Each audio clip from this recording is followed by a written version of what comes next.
आप सभी stake holders मिलकर जरूर मंथन करें। अगर हम मिलकर हाई वैल्यू एग्रीकल्चर को स्केल करते हैं तो ये एग्रीकल्चर को ग्लोबली कॉम्पिटिटिव सेक्टर में बदल सकता है। एग्री एक्सपर्ट्स, इंडस्ट्री और किसान एक साथ कैसे आए, किसानों को ग्लोबल मार्केट से जोड़ने के लिए किस तरह से गोल सेट किए जाए, क्वालिटी, ब्रांडिंग और स्टैंडर्ड्स, ऐसे हर पहलू, इन सबको कैसे प्रमोट किया जाए, इन सारे विषयों पर चर्चा इस वेबिनार को, इसके महत्व को बढ़ाएंगे। मैं एक और बात आपसे कहना चाहूंगा। आज दुनिया हेल्थ के संबंध में ज्यादा कॉन्शियस है। होलिस्टिक हेल्थ केयर और उसमें ऑर्गेनिक डाइट, ऑर्गेनिक फूड, इस पर बहुत रुचि है। भारत में हमें केमिकल फ्री खेती पर बल देना ही होगा। हमें नेचुरल फार्मिंग पर बल देना होगा। नेचुरल फार्मिंग से, केमिकल फ्री प्रोडक्ट से दुनिया के बाजार तक पहुंचने में हमारे लिए एक राजमार्ग बन जाता है। उसके लिए सर्टिफिकेशन, लेबोरेटरी, ये सारी व्यवस्थाएं सरकार सोच रही है। लेकिन आप लोग इसमें भी जरूर अपने विचार रखिए। साथियों, एक्सपोर्ट बढ़ाने में एक बहुत बड़ा फैक्टर फिशरीज सेक्टर का पोटेंशियल भी है। भारत दुनिया का दूसरा सबसे बड़ा मछली उत्पादक देश भी है। आज हमारे अलग अलग तरह के जलाशय, तालाब, ये सब मिलाकर लगभग 4 लाख टन मछली उत्पादन होता है, जबकि इसमें 20 लाख अतिरिक्त उत्पादन की संभावना मौजूद है। अब विचार कीजिए आप, 4 लाख टन से हम अतिरिक्त 20 लाख टन जोड़ दें तो हमारे गरीब मछुआरे भाई बहन हैं, उनकी जिंदगी कैसी बदल जाएगी। हमारे पास रूरल इनकम को डाइवर्सिफाई करने का अवसर है। फिशरीज एक्सपोर्ट ग्रोथ का बड़ा प्लेटफॉर्म बन सकता है। दुनिया में इसकी मांग है। इस वेबिनार से अगर बहुत ही प्रैक्टिकल सुझाव निकलते हैं तो कैसे रिजर्वायर, उसके पोटेंशियल की सटीक मैपिंग की जाए, कैसे क्लस्टर प्लानिंग की जाए, कैसे फिशरीज डिपार्टमेंट और लोकल कम्युनिटी के बीच मजबूत कोऑर्डिनेशन हो, तो बहुत ही उत्तम होगा। Hatchery, feed, processing, branding, export, उसके लिए आवश्यक लॉजिस्टिक, हर स्तर पर हमें नए बिजनेस मॉडल विकसित करने ही होंगे। ये रूरल प्रॉस्पेरिटी, ग्रामीण समृद्धि के लिए वहां की high value, high impact factor के रूप में परिवर्तित करने का एक अवसर है हमारे लिए। और इस दिशा में भी हम सबको मिलकर काम करना है। और आप आज जो मंथन करेंगे उसके लिए, उस कार्य के लिए रास्ता बनेगा। साथियों, पशुपालन सेक्टर ग्रामीण इकोनॉमी का हाई ग्रोथ पिलर है। भारत आज दुनिया का सबसे बड़ा मिल्क प्रोड्यूसर है। एग्स प्रोडक्शन में हम दूसरे स्थान पर हैं। हमें इसे और आगे ले जाने के लिए ब्रीडिंग क्वालिटी, डिजीज प्रिवेंशन और साइंटिफिक मैनेजमेंट पर फोकस करना हो। एक और अहम विषय पशुधन के स्वास्थ्य का भी है। मैं जब वन अर्थ वन हेल्थ की बात करता हूं तो उसमें पौधा हो या पशु, सबके स्वास्थ्य की बात शामिल है। भारत अब वैक्सीन उत्पादन में आत्मनिर्भर है। फूट एंड माउथ डिजीज, उससे पशुओं को बचाने के लिए 125 करोड़ से अधिक डोज पशुओं को लगाई जा चुकी है। राष्ट्रीय गोकुल मिशन के तहत टेक्नोलॉजी का विस्तार किया जा रहा है। हमारी सरकार में अब पशुपालन क्षेत्र के किसानों को किसान क्रेडिट कार्ड का भी लाभ मिल रहा है। निजी निवेश को प्रोत्साहित करने के लिए animal husbandry infrastructure development fund की शुरुआत भी की गई है। और आपको ये पता है, हम लोगों ने गोवर्धन योजना लागू की है। गांव के पशुओं से निकलना वाला मलमूत्र है, गांव का जो वेस्ट है, कूड़ा कचरा है, हम गोवर्धन योजना में इसका उपयोग करके गांव भी स्वच्छ रख सकते हैं। दूध से आय होती है, गोबर से भी आय हो सकती है। और एनर्जी सिक्योरिटी की दिशा में गैस सप्लाई में भी ये गोवर्धन बहुत बड़ा योगदान दे सकता है। ये मल्टीपर्पज बेनिफिट वाला काम है और गांव के लिए बहुत उपयोगी है। मैं चाहूंगा कि सभी राज्य सरकारें इसको प्राथमिकता दे, उसको आगे बढ़ाएं।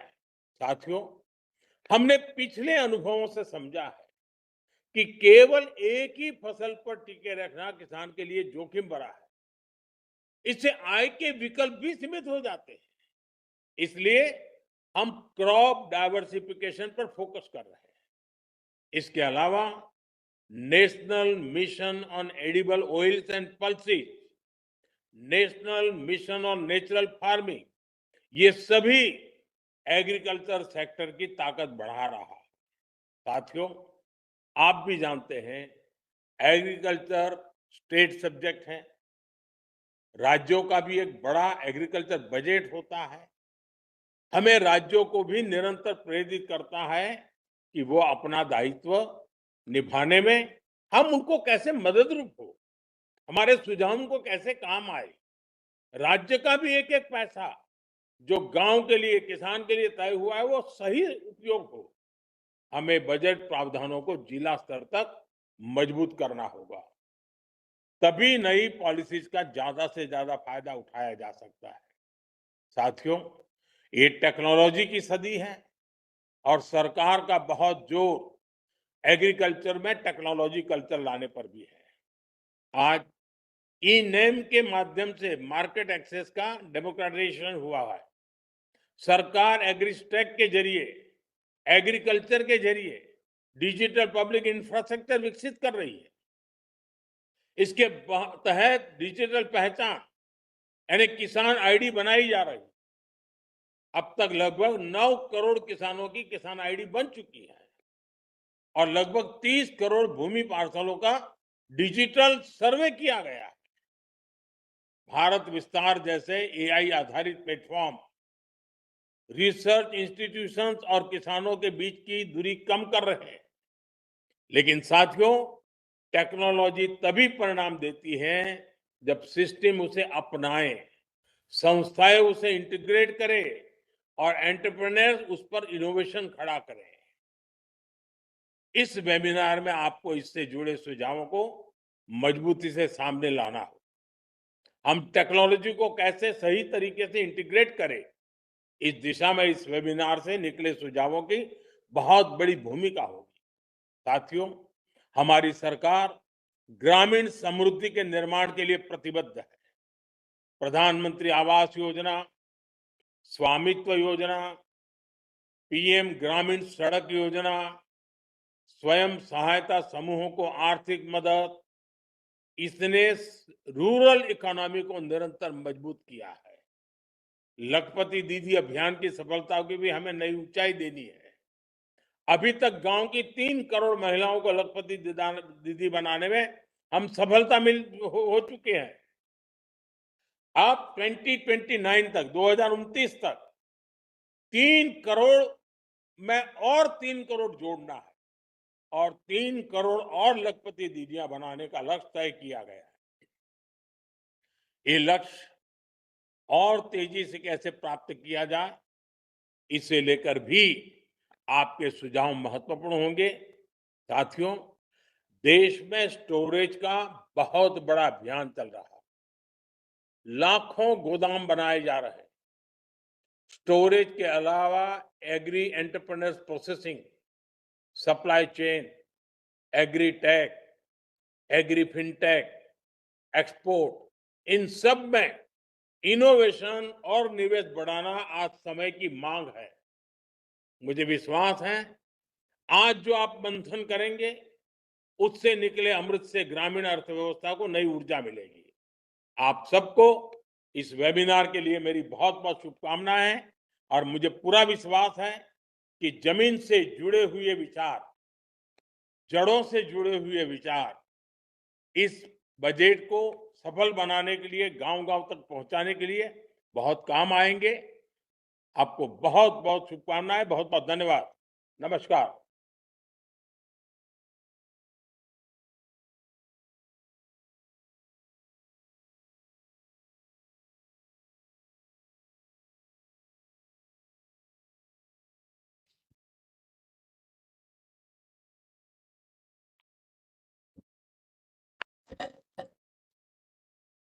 Can we now have the presentation, please, regarding the outline of the budget announcements? Thank you.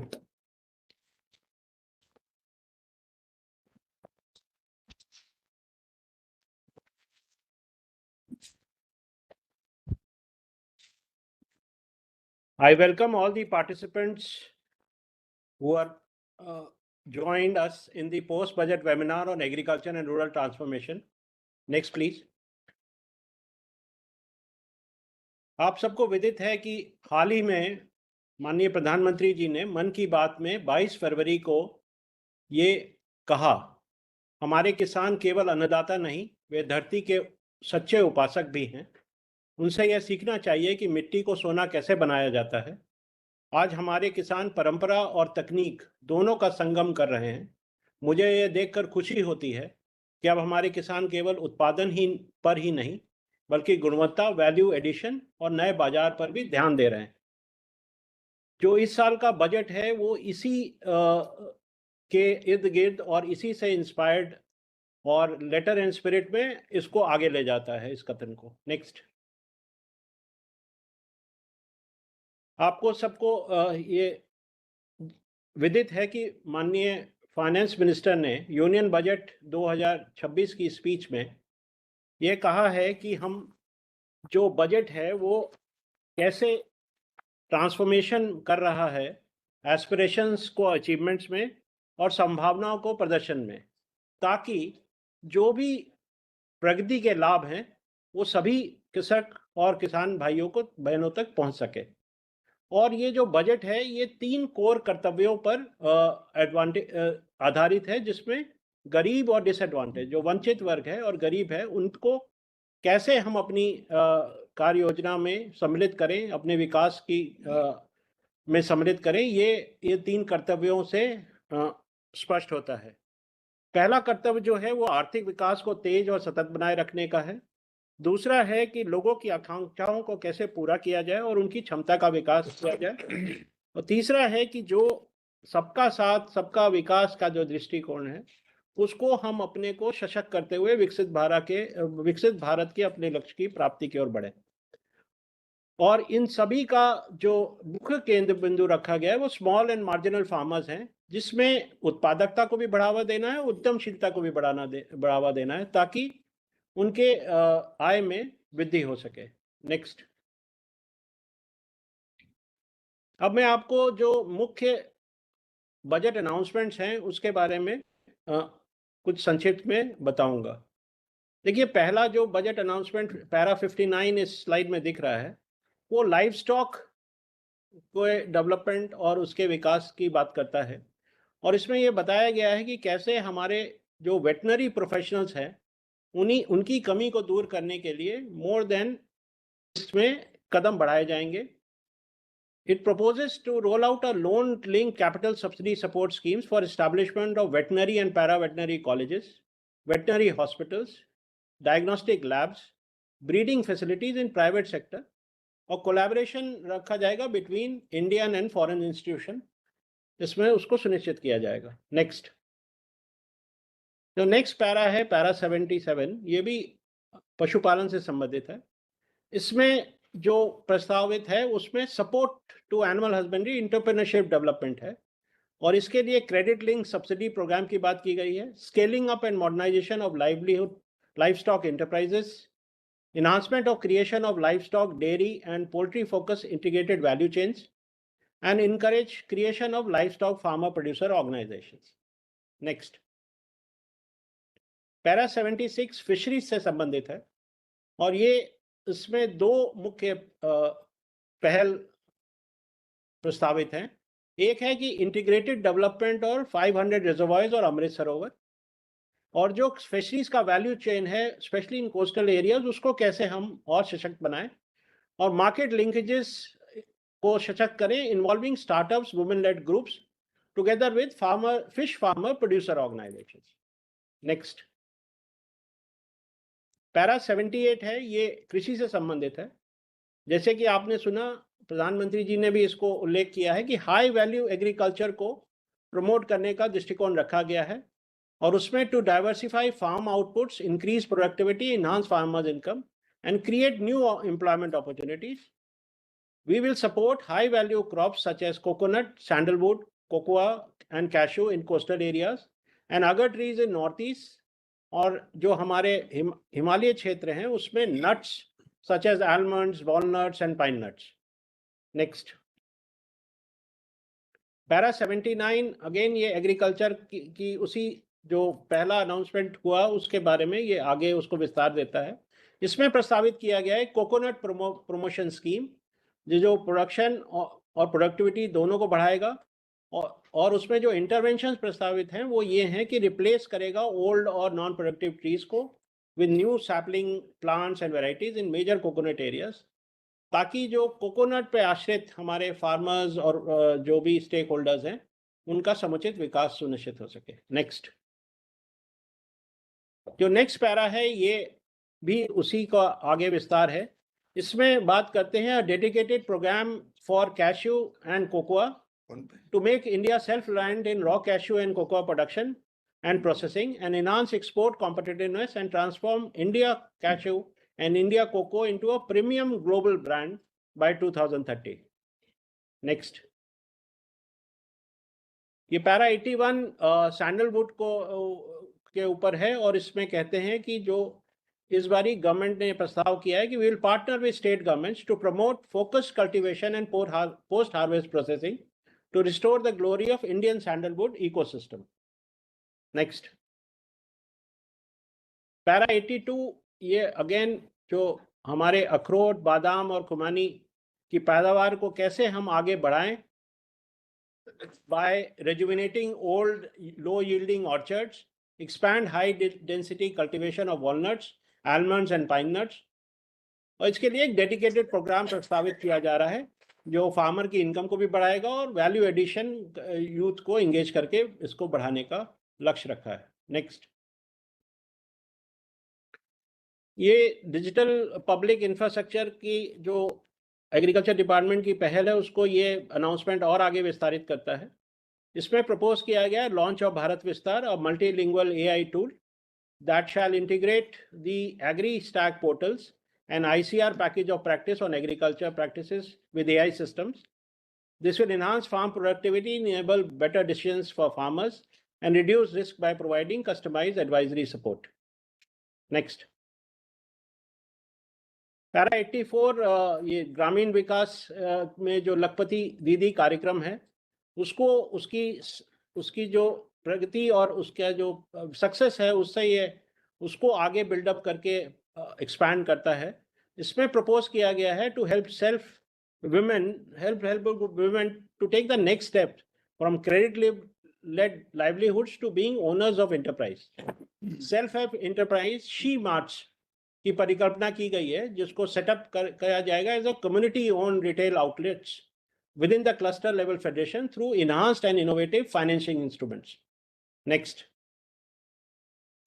देखिए ये हमारे जो 11 बजट अनाउंसमेंट्स हैं उनको 8 ग्रुप्स में सब थीम्स में बांटा गया है, और यही 8 ब्रेकअवे हमारे सब वेबिनार के थीम्स हैं। तो पहला है private sector investment and entrepreneurship in agriculture and animal husbandry value chain, integrated development of reservoirs and Amrit Sarovars for fishery and strengthen fishery value chains, coconut promotion schemes, National Cashew and Cocoa Development Program towards self-reliance and global brand leadership by 2030. Next. जो पांचवी सब theme है वो है promotion of sandalwood and agarwood through agroforestry. Future strategies for almond, walnuts, pine nuts, चिलगोजा in India. सातवां है भारत विस्तार AI powered digital public infrastructure for agriculture. और आठवां है she marts for women led enterprises. Next. अब ये एक एक विषय पे मैं थोड़ा सा प्रकाश डालना चाहूंगा. Private sector investment and entrepreneurship in animal husbandry value chain. इसमें जो करंट सिनेरियो है उसमें दर्शाया गया है कि हमारा अभी लाइफ स्टॉक की संख्या क्या है, पोल्ट्री की संख्या क्या है, कितने फार्मर्स इससे जुड़े हुए हैं और उसका कंट्रीब्यूशन हमारे जीवीएम में कितना है. इसमें जब आप इस विषय पे चर्चा करेंगे तो इसमें जो चैलेंजेस हैं हमको लगता है उस पर जरूर विचार होना चाहिए, जिसमें shortages of veterinary and paravet professionals, limited private sector participation है और खासकर वेटनरी एजुकेशन, एनिमल हेल्थ और ब्रीडिंग सर्विसेज में इसकी काफ़ी कमी देखी जाती है. अनऑर्गेनाइज वैल्यू चेन है और खासकर स्मॉल रुमिनेंट्स में डेयरी और पोल्ट्री वैल्यू चेन्स का भी विस्तार की आवश्यकता है. और क्रेडिट और रिस्क कवरेज को भी हमारा उसका एक्सेस, उसकी पहुंच को सुदृढ़ करना है. इस सेक्टर में अभी प्रोड्यूसर ओन इंस्टीट्यूशंस की कमी है और स्पेशली नॉन डेयरी सेक्टर में, तो उसको भी कैसे हम एड्रेस करें, ये इस सब थीम का मुख्य चैलेंजेस के रूप में प्रस्तुत किया गया है. नेक्स्ट. जो थीम 2 है integrated development of reservoir and Amrit Sarovar for fisheries and strengthen fisheries value chain में जो करंट सिनेरियो में यहाँ पे आपको रिजर्वायर्स का एरिया दिखाया गया, ब्रैकिश वाटर का एरिया है. अमृत सरोवर अभी तक हम लोग के कितने बनाए हैं जो हमारे यहाँ पूरे इंडिया में बने हैं, और फिश प्रोडक्शन अभी हमारा क्या है. इसमें जो आपके चैलेंजेस हैं वो दर्शाए गए हैं कि जो वैज्ञानिक प्रबंधन है उसमें काफ़ी गैप्स हैं और अनटैप्ड रिजर्वायर का पोटेंशियल जो है वो अनटैप्ड है, अभी उसको हार्नेस करने की ज़रूरत है. कम्युनिटी बेस्ड एक्वाकल्चर इन अमृत सरोवर, इसको प्रमोट करना है, इसको स्केल करना है. उसके लिए क्या पहल आवश्यकता है, और हमको अपना कोस्टल वैल्यू चेन को हमको इंटीग्रेट भी करना है और उसको स्ट्रेंथन भी करना है. ये सब हमारी इसमें चैलेंजेस हैं जो इसमें आज के वेबिनार में जब डिस्कशंस होंगे तो वो आप लोग इसको दृष्टिगत रखेंगे. नेक्स्ट. थीम सब थीम 3 है कोकोनट प्रमोशन स्कीम. इसमें नट प्रोडक्शन एरिया, उसमें कितने स्टेक होल्डर्स जुड़े हुए हैं इंक्लूडिंग फार्मर्स, और उसका क्या कंट्रीब्यूशन है नेशनल जीडीपी का, ये करंट सिनेरियो में आप देख सकते हैं. चैलेंजेस जो इसमें दिखाए गए हैं वो हमारा प्रोडक्शन और प्रोडक्टिविटी कोकोनट का लगातार उसमें गिरावट आ रही है, और उसका एक मुख्य कारण हमारे सेनाइल और ओल्ड प्लांटेशंस हैं जो हमारी प्रोडक्टिविटी को कम कर रहे हैं, और वो काफ़ी बड़ी संख्या में हमारे प्लांटेशंस में है. पेस्ट और डिजीज आउटब्रेक को भी हमको कंट्रोल करना, उसका प्रबंधन करने का भी हमको क्षमता का विस्तार करना है. क्वालिटी प्लांटिंग मटेरियल की कमी है और खासकर हाइब्रिड्स, तो उसकी इस इशू को भी एड्रेस करना है. और लिमिटेड वैल्यू चेन है और प्रोसेसिंग इंफ्रास्ट्रक्चर भी हमारा इसमें विकास की आवश्यकता है, वो काफ़ी कम है अभी. और मॉडर्न और साइंटिफिक जो पैकेज ऑफ प्रैक्टिसेस है कल्टीवेशन का, उसका अडॉप्शन बहुत लो है, उसका भी विस्तार की आवश्यकता है. नेक्स्ट. सब थीम 4 जो है वो नेशनल कैश्यू और कोको डेवलपमेंट प्रोग्राम की है. इसमें भी करंट सिनेरियो में आप देख सकते हैं कि कहाँ कितना एरिया में किस क्षेत्र में इसका विस्तार मतलब होता है प्रोडक्शन, कल्टीवेशन. कोकोआ का और कैश्यू का दोनों उसके दिखाए गए हैं. जो चैलेंजेस हैं वो काफ़ी सिमिलर हैं जो हमारे कोकोनट के भी चैलेंजेस थे, कि हमारे इसके भी प्लांटेशन सेनाइल हैं, प्रोडक्टिविटी काफ़ी लो है और हम काफ़ी इंपोर्ट पे डिपेंडेंट हैं हमारी आवश्यकता की पूर्ति के लिए. Small semi mechanised units, weak farmer processor linkages, ये इसकी समस्याएं हैं. वीक पोस्ट हार्वेस्ट मैनेजमेंट और फ्रैगमेंटेड सप्लाई चेन है, तो इसको भी हम लोग को एड्रेस करना है going forward. Next. Sub theme 5 जो है वो promotion of sandalwood and agarwood through agro forestry है. इसमें भी करंट सिनेरियो आपको दिखाया गया है कि क्या प्रोडक्शन है, कितने उसमें ट्री अभी हमारे पास बचे हुए हैं देश में, दोनों के, सैंडलवुड के, अगरवुड के, और उसको ये हमारे लिए एक बहुत बड़ा चैलेंज भी है। अगरवुड एक्सपोर्ट्स हमारा का कोटा वो भी दर्शाया गया है।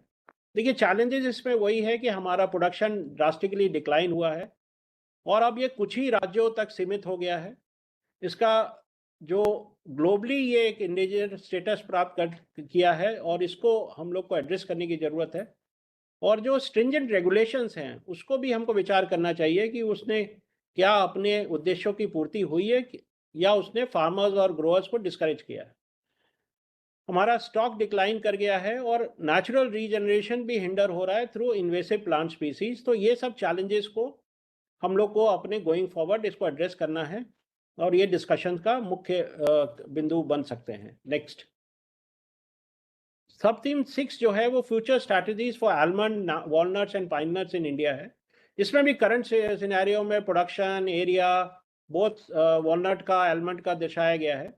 इसमें जो हमारे चैलेंजेस हैं वो यही है कि predominance of seedling oriented orchards हैं, इसमें लैक ऑफ इम्प्रूव्ड वेराइटीज है, पुअर नर्सरी और प्लांटिंग मटेरियल सिस्टम्स है, वीक प्रोसेसिंग और market intelligence infrastructure and forest degradation और पुअर रीजनरेशन ऑफ चिलगोजा।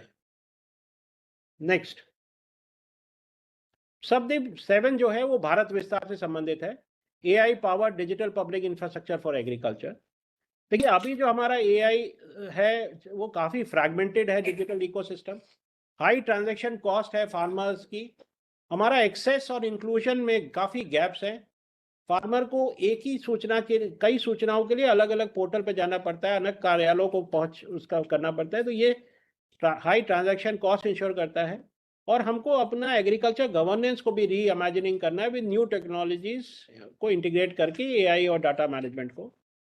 ये जो प्लेटफॉर्म है ये कंबाइन करता है स्कीम्स के इंफॉर्मेशन को, जो लाभार्थी है उसकी एलिजिबिलिटी को भी दर्शाता है, benefit status of tracking, ICR package of practice, weather forecast, mandi prices and grievance redressal. तो ये सब सूचनाओं का आदान मतलब उनको एक्सेस होगा जो भी फार्मर हैं हमारे क्षेत्र में, और उसका ये उपयोग करके वो अपनी कृषि को और बेहतर बना सकते हैं और लाभकारी बना सकते हैं। नेक्स्ट थीम 8 है she marts for rural women enterprise. इसमें जो हम लोग का अप्रोच है वो community owned operated retail outlets at cluster level विकसित करना है, business to consumer retail hub और business to business supply hub. Enterprise को इंटीग्रेट करना है बायर से, जिसमें प्रोड्यूसर ग्रुप्स, प्रोड्यूसर एंटरप्राइज और एफपीओस अहम भूमिका निभा सकते हैं। Livestock and non farm enterprise और क्लस्टर्स का विकास और डिजिटल और फिजिकल रिटेल इकोसिस्टम को मजबूत करना है। एग्रीगेशन, ग्रेडिंग, वैल्यू चेन को इंफ्रास्ट्रक्चर प्लस प्रोसेसेस दोनों पे काम की आवश्यकता है। Quality, regulation, compliance and affordable और एडुकेट फाइनेंसिंग। देखिए इसमें चैलेंजेस जो हैं अभी हमारे लिमिटेड एक्सेस है टू ऑर्गेनाइज इंस्टीट्यूशन मार्केट्स, हमारी जो दीदियां हैं या जो ग्रामीण क्षेत्र में हमारे उत्पादक हैं उनके लिए, और लिमिटेड लोकल मार्केट विजिबिलिटी है, लास्ट माइल रिटेल प्रेजेंस बहुत कमज़ोर है, inadequate access to timely and affordable finance की भी कमी है। तो इसको भी एड्रेस करने की ज़रूरत है। नेक्स्ट देखिए यही जो 8 ब्रेकअवे सेशंस हैं, सो अपेक्षा ये है कि ये अभी जो हम लोग इस प्रेजेंटेशन के बाद ब्रेकअवे करेंगे तो it will 8 parallel breakaway sessions होंगे ऑफ 2 hours 12:30 to 2:30 PM। और इसमें जो मुख्य उद्देश्य है वो ये है कि जो स्टेक होल्डर्स का प्रैक्टिकल एक्सपीरियंस और एक्सपर्टीज है उसको हम कैसे उपयोग करें स्कीम की डिटेलिंग में और time bound implementation road map में, और जो उनके सजेशन मिले उनको एक एक्शनेबल कैसे बनाएं, क्योंकि इसमें बड़ी संख्या में expert, practitioner, stakeholders involve हैं और हमारे जो एक्चुअल प्रोडक्शन प्रोसेसेस और ट्रेड पार्टनर्स, वैल्यू चेन का उनके पास बहुत अनुभव है। तो वो अनुभव यूज़ करके हम अपनी डिफ़िकल्टीज़ को कैसे दूर करें, ये भी एक उद्देश्य इस वेबिनार का है। और चूँकि हमारा जो पार्टिसिपेशन है पूरे देश से है, सभी रीजन से है, तो हमको अच्छा फीडबैक मिल सकता है फ्रॉम अक्रॉस ऑल ज्योग्राफीज। जब आपका ब्रेकअवे सेशन होगा तो उस समय जो भी वहाँ पे कोऑर्डिनेटेड प्रेजेंटेशन होंगे एक एक सब थीम पर, उसमें आपके एक ईमेल आईडी भी शेयर किया जाएगा। तो जो लोग इसमें एक्टिव और या पैसिव मोड में पार्टिसिपेट करेंगे, उनके पास एक ये भी अवसर रहेगा कि उनके अगर कोई सुझाव हैं तो वो लिखित रूप में भी इस ईमेल आईडी के थ्रू हम लोग को भेज सकते हैं, जिन पे उचित विचार होगा। इसमें हम लोग का जो complete all preparatory actions for implementation to begin in the right earnest, ये इसका आगे का हमारा फॉरवर्ड जो आगे का कार्रवाई है वो इसी पे आधारित होगा। और शाम में 3:30 बजे से कंक्लूडिंग सेशन होगा, जिसमें टाइम बाउंड रोड मैप का इम्प्लीमेंटेशन की जो कार्यनीति बनी है उसको प्रस्तुत करेंगे, और हमारे माननीय मंत्रीगण के मार्गदर्शन भी हमको उस दौरान प्राप्त होंगे। मुझे आशा है कि ये जो माननीय प्रधानमंत्री जी ने भी उल्लेख किया है और जो इसका उद्देश्य है, हम लोग सब मिलकर एक अच्छी कार्यनीति जो इम्प्लीमेंटेबल है और स्कीमेटिक जो गांव तक हमारी सारी उद्देश्य पहुंचे, ये हम बनाने में सफल होंगे। बहुत बहुत धन्यवाद। Thank you. ठीक है, अब आप लोग ब्रेक करेंगे। ब्रेक करेंगे। Thank you sir.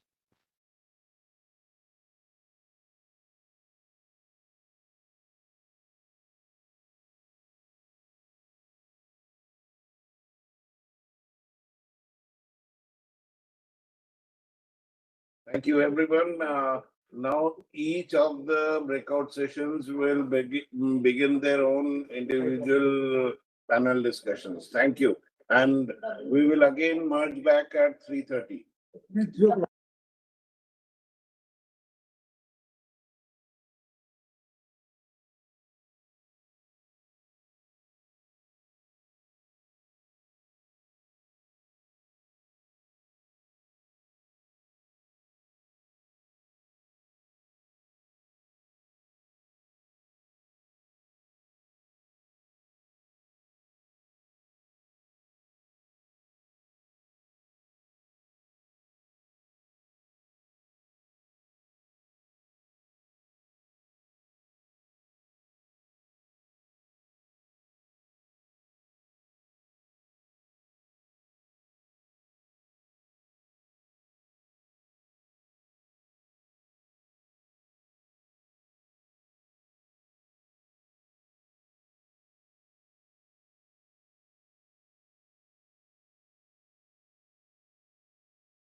We start. Do we have all the panelists connected to us? Yes, sir, you are connected. आपकी आवाज आ रही है? I'm audible to everybody. Yes, sir. Audible. Oh, great. So,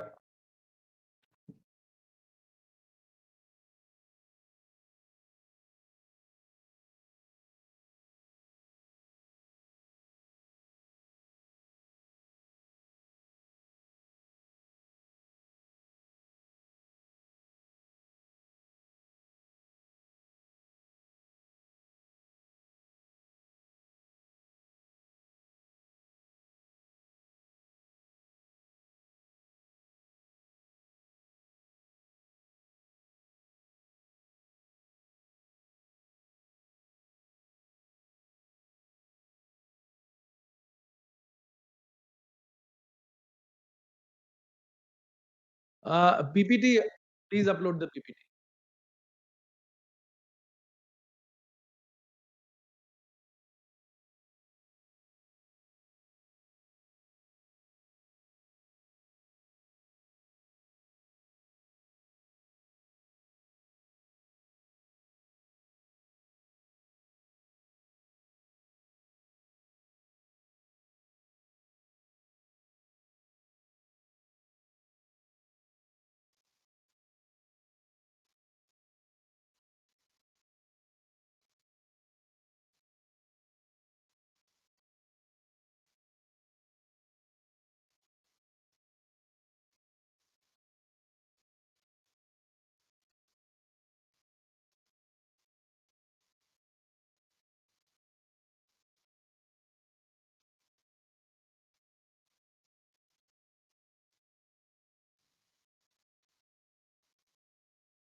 Good afternoon, everybody. Am I audible? Yes, sir. Yes, sir, you are audible. Can you see the screen? Can everybody see the screen? Yes, Yes, sir. yes, yes. Great. So I welcome you all to this webinar breakout session, which is specifically on the budget announcement, para number 80, with regard to unlocking of India's potential, a strategic initiative for development of cashew and cocoa. I welcome all the panelists who have joined virtually, all the interveners who are attending the webinar, and all my colleagues who have joined physically in this room as a part of this webinar. This is a very, very important topic, close to our hearts in the ministry. And as it is a budget announcement, it also gives us an opportunity to explore as to what exactly we can do for revitalizing the cashew and the cocoa sector in the country. This is an opportunity for all of us. So I will start with the presentation, the small presentation. Most of the things my colleagues who are attending the webinar are aware of, but definitely we will try and put the right perspective of both the sectors, cashew and cocoa. So can we have the first slide, please?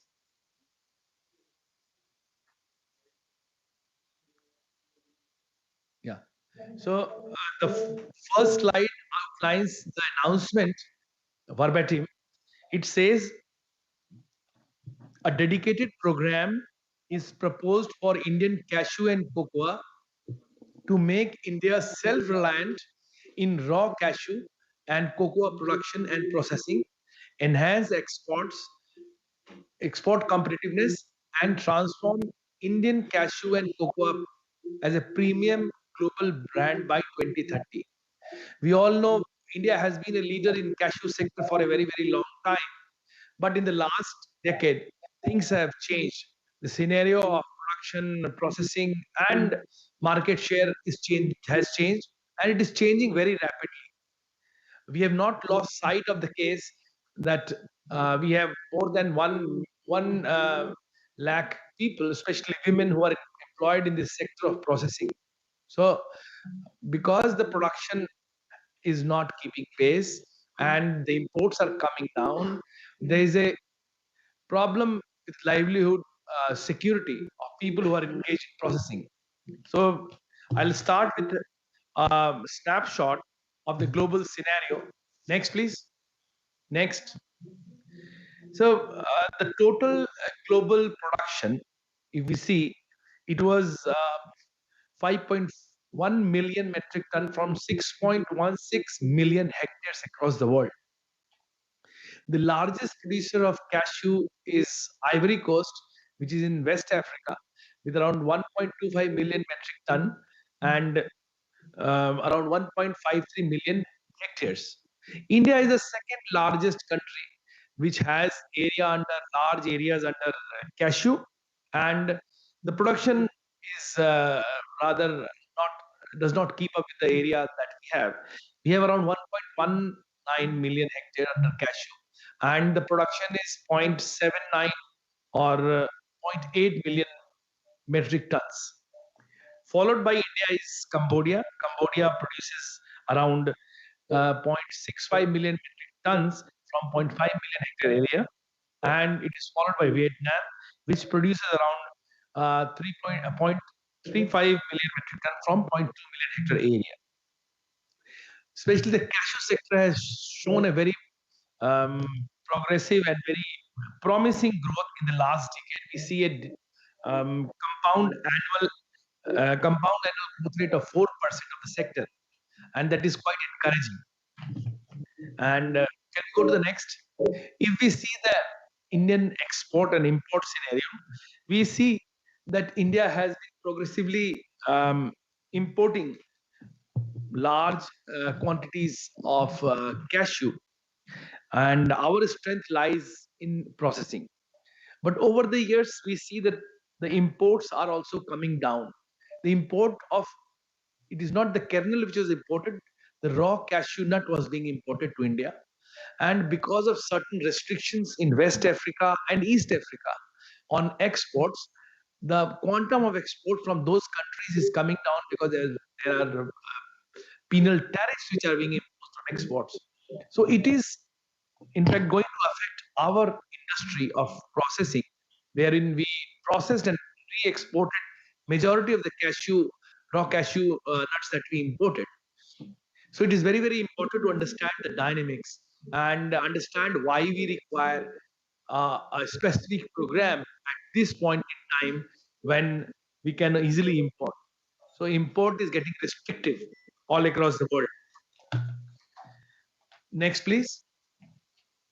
If we see the Indian cashew scenario, we see around 15 lakh people employed in cashew sector.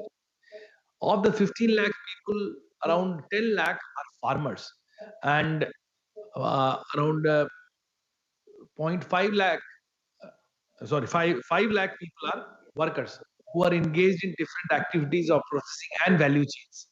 So it is a matter of livelihood of around 15 lakh people who are engaged in cashew sector.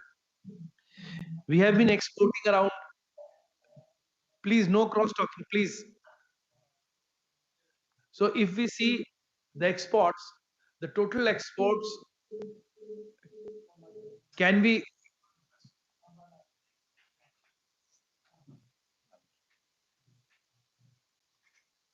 say if anybody has to talk on telephone, please go out of the room. It creates a lot of disturbance. We have people who are attending it virtually. It is not good.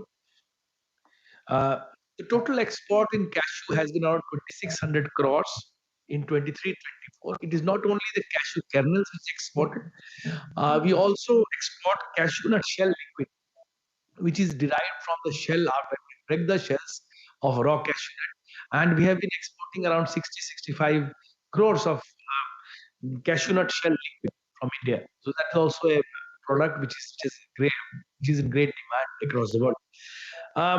The most amusing part of the whole exercise of the cashew sector is that India is increasingly becoming a consumer of cashew, and we have seen over the last 10 years that domestic consumption is increasing.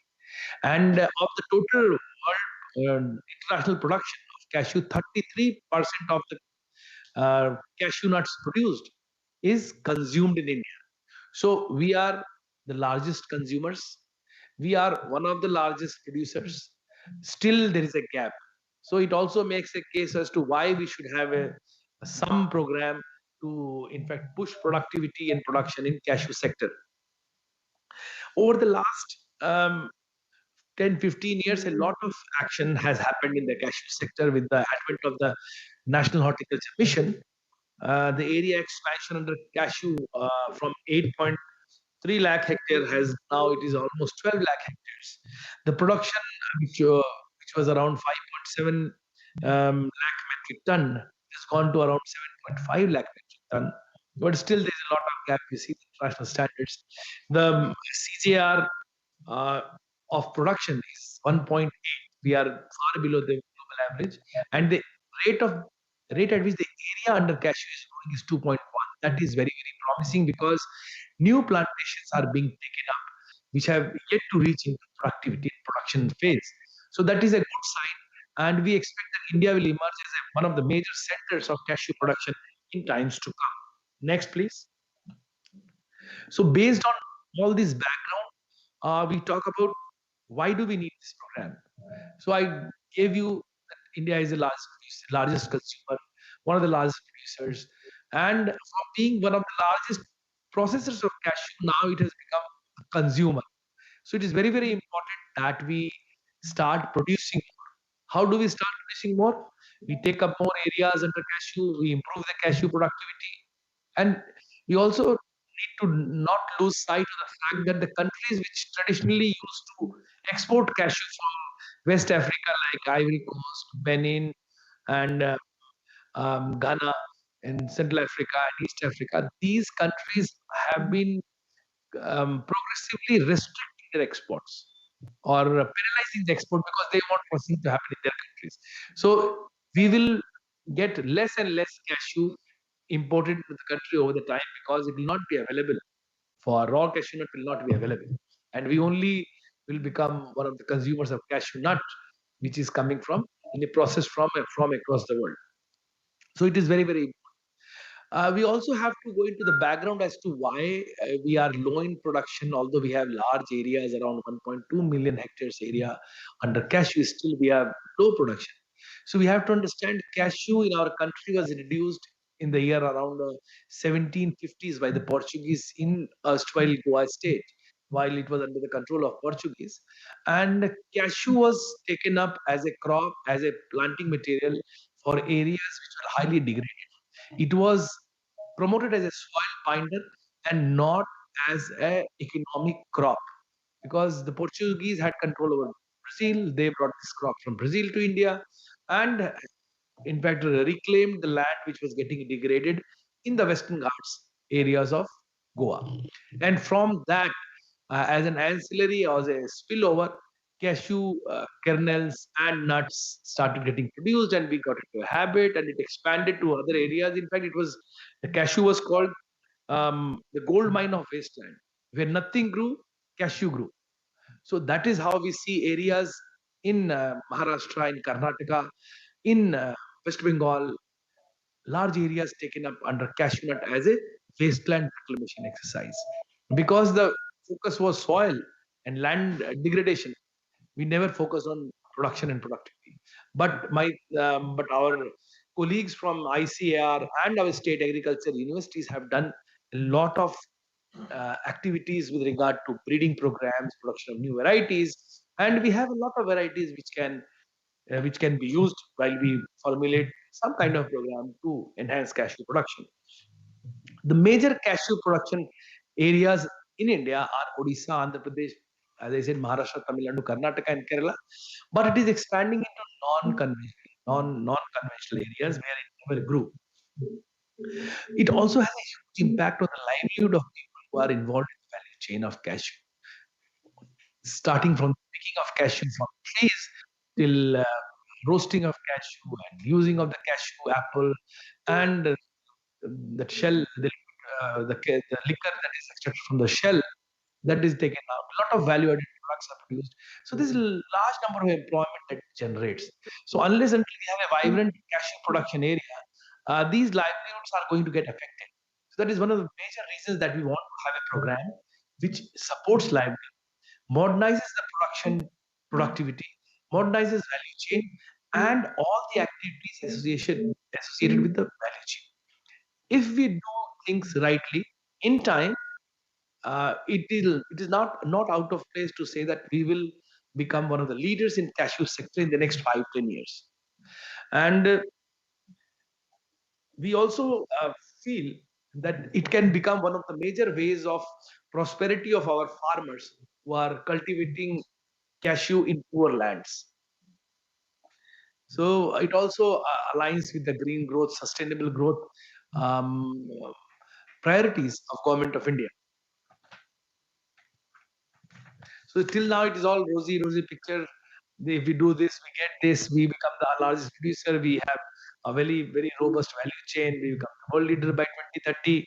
But there are challenges which are associated. Next, please. There are a lot of challenges for which cashew sector has not grown the way it should have grown. The major challenge is with regard to old trees in our plantations, because as I said, these were done, plantations were done to arrest soil erosion, soil degradation. So we have very old trees, especially in Goa and Karnataka. We have very large trees, old trees which have very low production, and they're senile. They hardly produce anything. So we need to have a program especially to handle these senile plantations to make it them more productive. While we have an average production of around 700 kgs per hectare, these senile plantations hardly produce 200 kgs per hectare. So they're not creating value. We need to have some program which creates value in these senile plantations. Apart from that, whatever cashew plantations that we have, they are all of their high seed origin. They are all originated from seeds.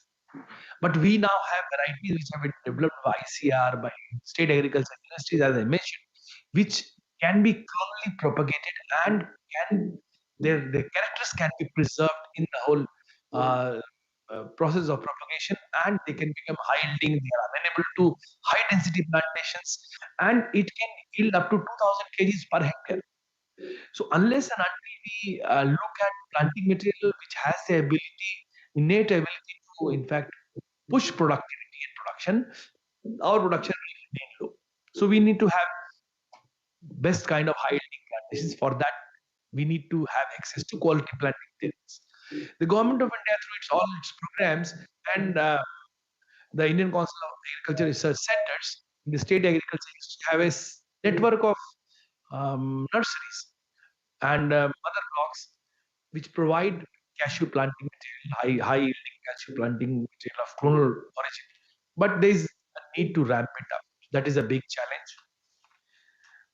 We also see that still the old understanding of growing cashew on marginal lands and cashew is not the main agriculture crop still there.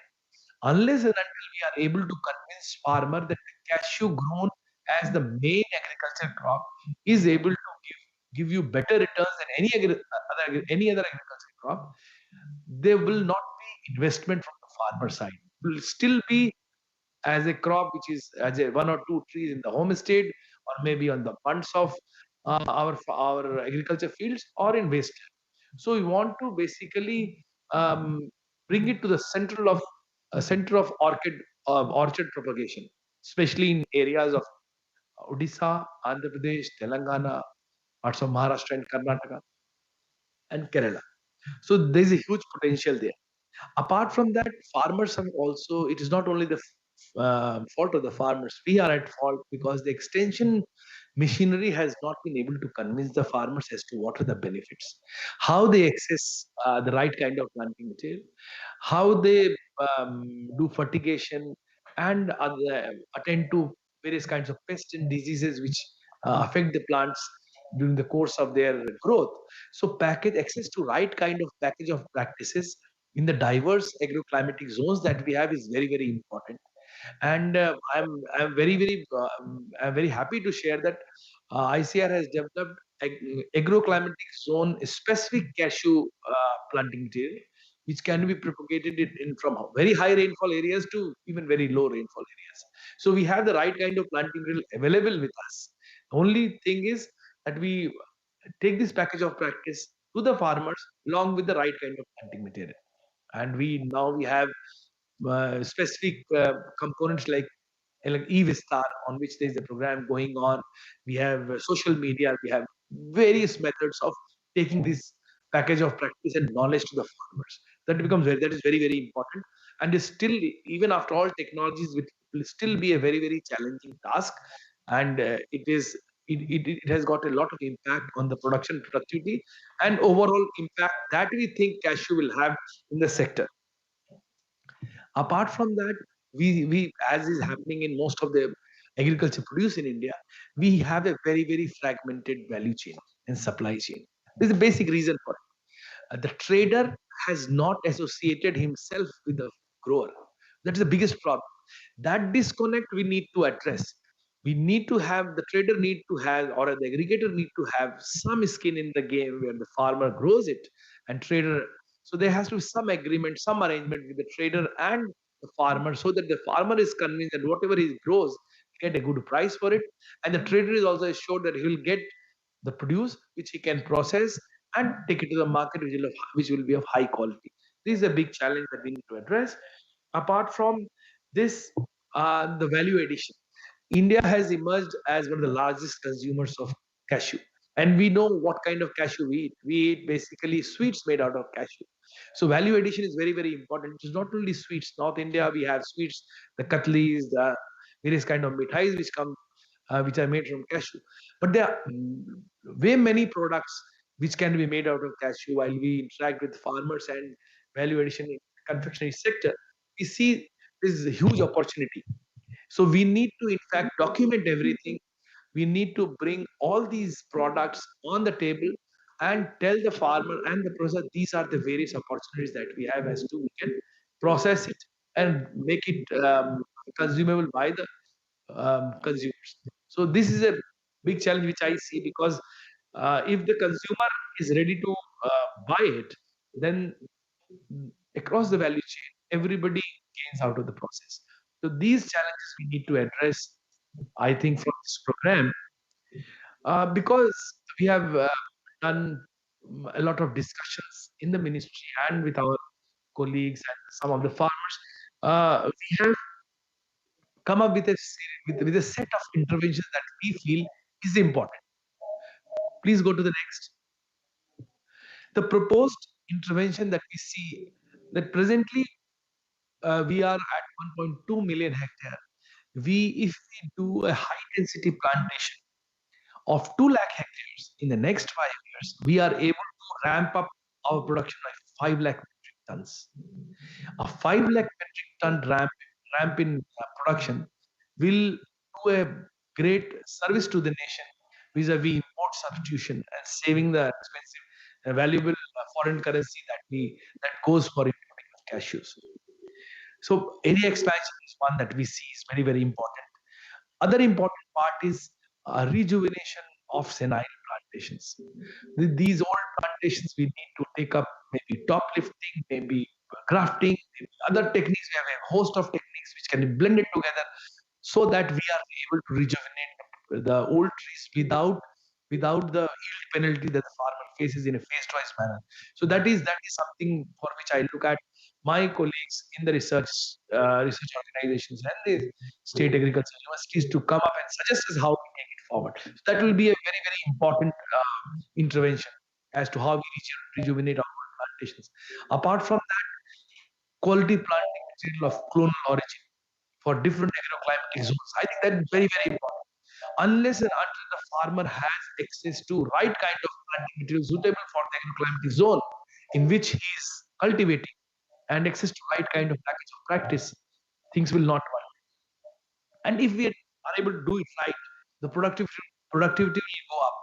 We have now cashew varieties we start giving us economic yield from the very fifth year. Economic yield, I'm saying economic yield from the very fifth year. So that is a very, very encouraging situation. The low height cashew varieties, we have a host of them that we have mentioned in the note that we shared with you. Most of these varieties are high yielding, the better kernel size, better nut size, and good quality of cashew apple, which can easily be processed with less of acidity and less of alkaloids. Once this happens, I think one of the main intervention that we need to do is to develop Indian cashew as a brand.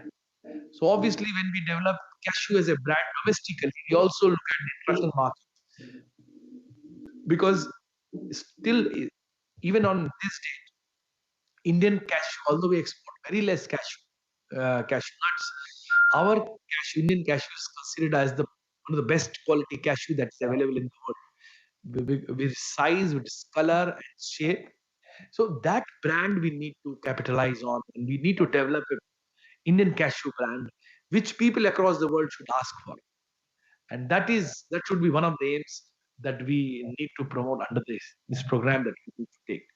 Apart from that, there have been issues of chemicals in our fresh fruits and vegetables. That's very, very, very, very serious. And we need to bring on special techniques and a special package of practices to check the chemical residues in the final produce. The chemical residues can be brought down the minimum MRL levels.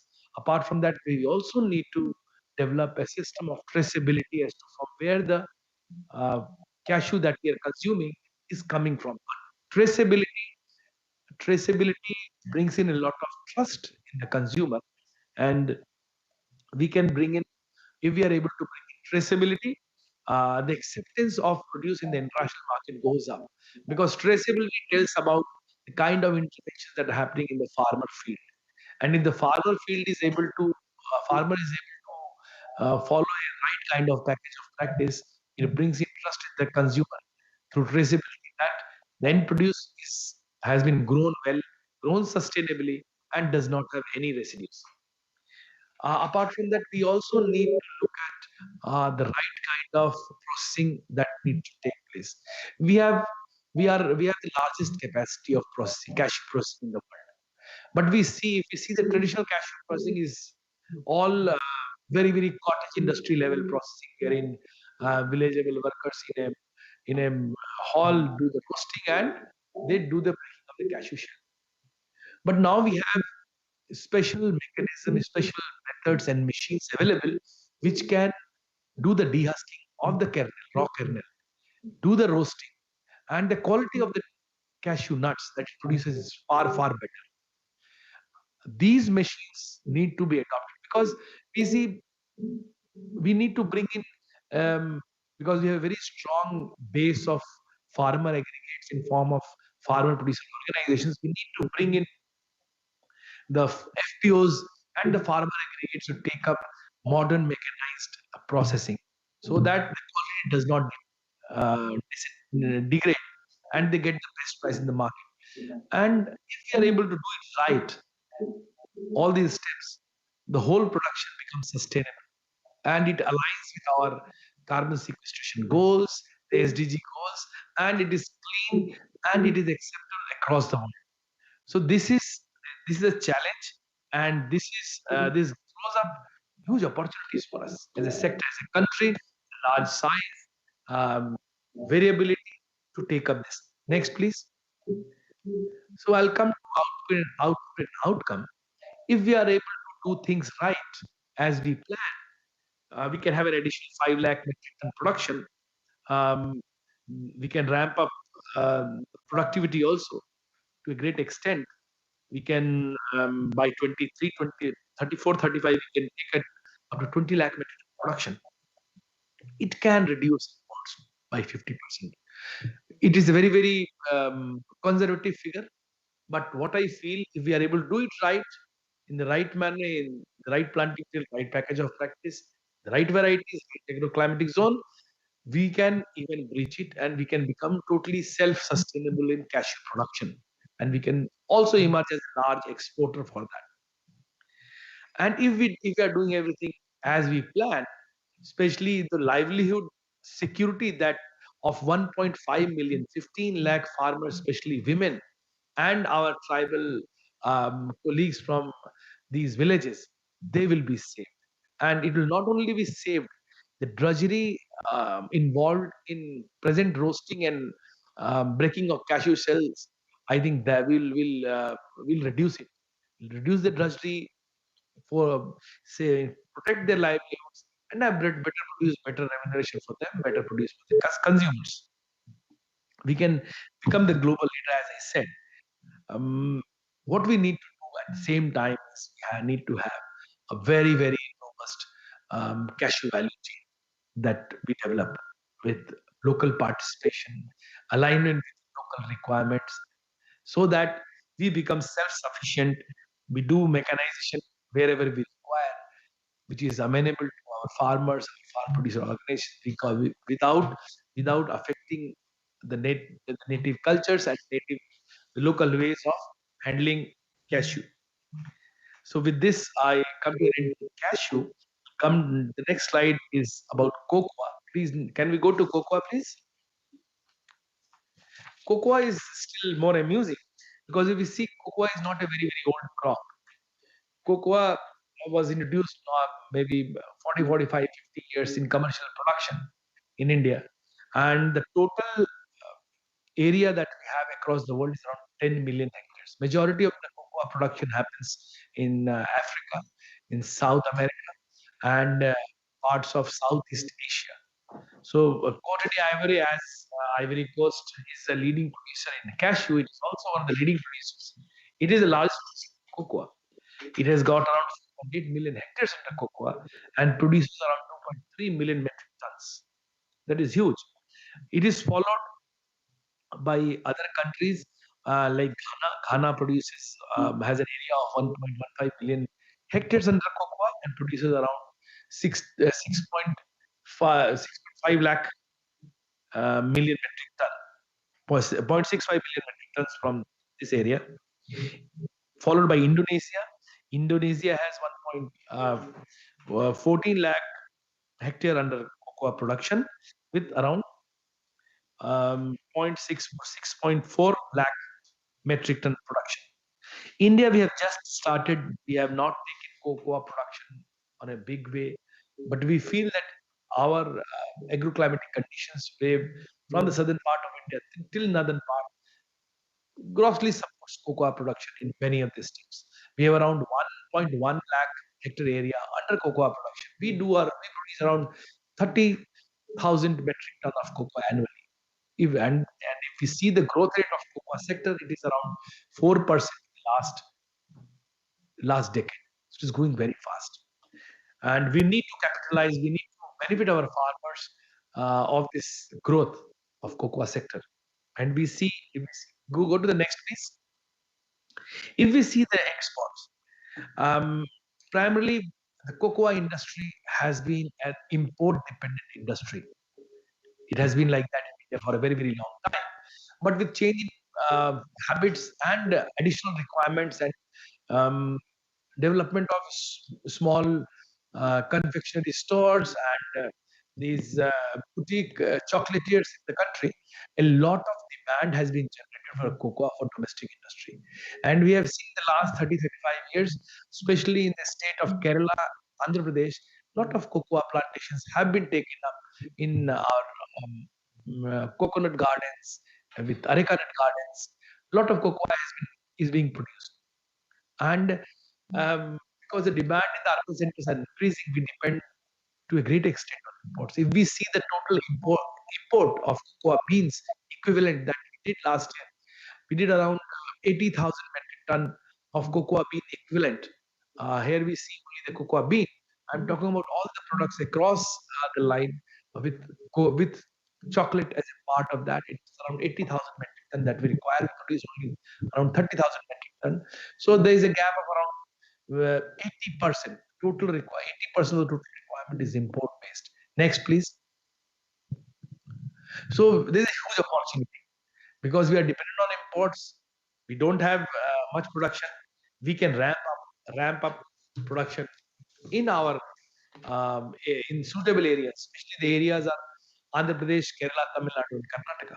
But in the last couple of years, we have seen large areas started being taken up under mission for organic value chain development in the northeast region, especially in Assam, Meghalaya, and Nagaland.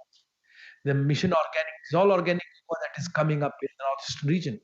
There is a huge potential there, and the productivity that we have is better than the global average, but still there's a gap. We can look at going from 274 kg per hectare to 400 kgs per hectare, which is possible. And we have the right kind of varieties which have been developed by Kerala Agriculture Universities and ICAR, which can have production of 400 kgs. So we have the right kind of varieties available.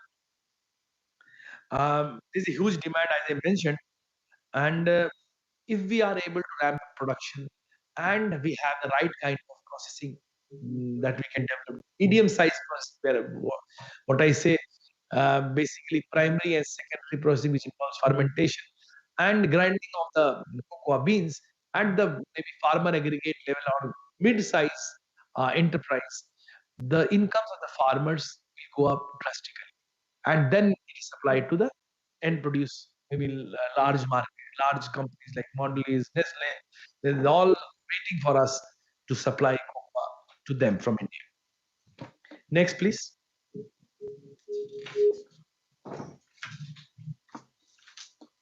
So as I mentioned, the problem is we have very limited production. So because we consume more, we import around 80% of our total requirement. It is very, very important to ramp up production so that we don't import. That is the end. That is the end aim that we have, ramp up production. Apart from production, because cocoa is a very specific kind of a crop wherein the beans are to be taken out, then they are to be fermented, and the right kind of fermentation ambient conditions are to be given to ensure that there is no fungal contamination, non-bacterial growth. We need to have very graded and very controlled kind of fermentation processing that is to be taken up. That is the challenge that we have. So what happens recently, our growers or farmers end up selling cocoa beans to large companies and aggregators who process it in their large factories and facilities. So what happens? The farmers get only a bit of the cost of the end produce that we pay, and the majority is taken up by the processor. We want to have a system where this mid-sized processing goes to the farm producer organizations and mid-level entrepreneurs who can process it where it is being produced in the same landscape, and partially processed thing goes to the maybe the chocolatier, maybe larger companies. So benefits can be distributed evenly from the farmer till the final seller. There are also issues regarding the supply chain. We need to be very, very cautious. As I said, we need to ramp up production. The government of India is implementing a very, very ambitious program on oil palm in the country. Every area which has got good rainfall, which supports oil palm, can support cocoa as an intermediate, as an intercrop from the third year. And this is throwing up a big opportunity for all our farmers to gain from this cocoa demand surge. So that there is an opportunity. We need to invest cash on that. We need to formulate right kind of policies in our schemes from the state, from central government and the state government to support farmers to take up cocoa production. And unless and until there are linkages from farmers to the consumers, and linkage for farmer with the right kind of nursery, right kind of provider, things will not work. So we need to have a very robust backward and forward linkage established, and in establishing these linkages, the role of our research institutions, our directorates, our universities becomes very, very important, because that is the whole backbone on which the whole production will be based on. And we have large number of varieties which have been developed by our research systems, which are high producing. They produce very, very good quality of cocoa, and there's a need to expand polyclonal gardens from which the planting material has to come. So nursery techniques and nursery and mother blocks are very, very important when we talk about cocoa, because the right kind of planting material is very, very important. Next, please. The key challenges, as I mentioned, we have very limited production. We need to ramp it up. We have import dependence. Once we start producing, we'll reduce the import. Productivity is low, as I mentioned. We are doing around 274 kg per hectare, but we can go up to 400. That is what I have been assured. If we are taking up the right kind of variety and follow the package of practice, the farmers can easily harvest 400 kgs per hectare from their orchards. There is till now there's limited expansion of area under cocoa, but with the oil palm program taking up roots and having large areas which have been taken up under oil palm, cocoa gives an opportunity to the farmer to diversify his income source. Till 3 years, a farmer can maybe take in a crop of vegetables, ginger, maybe turmeric, maybe other crops. But from third year on, when the foliage of the oil palm grows and there's limited light, cocoa becomes a choice crop, which can elevate the farmer's income in a big way. And we are preparing for it. We are looking at it as an opportunity. We are ramping up production. We are ramping up nursery techniques and nurseries across the country. That is what I'll talk about in intervention. Next, please. So, as I said, there's a huge opportunity. We take up additional area for production enhancement. We take up nurseries and these polyclonal gardens for sourcing of planting material. That's very, very important. Quality planting material, which is high yielding, which is dependable, which gives good yield, is important for ramping up production, for ramping up farmers' income. There are high yielding varieties which have been developed. We need to have a good extension mechanism in the cocoa growing landscapes, wherein the farmer is supported with the right package of practice and the right technique so that he takes up plantations of cocoa, the right kind of variety in his area. The other point is, as I mentioned, we need to have a cluster level value addition component in cocoa, with, with small machines to undertake fermentation and grinding, and this produce goes to the larger corporates. So that increases the share of the farmer and the farmer aggregates in the income that is going to come out of the end produce. So we need to support value addition at the smaller level, at cottage level, maybe at entrepreneur level, maybe at those landscapes which have cocoa production, and not only depend on Nestle's and Mondelez to take up processing. And once we are able to do it, India is still if you talk about chocolate, you say Ghana chocolate, Indonesia chocolate, maybe sometimes you call Brazilian chocolate. But it is very, very important that if we are doing things right, we can develop Indian cocoa as a brand, which is dependable, and which people look for as a premium producer. So we need to adopt good agriculture practices, right kind of package of practice, right kind of technology to have all this in place. That is, these are the interventions that we need to do. And if we go to the next slide, I talk about the output. The output is in the next 5 years, we ramp up production from 30,000. Next slide, please. From 30,000 to 80,000 metric ton.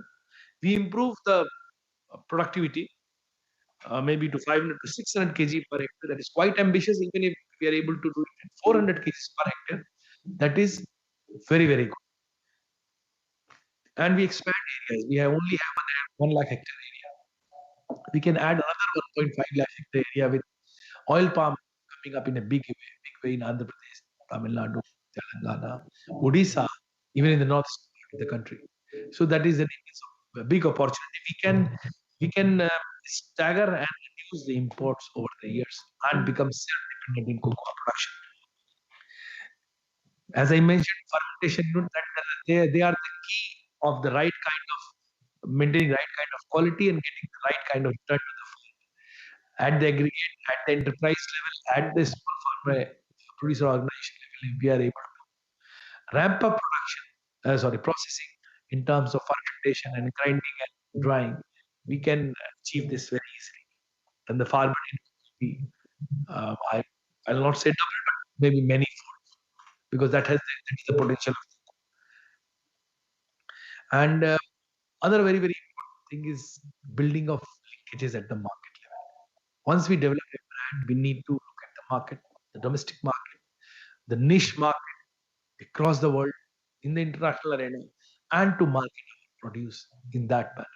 And that way we are supported by APEDA in a big way, and we can leverage it. Provided we start having right kind of production, right kind of produce, there's a big market available outside. Traceability, good agriculture practices, and hygienic processing. We can, cocoa farmers can gain a lot, and India can get a lot out of the whole program. Next, please. So with these two presentations, we have there are some questions that I think can be the lead questions when panelists start talking about it. The basic question that comes to our mind is, what are the bottlenecks, possible bottlenecks in program implementation? We are having a program, maybe we have oversimplified the whole scenario. So you need to comment on this. So according to you, what are the models which we should undertake for area expansion of cashew and cocoa in non-traditional areas? So that is very, very important for, because India is a large country and we see a lot of diversification happening across the country. Farmers are shifting to rice wheat cycle. So this is the time we leverage it. And how do we take it up?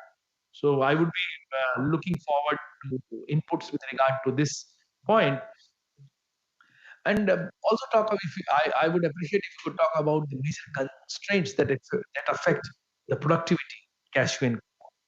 And what should we do for that? Can we build some component in the scheme that we are going to develop with your inputs so that it takes care of the constraints? How do we foster better farmer-processor linkage so that the processor gains, the farmer gains, and as a consumer or the customer gets the best kind of quality? So I'll be looking forward to inputs on this. And what, according to you, is the policy direction that we should take to benefit our farmers, benefit the whole sector, and also to bring in private investment? Because all of us understand the government intervention and the pumping in of budget and money acts as only a catalyst, and it is the private sector which has to come in and see value in the whole enterprise and do the right kind of investment. So how do we have this buy-in of private sector coming in and investing in the sector? So I'll be expecting inputs on this regard, because we have players from the industry, we have players from the value chain, farmers who can give us input on this. And what, according to you, is the intervention which will lead to effective backward and forward linkages to make India a leader in cashew and cocoa sector? So these are some of the leading questions. If you want, I can leave this question on the screen, or otherwise we go to the next slide, because I know we have only limited time and we will be only hearing from the panelists who are linked to this webinar. Others will be in hearing mode. So my point is, anybody who wishes to give any kind of input, please feel free to give inputs on the website, on the email ID that is being flashed on the screen. It is rajesh.saha@nic.in. rajesh.saha@nic.in. Please feel free to give your inputs, and give your inputs, because you are being a part of this whole exercise, and we are at a precipice where we are formulating a new scheme, which can be, your input can be instrumental in building a very robust kind of program, and we'll be happy to hear from you. So I'll ask my team to put the last slide first. The key questions for discussion. and we'll start with the panelists. So should I call the name or how do we go? So we have around 12 panelists. I think I'll call the names because otherwise it will be a lot chaotic. Okay. So I have the names. I have the name of the participants here. So we will start by Shri Bola Rahul Kamath, who is the president of All India Cashew Association, ICA. And Mr. Kamath, I will request you to give your input. We have received the paper that you have sent. It is a very detailed paper. We will be taking cognizance of that. But because you are with us on this panel, please share your ideas as to how we go ahead. Sir, thank you so much. First of all India Cashew Association is an association of all the cashew manufacturers in just a moment. Just a moment. May I request all panelists to please unmute mute your mic. So only the speaker whom I call can put on their mic and speak. Otherwise, we will not be able to hear anybody. So please everybody mute your mics, and Mr. Kamath will only put his on, and everybody can hear. Yeah, please, Mr. Kamath. Thank you. First of all India Cashew Association is an association of cashew processors from more than 9 states. And we have come together for this purpose, that we promote the cashews on a pan-India level. Now, from the association, from the bottom of my heart, I want to thank Honorable Prime Minister and the Government of India for taking up cashew as a focus subject during this budget. Now, cashew industry, as you have rightly said, employs more than 1 million people, especially from the women. I would again request my fellow panelists to please put your mics on mute. Only Mr. Kamath will speak so that all of us can hear. Yes, Mr. Kamath. Yeah, cashew is a traditional rural-based, employment-generating, agro-based industry. So it needs all the focus that is required. Now, my point is, if you are looking at 2035, India may need 30 lakh tons of raw cashew nut to process. And presently we are at around 7 to 8 lakh ton. So we need to multiply this by at least 4 times. And this is not a very difficult task as we are thinking about, because we have experiences in Cambodia and in Tanzania, where the production has gone multifold in a matter of few years. Now, 2030 is a very ambitious target, because whatever we do, whatever plantation we do, it takes 4 to 5 years to get the output done. So any target for 2030 is a very ambitious target. So I think we should shift our goal to 2035. Now, if we have to achieve 30 lakh tons of raw cashew nut in 2035, the issue is we should start with the white paper on what is the actual present production. We claim that we are at around 7.8 lakh ton or 8 lakh ton, but industry estimation is this is nothing more than 4.5 to 5 lakh ton. But we have nothing concrete to prove this point. What we request is do a survey on white paper, use the drone or whatever modern methodology is available, and assess what is the actual crop in the country today, and where we have been successful and where we have been failure. Because with this only we can plan our future. Now, how to increase the crop in the country? Now, the very basic and common sense approach is to make it more profitable. The moment we make cashew plantation more profitable, definitely people will take it up. Now, to make it more profitable, the option is one, of course, common sense, increase the productivity. But there are many other options, like one, utilization of cashew apple.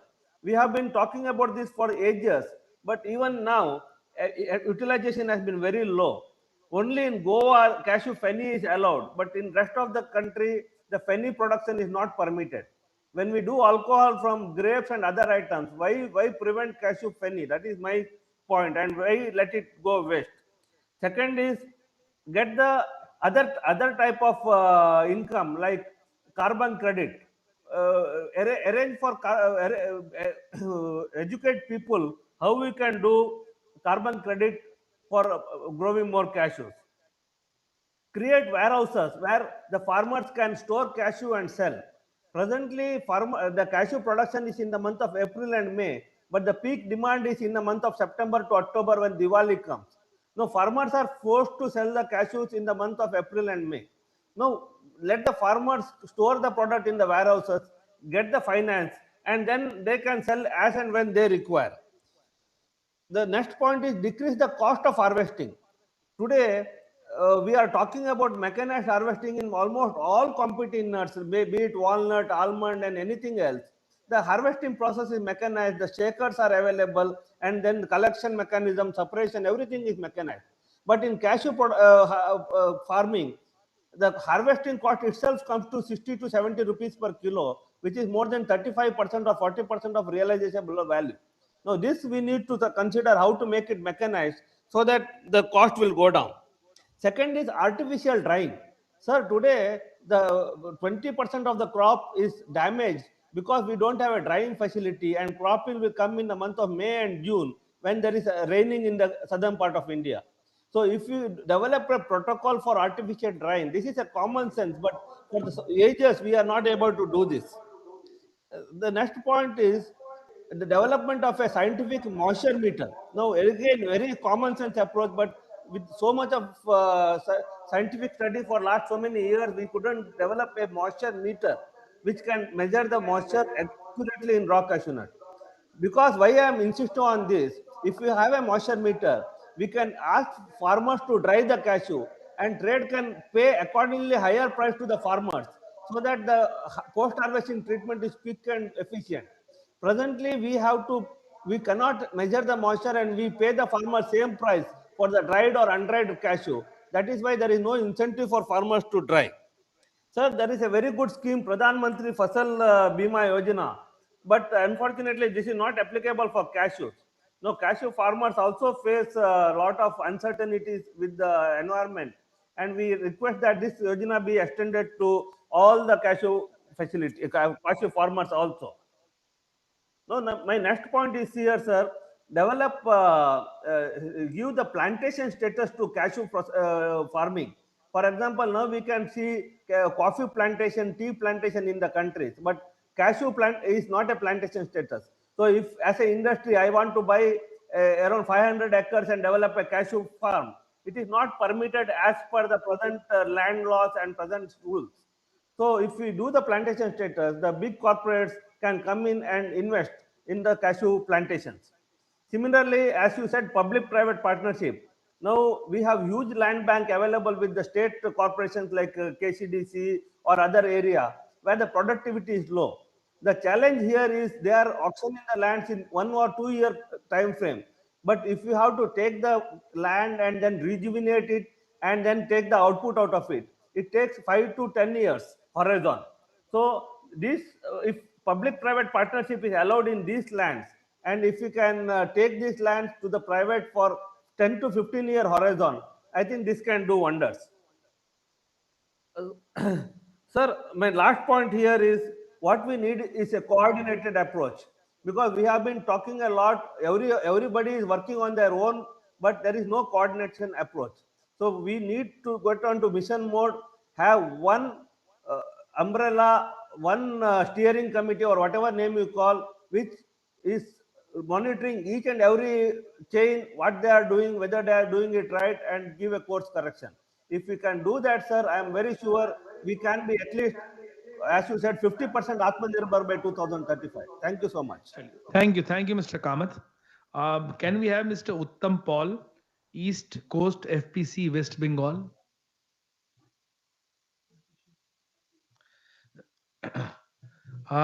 Mr. Uttam Paul, are you available online?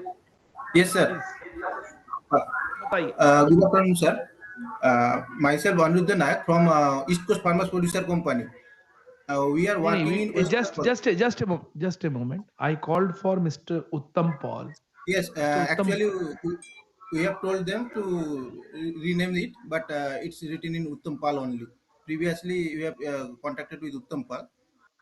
Okay. Sir, I am the CEO of East Coast Farmers Producer Company, and Okay. we are working in Bengal, Kontai area. which is a major hub for Cashew industry. Nearly 1,200 micro and small units are here. But Where? things in Kontai Which area, part?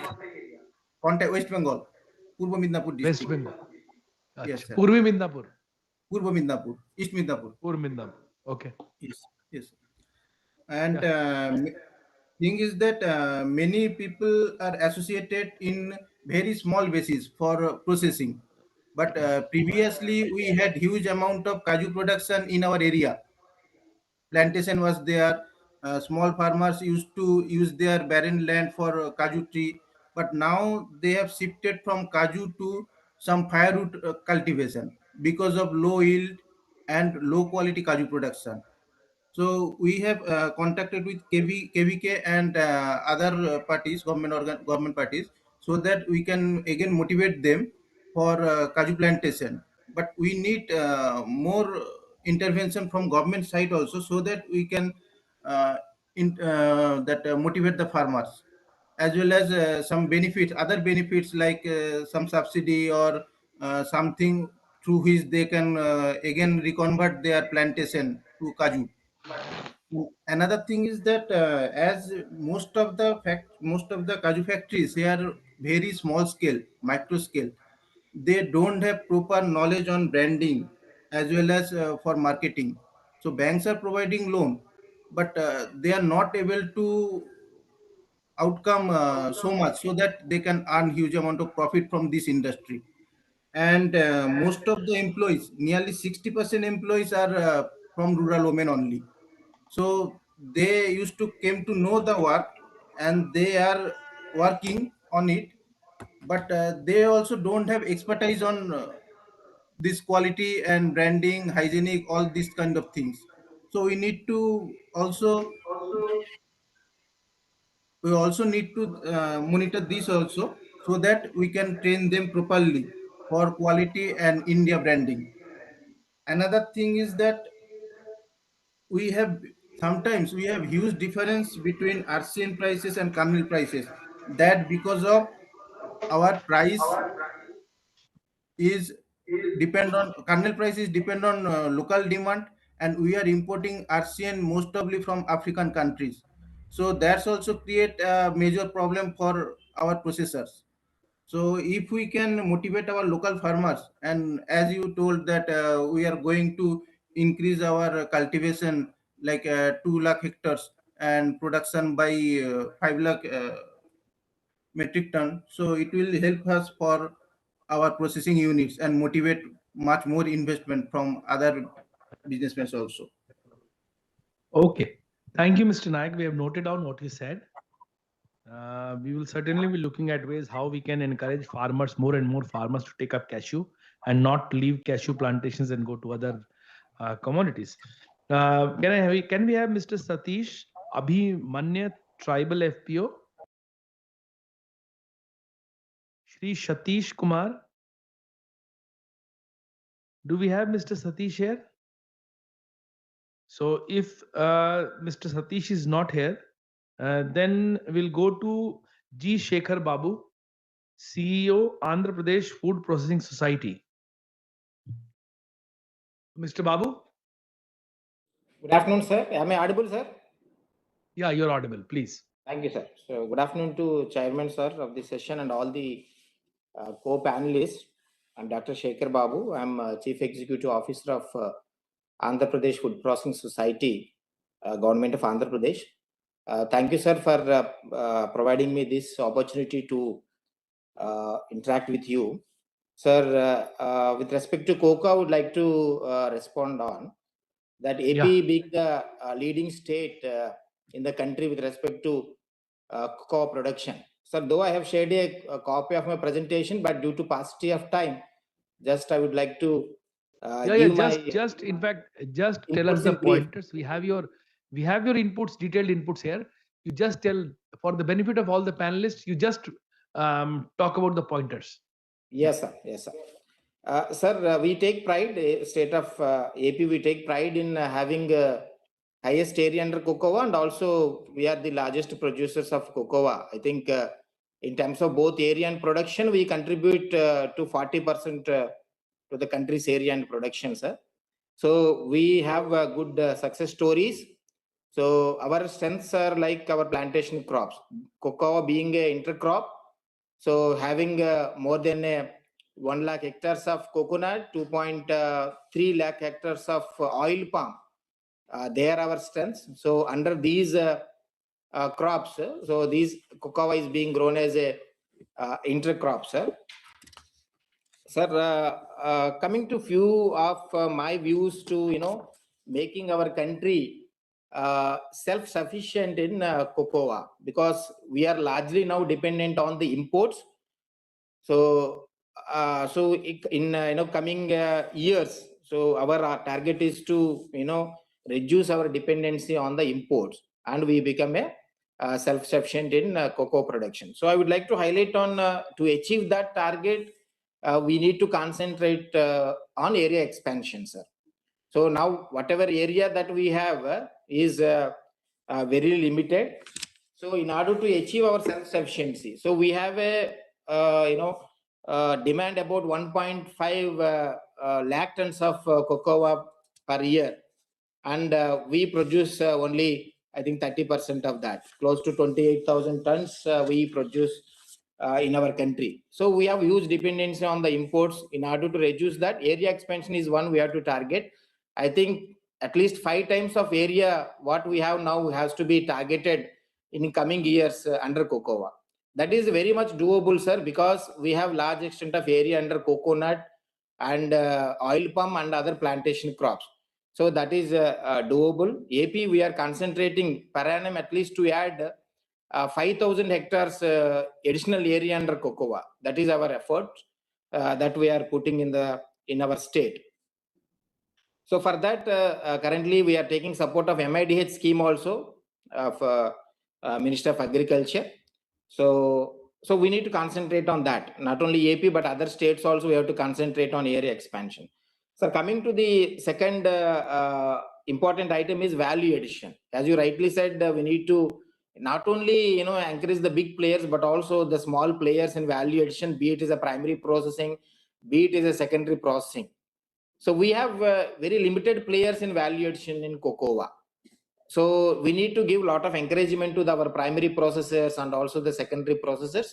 Right now we are taking the assistance under PMFME scheme, and also AP food processing policy also gives a lot of encouragement for the entrepreneurs to invest in this particular area and cocoa value addition. So again, maybe we can also think of better convergence of MIDH and the PMFME schemes.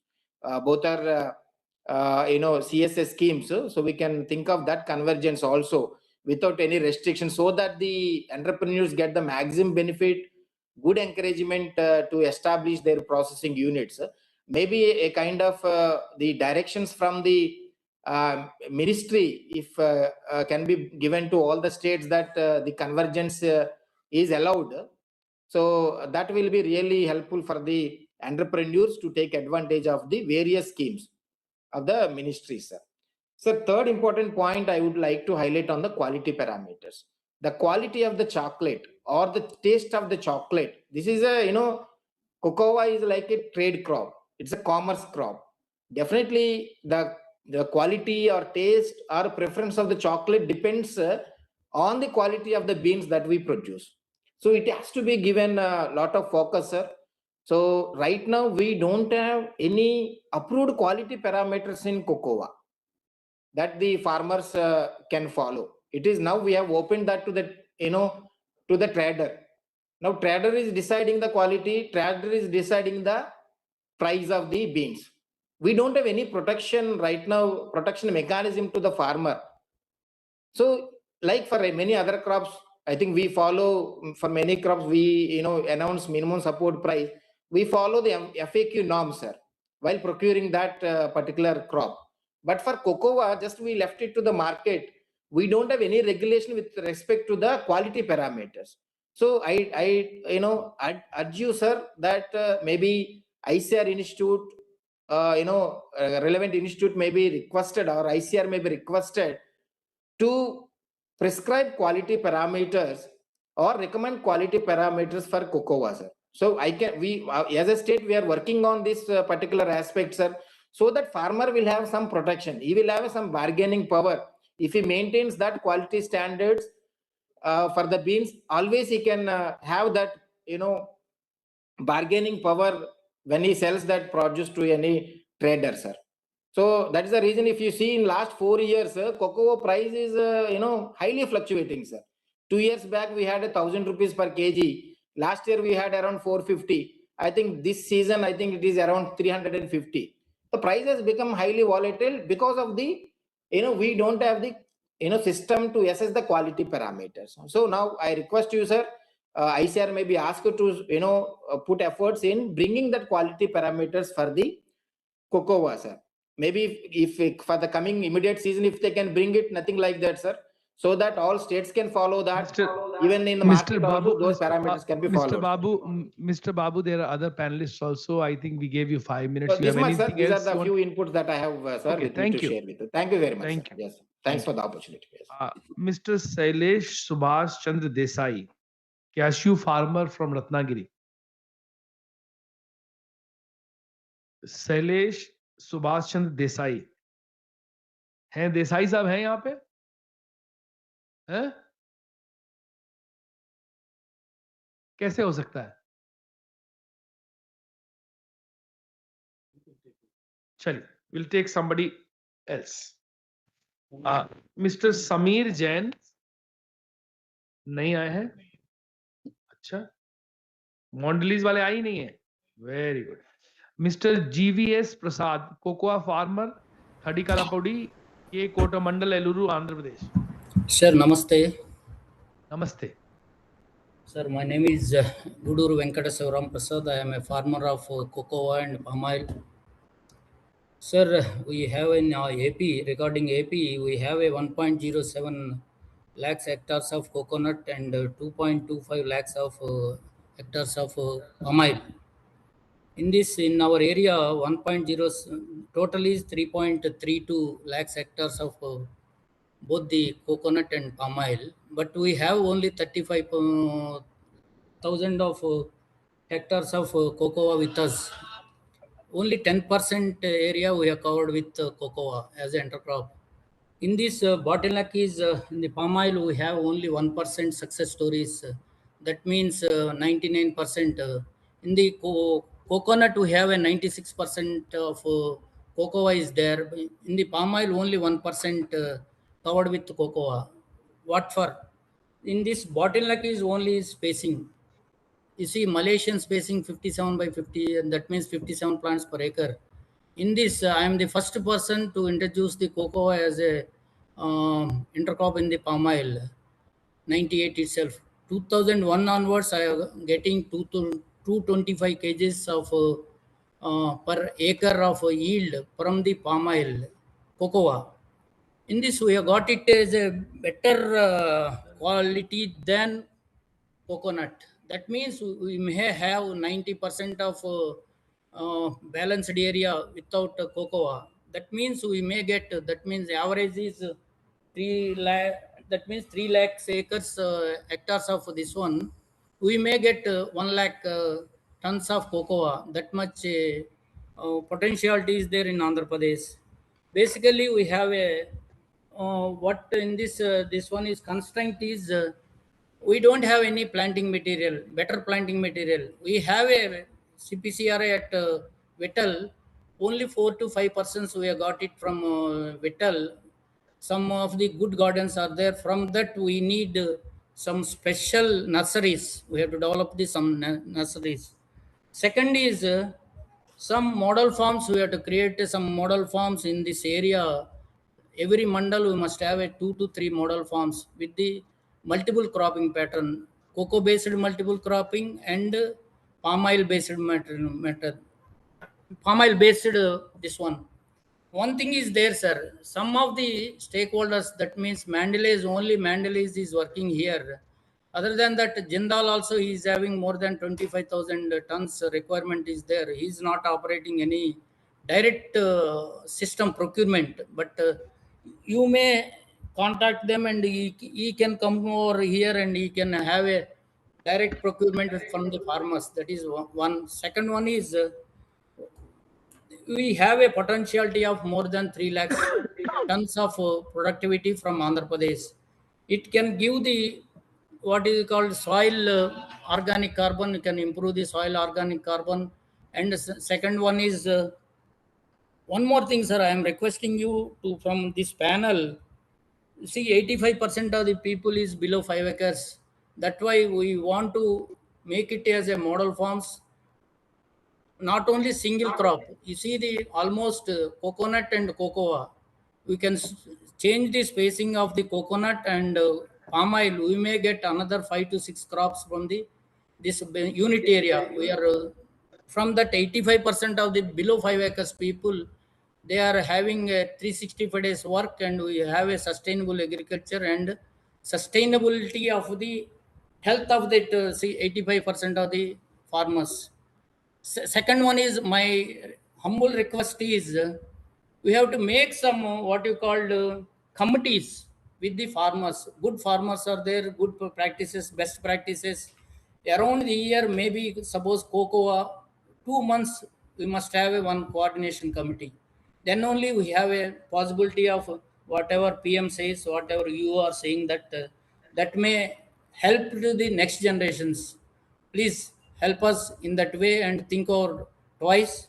And some other input also I can give it to your website, sir. Please, Mr. Prasad, please send it on the email. I have shared Okay. my email, right?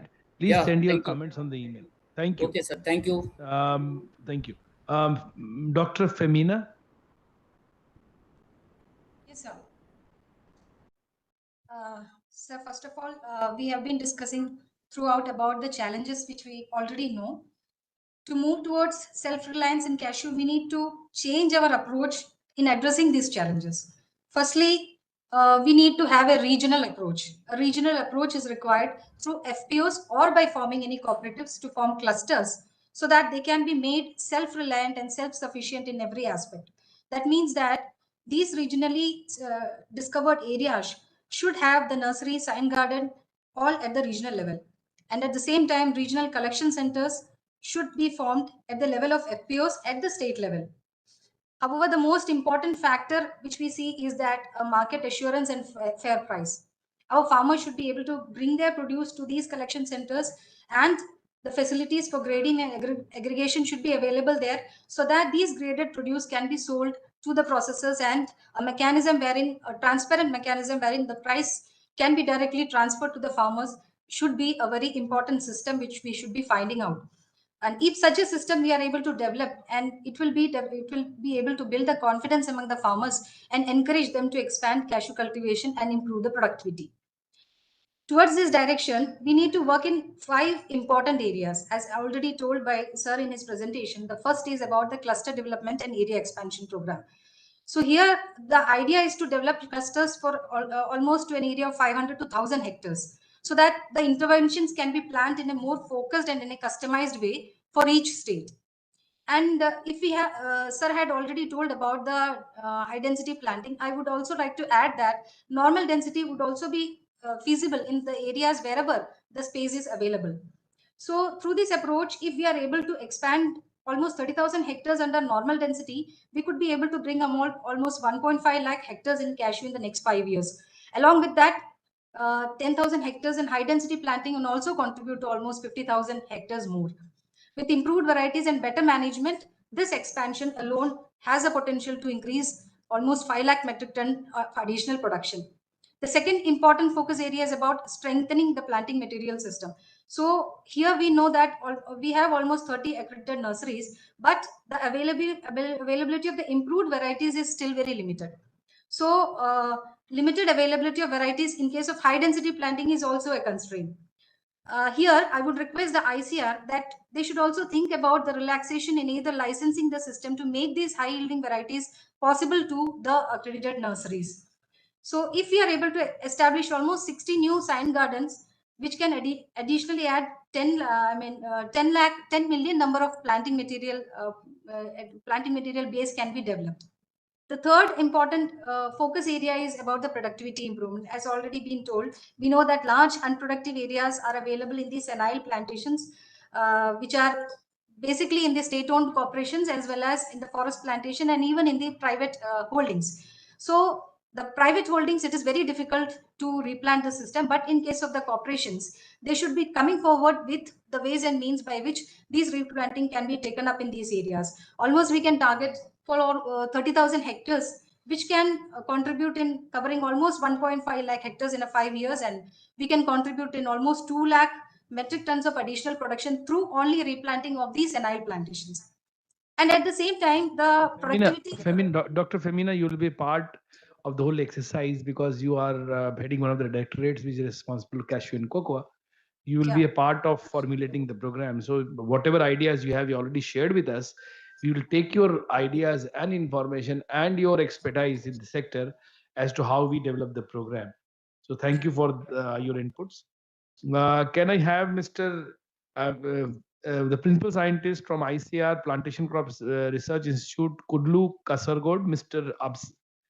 Dr. Elaine Apsara?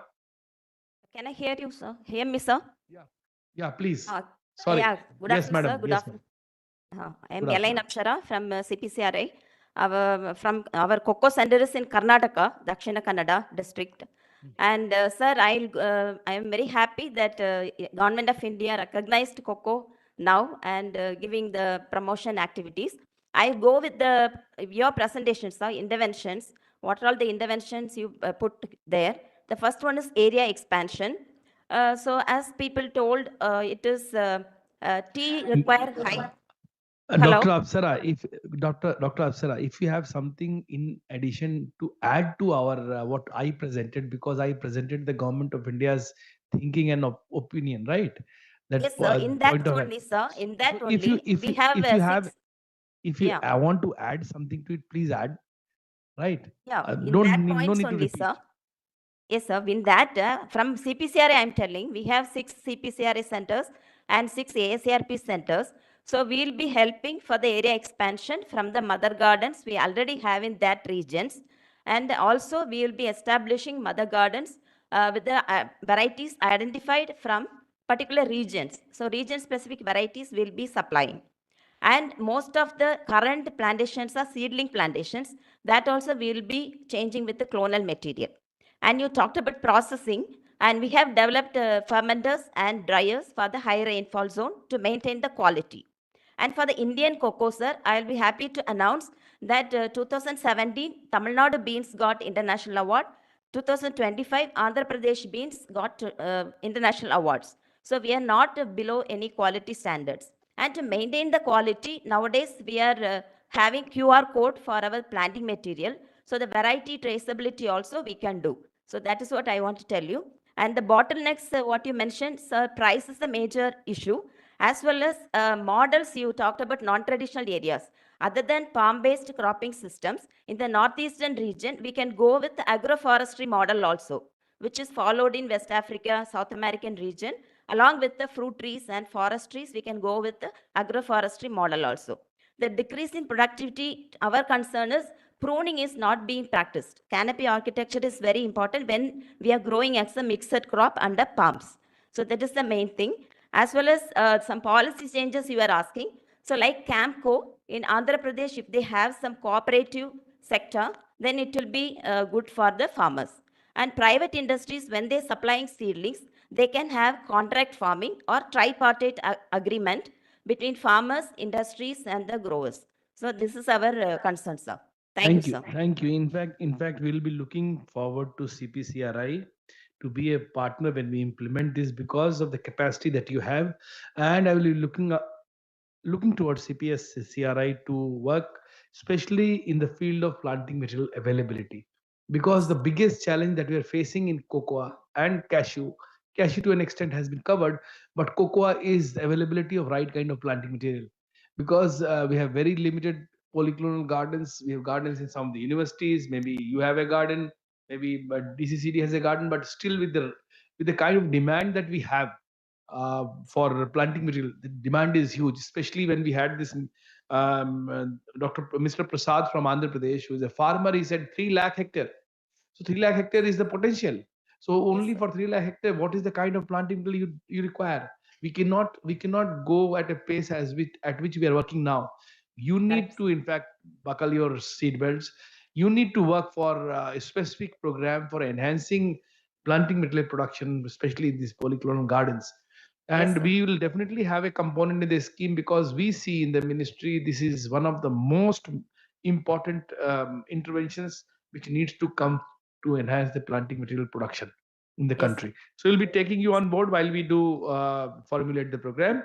But in the meantime, my suggestion to CPCRI is, at your level, you start working on creating new polyclonal gardens, not in your campus, maybe with the state governments, maybe with the universities, in the landscapes where cashew and cocoa, especially cocoa, grows, so that in 1 year at least there is some mother block from which cuttings can be made, can be taken out, and planting material can be provided to farmers in these areas. Because everybody is saying there is no planting material, we don't have planting materials of uh, cocoa, and everybody is rushing to Kerala Agriculture University. That is a very, very sorry state of affairs. I must not say it here, but definitely we need to ramp it up. I'll have Dr. Patel, Dr. V.V. Patel, who is the additional Assistant Director General of ICR, dealing with food sciences here, as one of the panelists, to give his view on the subject. Okay, sir. Thank you, sir. In fact, I'll add to what Dr. Ellen Afsra has said now. First of all, I would like to take cocoa first, because cocoa, in fact, there is a huge scope of improvement. We have developed varieties, region-specific variety from our Vittal Center, and Afsra is leading the program. We have come out with certain hybrids as well as certain selections. And these hybrids and selections are yielding from some 900 kg per hectare to 1,500 kg per hectare. So there is a huge scope. For the only thing is, again, multiply the planting material, because of we need that some nurseries, region-based nurseries. We have also identified that what are the varieties that are region-specific that can be grown not only in southern part but also northeastern parts, particularly in Assam also and some other northeastern districts. We have identified the areas where cocoa can be taken up. Then we have standardized nursery production technologies for quality planting material production, how we can hasten the planting material production system. Then another very important point, because we need good bean yield as well as good dry bean quality. And one quality aspect, somebody from Andhra Pradesh said that we need to develop quality standards also. So we also worked, but it will be refined, and finally it will be circulated to all for the adoption purpose. Fertilizer and pesticides. Fertilizer specifically, we need to apply the fertilizer, because again, cocoa, it is producing a lot of canopy, and a lot of these materials are recirculated into the soil. So again, what we need it to recoup and also to add the fertilizer. And many, if you look at the, because it is grown as intercrop in the coconut garden as well as all palm garden and other as intercrop. So we need to manage it very properly, and pruning is one of the most important aspect in cocoa. And if you're not pruning it properly, then again we are not going to get the proper yield because of side effect and other thing. There are 3-4 important aspects again related to the challenges in the disease and pest management. And if you look at vascular streak disease, it is one of the key challenges that is from the Kerala, and we need to sometime do proper checking and proper quarantine for this vascular streak disease. Phytophthora pod rot and tea mosquito bug, mealybugs are also creating some kind of challenges. So I think we need to have some IPM technologies to be propagated when we are taking the cocoa for further large scale cultivation. So area expansion we can do besides the Andhra Pradesh, Kerala, Tamil Nadu and Karnataka. We can go in Meghalaya, Nagaland, Assam. We have identified patches like in Golpara and other districts. We also need some drought tolerant as well as high temperature tolerant varieties, because we are growing cocoa in an area where water availability is an issue. So thankfully, CPCRI again and Kerala Agriculture University has come out with some kind of variety that are drought tolerant. We can again especially multiply those varieties. CPCRI has also developed some of the technologies which can be, low cost technology that can help in the processing of the beans, drying up as well as fermenting of bean. And that can again further put into the scheme so that it can be taken up by the small and marginal farmers.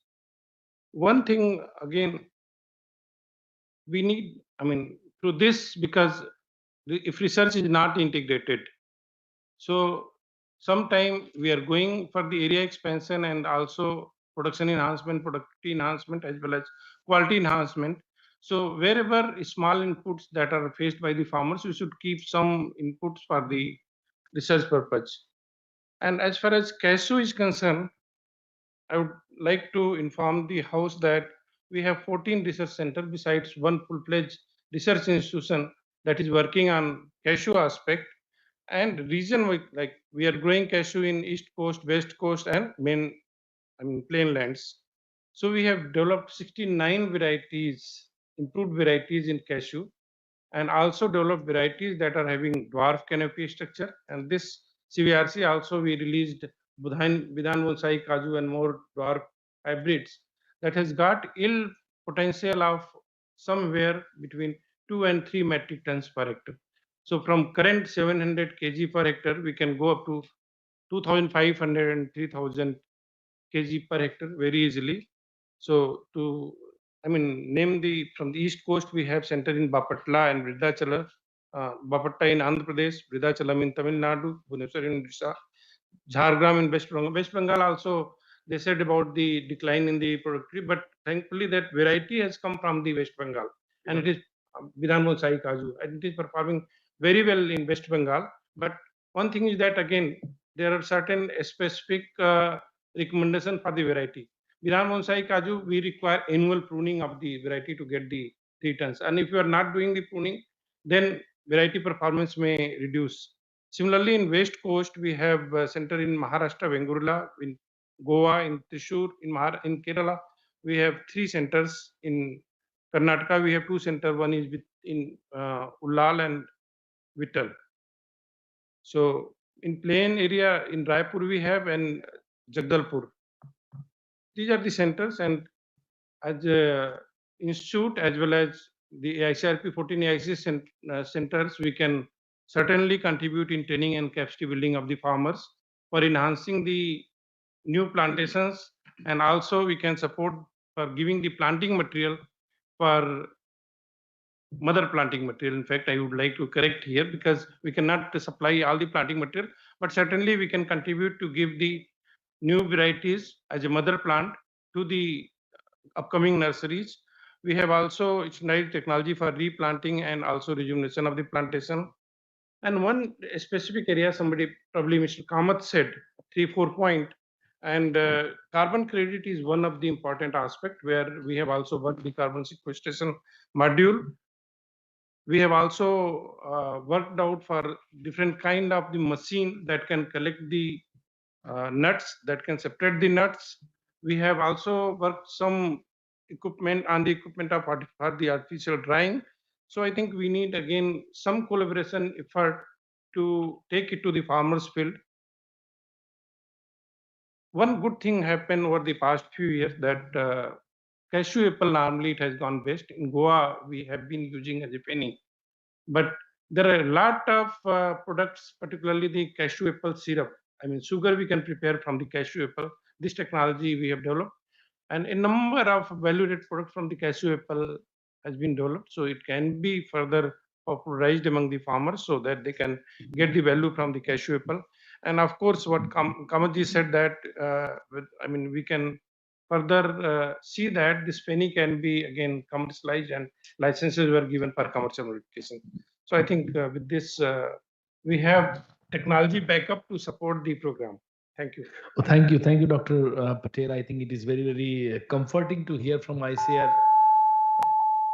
that we have the technology backup to support a large program that Government of India is thinking of bringing in, especially with regard to cocoa and cashew. Cashew, we have some capacities. Cocoa is the variety, the commodity where we need to work on without losing time. As you also mentioned, Dr. Apsara also mentioned, she has been working on cocoa systems, and there's a lot of promise with respect to yields, and that is quite encouraging. My colleagues, who are colleague panelists and people who are joined the webinar, listening to us, they'll also be happy to learn. We have varieties which can be promoted and taken up. The point is, how do we enhance and expand the polyclonal gardens? So one thing we can do, because the annual action plans from the states are now coming in, if you can help us identify the states where these polyclonal gardens need to be taken up, where there is a potential of area expansion, now we can get them included in the MIDH action plans and link them to ICR centers so that they get to establish a polyclonal garden at the earliest. This very year they establish the polyclonal gardens. So be prepared. They will be coming to you for all the support. Thank you. Thank you. This is very comforting. Thank you. Do we have somebody from Goa Forest Development Corporation? Nobody. Kamla, Miss Kamla, Managing Director, Karnataka Cashew Development Corporation. Are you online? Yes, sir. Yeah, please, Sir. Kamla, we'd like to hear you. Yeah. Yes, sir. See, Sir. I'll tell you the basic premise. I'm talking to you. You are a part of this because forest development corporations across the country are the biggest owners of what I'll call real estate of cashew in the country, especially Karnataka, Kerala to an extent, and Goa. Yes, sir. So large areas with very, very low production and productivity, senile plantations, because the purpose of plantation was totally different when the plantations were taken up. Now, in order to maximize the benefit, aligning it to SDGs and seeing how we can benefit the environment, the land degradation commitments of Government of India to LD and the neutrality, and at the same time enhance the incomes of our communities, especially who are dependent on forest, and when they can benefit from these plantations. As to what we can do, how we do, how you are doing, please talk about that. Yes, sir. Yes, sir. Good afternoon, sir. Sir, I'm Kamala from Indian Forest Service, Managing Director, Karnataka Cashew Development Corporation, sir. Just I will tell about the corporation in a brief, sir. Corporation was started in one minute. Kamla, Yes, let us come to your inputs directly, right? sir. Yes, sir. Yeah, Yes, sir. yeah. Sir, actually, sir, in corporation, we are having around 25,627 hectares, sir. And the entire area covers 4 coastal districts, sir, from Dakshin Kannada, Udupi, Uttar Kannada, and Shimoga. In Dakshin Kannada itself, we cover around 9,000 hectares. In Udupi, around 7,000 hectares. In Uttar Kannada, around 7,000 hectares. And in Shimoga, around 2,000 hectares, sir. It is totally around 25,627 hectares, sir. Sir, out of the 25,627 hectares, 12,000 hectares are on equity share basis, sir, with corporation, and rest of the around 12,000 hectares are obtained in lease from Karnataka Forest Department, sir, for a period of 30 years, and the lease were over in last 2023 May, but it is in the process of renewal of the lease, sir. This is the present situation of the corporation, sir. The corporation has a board, sir, with 9 members. 4 members are from central government and 5 members from the state, headed by the political chairman, sir. This is the board of the corporation, sir. And rest of the thing is that what all the activities we are doing is that mainly rejuvenation activities, sir. We are having around 4 nurseries, and the main thing is that we go for the rising of the grafted varieties, sir, and rejuvenation of the cashew plantation. The problem is that we don't have that much funds, sir. The main problem is the financial constraint in KCDC. Actually, KCDC is under loss. It is functioning under loss, sir. The last year losses around 1 crore 12 lakhs, and the cumulative losses around 2 crores, sir. This is the condition of the KCDC, sir. So what all the funds we are receiving from RKVY and National Horticulture Mission, we are taking up the rejuvenation activities and this nursery activities, sir. But what funds we are receiving is not that much sufficient, sir. For last 3 years, we are not receiving any funds for the nursery raising. But there is a huge demand for nursery raising, sir, from the farmers also, and we can go for the restocking of the cashew plantation also, sir. Sir, what all the cashew plantation we are having with us is completely seedling origin, and it is the old plantation which is around 30 to 35 years old, and some of the funds received from RKVY and NHM is used for replanting and gap planting of this cashew plantation and for the rejuvenation work, sir. In RKVY and NHM also there is a guidelines in MIDH that already work plantation should not be revisited, sir. In the 2017 we would have done the work of the rejuvenation, but in 2023 or 26 there is a guideline that it should not be revisited, sir. But because of the heavy rain in Dakshin Kannada and this coastal districts, sir, weeding will be very heavy, sir. And and all of us know that. Kamla, just Yes, a moment. The MIDH guidelines clearly prescribe rejuvenation of old orchards. Yes, It does sir. not prohibit. If you go by the guidelines, they are allowing it. My point is because the forest development corporations are in a unique position with custodians of large areas with plantations, and the productivity is very low. Off and on in smaller areas under some program you're able to do a bit of it, but still the corporation is a profit making body, is a body corporate. You have the potential to do raising of planting material. I think that nobody stops you for that. Taking up new areas to support farmers and do investment definitely requires money, but at least planting material production does not require. You have the right kind of manpower available, you have the mother blocks, everything is available. Sir, one submission, sir. Sir, actually 280 is the sanction strength, sir. My corporation is having 17 permanent employees, around 30. There is a Shema Abridhi group, means it's a kind of a watcher, and around 40 people working in outsourcer. Only 100 members are there. Sir, per year I require around 3 to 4 crores. For not 3 to 4, around 4.5 crores for their salary and establishment charges itself, sir. My corporation is not in that much position to meet that also, sir, because in the month of September. Tell me what is the revenue from 25,000 odd hectares?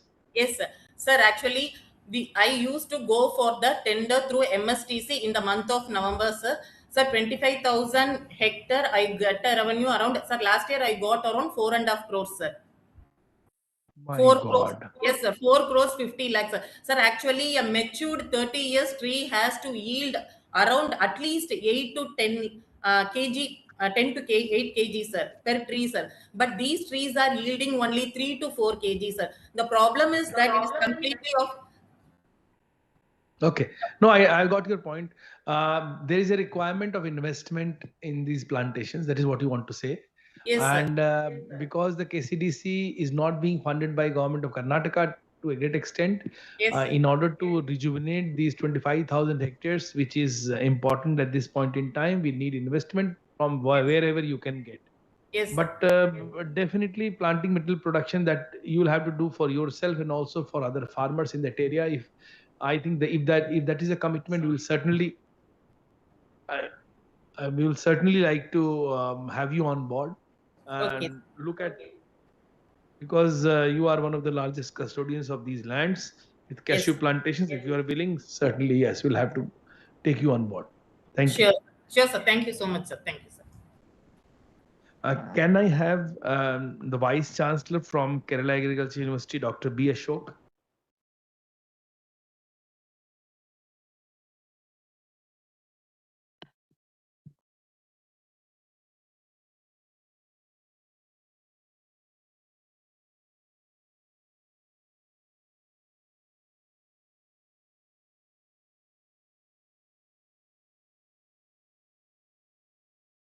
If Dr. B. Ashok is not online, then we can straight away go to interveners. We have Mr. Vishwanatha Rao, who is a cashew cocoa farmer from Kanthamangala. So, am I Mr. audible, Rao? sir? Yeah, you're audible. Please. Sir, already many people, I am Vishwanath Rao, a small-time farmer from Kanthamangala, Karnataka. Yeah. Sir, the main point is planting materials. I can show you the cocoa, this size cocoas, the material has to be used, not this cocoa to be used. See, private nurseries, they don't have any control.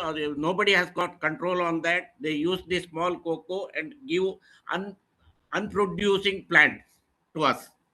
That is one point, sir. Control has to be done. And second, sir, the tissue culture, whether if it is possible, it has to be introduced in cocoa plants. Sir, one more point is the crop protection. The country produces about 25 to 30,000 tons. Another 10,000 tons of cocoa is eaten away by monkeys. So monkey parks has to be made and monkeys has to be shifted to the park so that farmer can save his crop. Sir, next is the quality of the beans. So we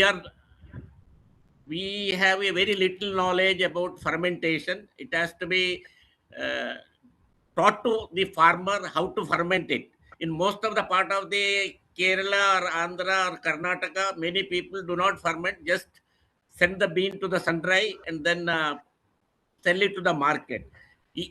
While 90% of the people do that, the 10% of the people who produce quality beans doesn't get a good price.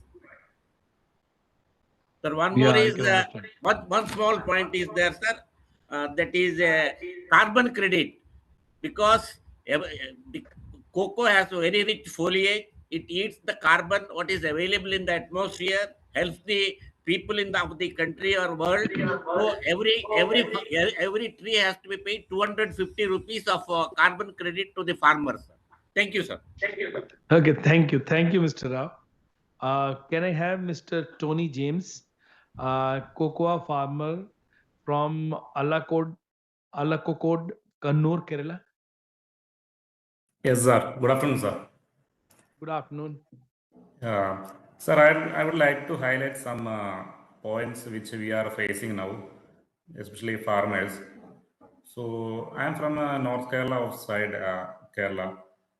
Okay, which the main problems which we are facing now, the drastic change in climate, because last 2 3 years the climate was changing year by year. It will affect our yield and flowering everything, because I think only in Andhra Pradesh that irrigation support government providing to the farmers, because in Kerala and all there is no irrigation support we are getting from the government, especially that drip irrigation and finding water sources like that.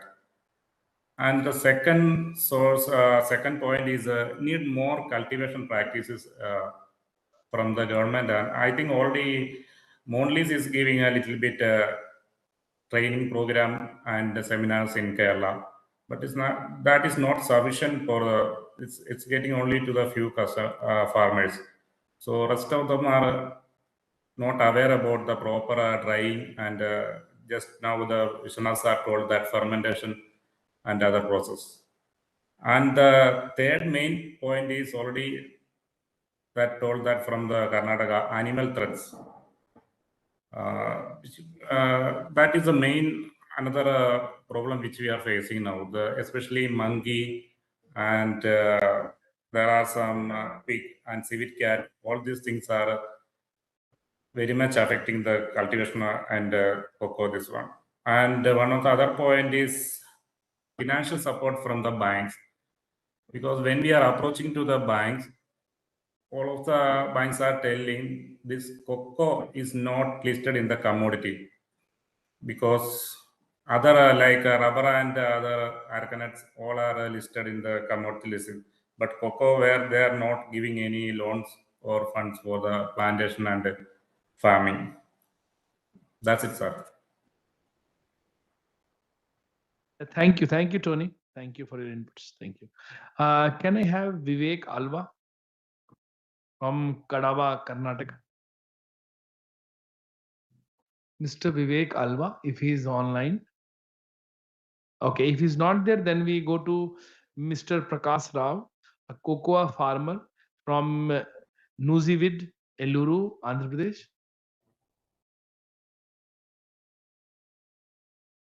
He's also not online.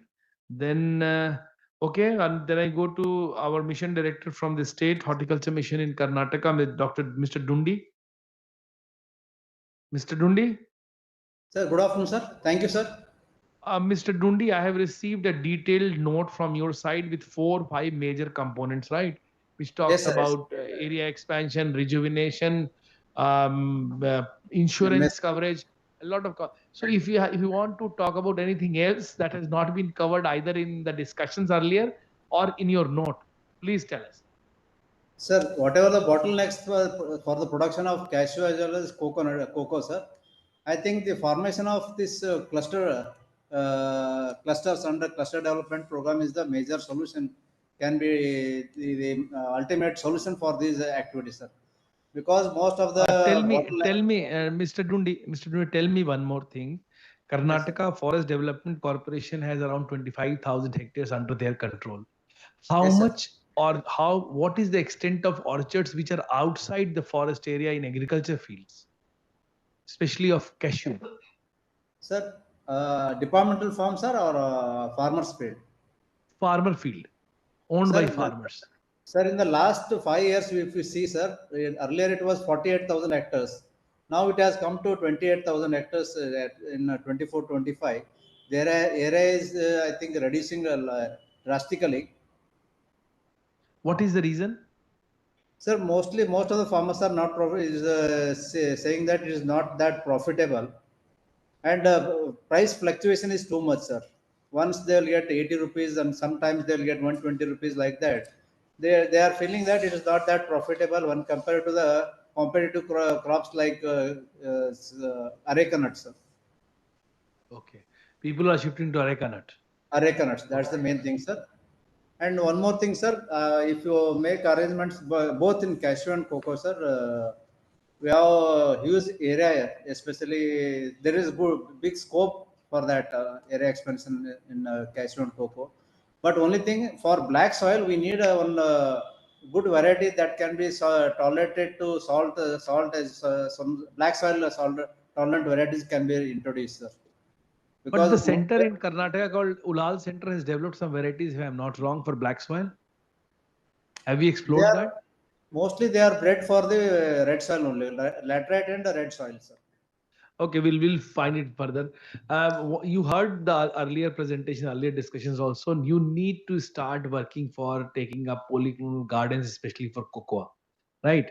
Unless and until you have these mother blocks and gardens and nurseries, expansion will not happen. So my advice to you, while you come for your annual plan to us for approval, please include a component for polyclonal gardens for cocoa, either in the university, because you have good universities who are working in the sector, in the department, or even a progressive pharma. I don't have any problem, but you need to start working in advance for getting the best benefit that they can get for your farmers under this scheme, right?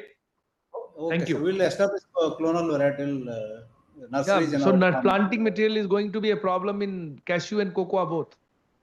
So there is a huge demand. We don't have any problem with that. Especially in both cashew and cocoa, we don't have any problem, sir. We'll get the seed material from the CPCRI. But you need to work on polyclonal gardens, especially for cocoa. Think about that. Sir. Okay. Thank you. Thank you. Do we have Mr. Bajaj? So Mr. Bajaj brings in a lot of expertise. Good afternoon, from sir. APEDA about the trade. Yes, Mr. Bajaj, please tell us. Sir, thank you very much, sir. You have given a very elaborate presentation on value chain. I would not repeat that, but sir, just on exports part, 63% share is Vietnam and we are holding 8% share. And till 10-12 years back, it was reverse. We were holding the majority share. So what we did, we studied it. We tried to find out what has happened. We found out Vietnam has invested heavily on their automation and this processing efficiency. And as a result, they are now cost competitive and they have taken our market share. We started giving subsidy to our processors of our available resources. And because we know this is need of the hour and more investment in cost automation is required. At the same time, they were also facing problem in getting credits from the bank because many of them had failed earlier. We also worked in that, and that is also need of the hour, that we help get more and more credits at this time so that they can invest in their automation and infrastructure development. So branding and promotion, you have already mentioned. I would like to reiterate, it is required. We have, through our trade fairs, B2B interactions, and we also participated in international cashew conferences. We think this has to be go extensively to do branding and of our produce. Sir, another part, see, 12 lakh tons we are importing from abroad, and this cannot be substituted overnight. What we realized, that there is over dependence on Africa, whereas Vietnam is getting cheap and M23 variety from Cambodia across the border.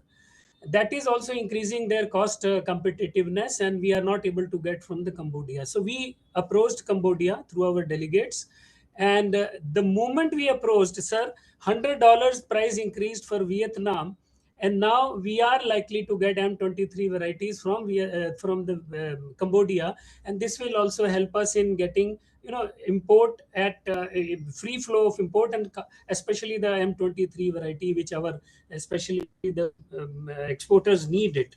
So value addition, you have mentioned, would like to reiterate, we need to invest more on the value addition, not just Kaju Katli, but value addition, the produce which is of required taste of importing country, we do it. And cashew butter and other things which is used in food and also in the cosmetics, like these we have to help. And our institutes, NIFTEM and all these institutes, CFTRI, helps to help us in developing more and more value added products in that. Sir, on the cocoa part, you have already mentioned on value chain and other parts. I'd like to add one part is on traceability and sustainability, because EU deforestation rule is coming up, and our cocoa is going to be affected on this. So you and us, all of us and state government have to work in towards developing traceability and sustainability. Sir, I've prepared some note and I'll send it on WhatsApp, on email also. Thank you, Mr. Bajaj. One more point, because if you have heard the earlier speakers, one of the speakers talked about cocoa not listed as a commodity, wherein they are having problems in accessing credit from the bank. So is there, does the Department of Commerce declare commodities which can be taken up for plantation? नहीं sir, the actually जो processing में नहीं है, banks they take their own cognizance, and when it is not in processing, they treat it as commodity, and then the treatment of the credit extension is also different. So I just forgot to mention one part. We said that there have been a decline in our exports. First time in this year, from April to December, we see first time after 10-12 years, we see 29% growth in our cashew sector, sir. So we are optimistic. We are hopeful that this will continue. We'll be able to get our regain share in the international market. No, in fact, I would like to add here also, sir, our domestic consumption has grown manifold. So again, because of demand in domestic sector and good price in domestic sector, the import probably has been getting down. Thank you. So one more thing is, tell me, do we need to declare these as plantation crops to make people have more access to more benefits, as in case of rubber and tea and coffee? Sir, it is within your preview, sir. You can do it. Ministry of Agriculture can do it, sir. Okay.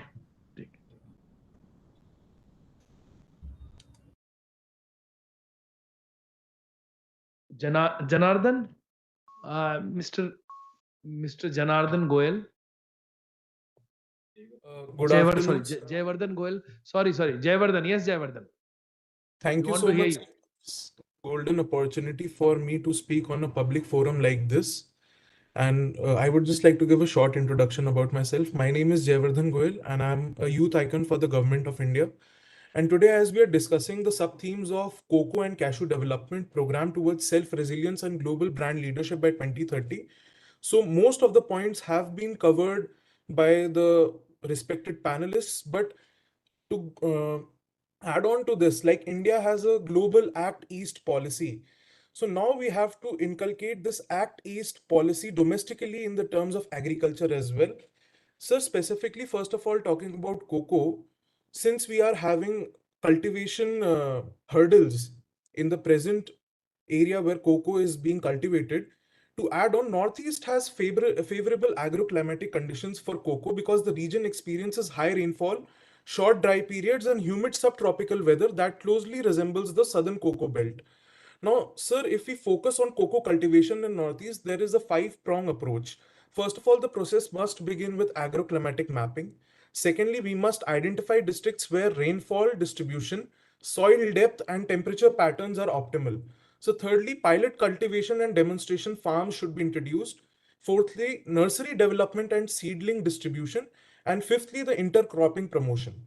Now, so talking about the branding and export of cocoa in India, first of all, we also have to focus on the GI tagging given to cocoa of India. Now, we have to also focus on branding through storytelling and premium market positioning of the product. And rather than selling raw beans, sale should be done in semi-processed or finished goods. For example, coffee powder, dark chocolate, and traditional chocolate. Now, I had also shared a list of suitable districts. There is a list of 10 districts which the ministry can use as per its perusal. And together, the combination of these districts can make a northeast cocoa corridor, which will have a great contribution to achieve the present goal of self-resilience and global brand leadership. Now, sir, jumping on to cashew, as we have discussed that India is one of the world's largest producers and exporters of cashew kernels, but certainly we have to expand our horizon in terms of the geographic limitations that we are holding on right now.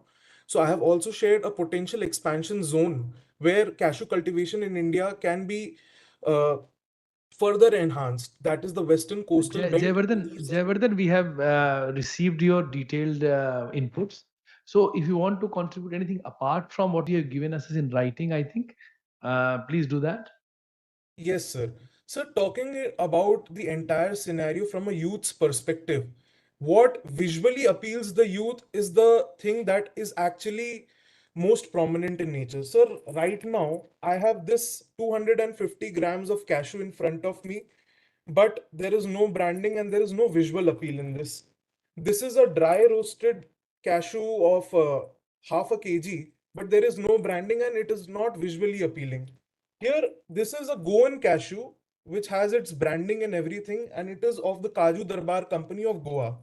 So certainly we will have to enhance the marketing techniques of how branding can be positioned in a better way. And for not only branding, but also the byproducts of cashew, for example, flavored cashews, cashew butter, cashew milk, and cashew apple products. For example, non-alcoholic cashew apple juice. As one of the honorable panelists was talking about the cashew feni production, since it is prohibited in many states, so one novel idea that can be taken place is that a non-alcoholic beverage is developed out of cashew, and cashew apple is usually discarded, but as Dr. Patel was speaking about, that new technologies are converting it into products like jaggery and beverages, which can increase the farmer's income.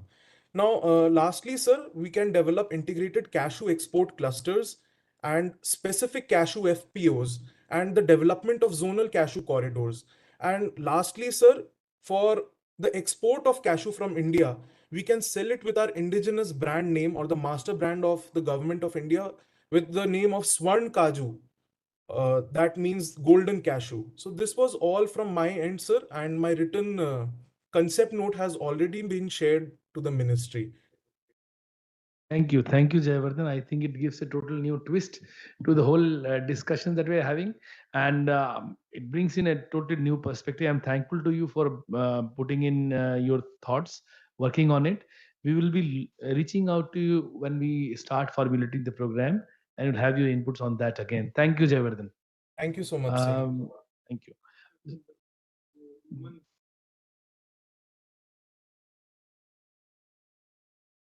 Is there anybody who has been left out from the panelists or interveners who did not get an opportunity at that time? So in fact, we tried to incorporate and bring in all the panelists and the interveners. I must thank all my colleagues who have been sitting here with me in this hall. I also thank all the panelists who have joined virtually and the interveners who have been here for the last 3.5 hours. listening, deliberating, and contributing. Sir, myself, Dr. Contribute. Sanjay Desai is also here. Yeah, Mr. Desai, now you are here, please. Please. Myself, Sanjay Desai from Ratnagiri district of Maharashtra. Yeah, बताइए. And hello. I also have some you want to points say something regarding about the farmers' point of view. Yeah. Okay, sir. There is in Konkan region of Maharashtra, the major varieties of cashews grown by the farmers are Vengurla 4 and Vengurla 7, sir. These So are these the are the good high-yielding varieties. developed by. Yeah. These are the good varieties developed by Konkan Krishi Vidyapith. Yeah. But Yeah, I know. last 40 years, before last 40 years, and the orchard of that all cashew varieties have become old. There are 1.91 lakh hectare area is under that varieties, and that whole orchard are become old and become Mr. weak also Desai, and unproductive. There is a hello. Mr. Desai, what you're saying is that the plantations are old and more than 30 years old, senile plantations, and the productivity is getting affected. Okay, sir. So we need to work Affected something by for. same There's some tree problem with mosquito your and audio. same borer. There's some problem with the Audience. audio. Okay, sir. Can you give us your inputs in writing? Thank you. आप हमें लिख के दे देंगे email Okay, पे? sir. दे दिया है sir. Email no हम आपको ग्रुप में I शेयर will- कर I will देंगे send email. it. Please email पे अपना आप इनपुट दे दीजिएगा. जो ईमेल आईडी हमारा है rajesh.saha@nic.in rajesh.saha@nic.in.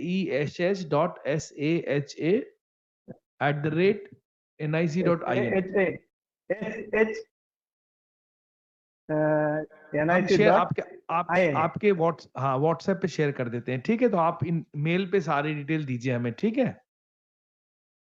Thank you, Mr. Desai. So if we have listened to everybody, we have been very keenly, the whole panel has been very keenly listening and participating in the whole exercise of this webinar, because this is a very, very critical moment when the budget announcement is being deliberated. We have done some work here. We wanted to have your input, what the farmers, what the professors, what people across the stakeholders think about the program and what is the need of the hours. I think we have got ample and very, very good inputs.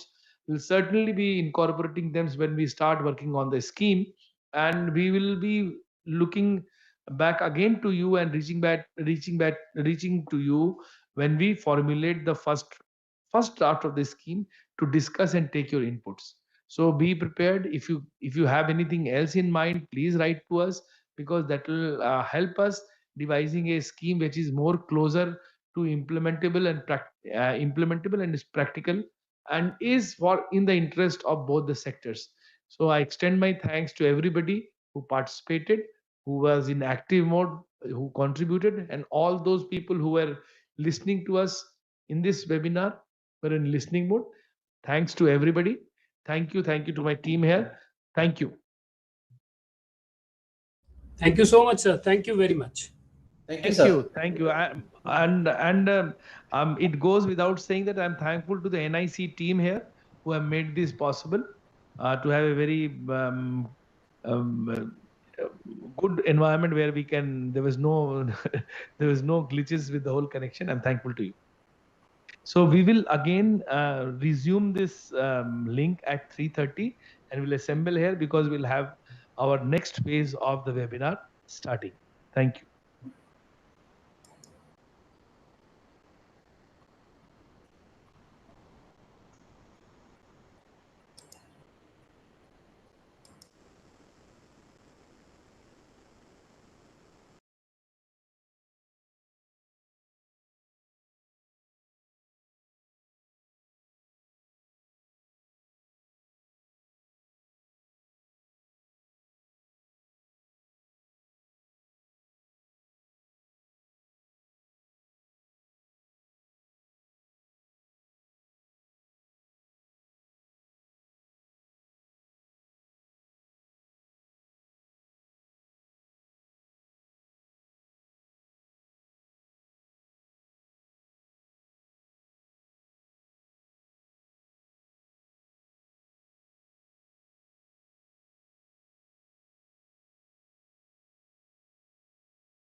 यहाँ से हमें 3 slide देनी थी। जब वो वहाँ चली गई है।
ओपन की ये हमने इसका नाम मॉडिफाई करा, नाम एडिट करा है। हमारे पास हेलो 4-5 अमल जी सुन पा रहे हैं आप मुझे?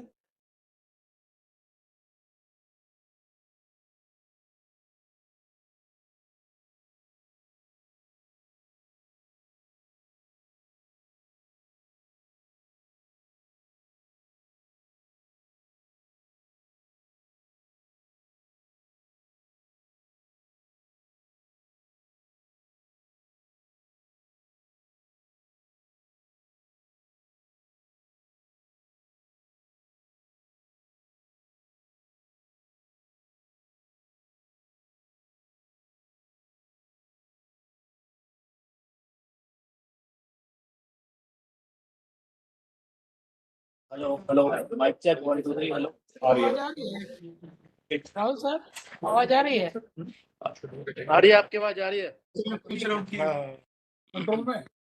हाँ सर कंट्रोल है। एक आइए बदलो हेमल जी बोल का वो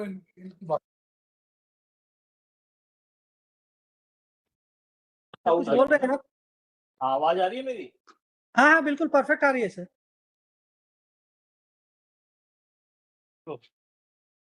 हाँ अमरावती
आपको आवाज आ रही है?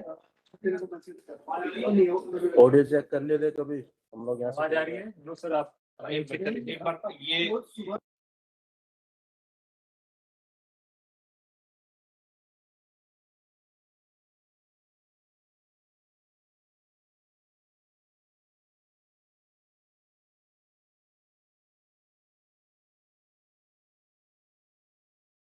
सर सेशन 1 में आवाज आ रही है?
संदीप, यहाँ तो नेट भी नहीं चलता अंदर अच्छे से यार इसमें। संदीप, तुमको कल ही बोल देना सर इस रूम में नहीं होता, चला दूसरा रूम ढूंढ के लाते फिर। पर हमें भी नहीं पता था कि इतना अच्छा बैठने की जगह और कोई नहीं वो बैठने से मतलब यहाँ तो क्या, बैठने की 10 कुर्सी होती चलता है काम। अरे जय, माइक ऑफ करो अपना, माइक ऑफ। नहीं नहीं सर, हम थोड़ा सा ऑडियो वीडियो टेस्टिंग करवा रहे हैं। संदीप,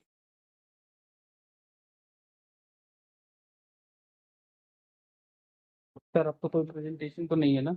नहीं उधर से होगा शेयर। और प्रेजेंटेशन की वजह से बस, और बाकी सब स्ट्रीमलाइन का। प्रेजेंटेशन की वजह से बस कैसे? क्योंकि उसके लिए हमें अपना इनपुट देना पड़ेगा ना। हाँ संदीप, एक बार ऑडियो वीडियो टेस्टिंग करना। अरे एक बार फिर से कर लो ना यार।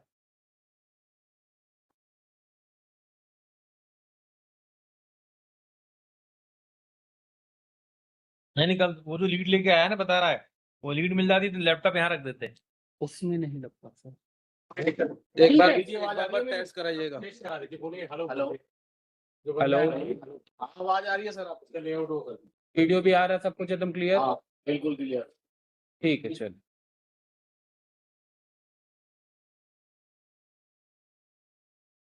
सर सर इसमें यो स्टैंडी लगा देते ना, फूड दिखाई दे रहा है आपका सर। आपके बैकग्राउंड में, बैकड्रॉप में फूड दिखाई दे रहा है। जाहिद, फूड दिखाई दे रहा है, बैकड्रॉप में फूड दिखाई दे रहा है। सर ये फूड का ही हॉल है, डिपार्टमेंट ऑफ फूड। लेकिन एग्रीकल्चर का वो बैकड्रॉप जो है वो स्टैंडी लगा दो ना, वो है नहीं क्या स्टैंडी? मैं बोलता हूँ उनको स्टैंडी लगा दो, स्टैंडी लगा दो, स्टैंडी एग्रीकल्चर का। अशोक जी, ये स्टैंडी लगाओ ना फूड में, फूड कैबिन हॉल में। एनिमल हस्बेंड्री आवाज आ रही है तो बोलिए सर। अभी एक ठीक है। अभी ठीक है? आवाज नहीं आ रही सर, अभी सही है? हाँ ठीक है ठीक है।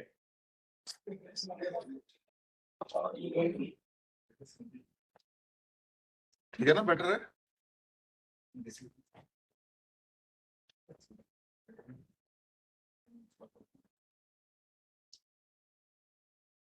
वो भी दिखाई दे रहे हैं, टीम भी दिखाई दे रहे हैं, प्रेसिडेंट भी दिखाई दे रहे हैं, तो खैर है, सही है।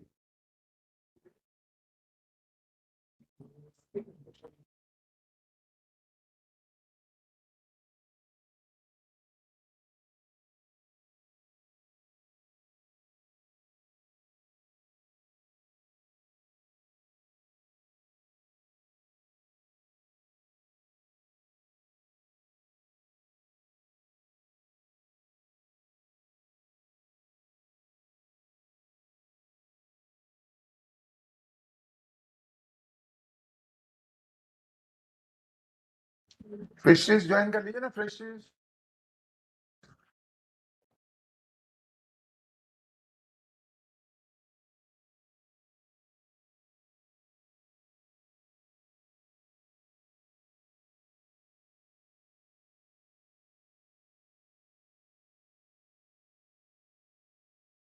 हेलो सर, सर वॉइस आ रही सर? पहले से बना के रखा होगा। यहाँ से सेक्रेटरी साहब बोलेंगे। सर वॉइस आ रही सर? एक बात करनी थी सर।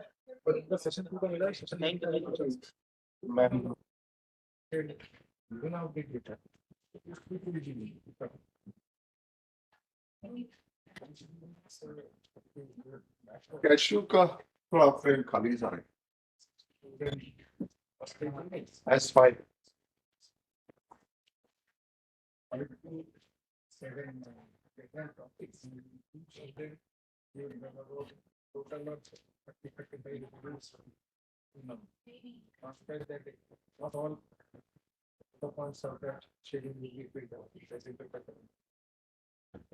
टाइम है, मैं थोड़ा पढ़ लूंगा, इनको समझ में नहीं आएगा वर्षा, तुम इधर बैठ जाना, फिर मुझे समझना भी तो पड़ेगा, अगर कुछ समझ नहीं आएगा। हाँ, कहाँ है पीपीटी? अरे कह के निकल जाएंगे, क्या है आगे बढ़ जाएंगे।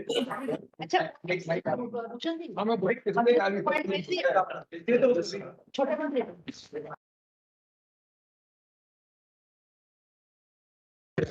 Hello.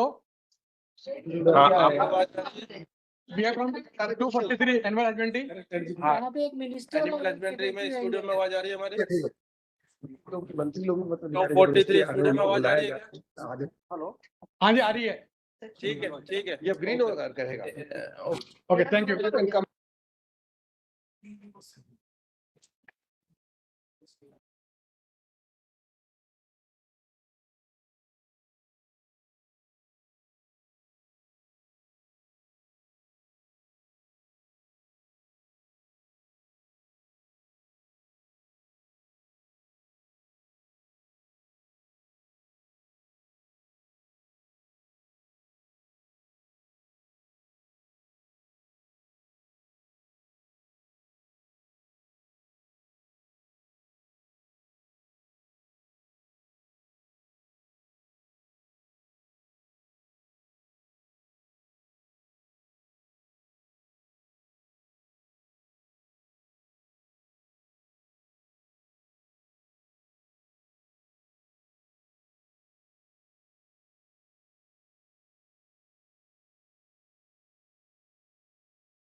हाँ सर अगर कुछ पूछे इसलिए पूछे NSCF का VC MORT का प्रेजेंटेशन मिल गया का नंबर दे रहा हूँ नहीं आया सर मिल गया अभी नहीं आया नहीं आया मेरे कॉपी मैडम छोटी मैडम है आप उनको भेज दीजिए यही लिखा हुआ है यही मैसेज आया है, अभी तो पॉलिसी डिवीजन इज अभी कंपाइलिंग अभी आ रहा है अभी कंपाइलिंग आ रहा है कंपाइलिंग का ही मैसेज आ रहा है कि प्रेजेंटेशन अभी कंपाइलिंग हो रहा है अभी हुआ नहीं है अभी पॉलिसी डिवीजन कंपाइल कर रहा है नहीं MORT रूरल का प्रेजेंटेशन मिल गया कि नहीं मिला है एमओआरडी का भी पहुंचा ही नहीं नाटकों ने भेजा ही नहीं अभी तक सिर्फ फिशरीज का मिला है फिशरीज का ही आया अभी बस ओके ओके नहीं अटैच बाद में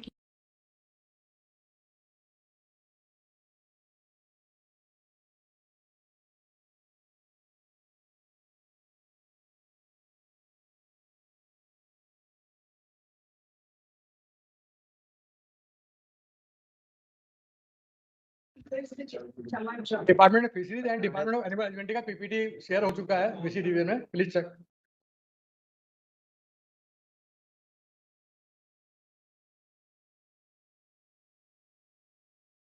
बोलो बोलो या तो तुम्हारा डिपार्टमेंट का पूछना है क्या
हाँ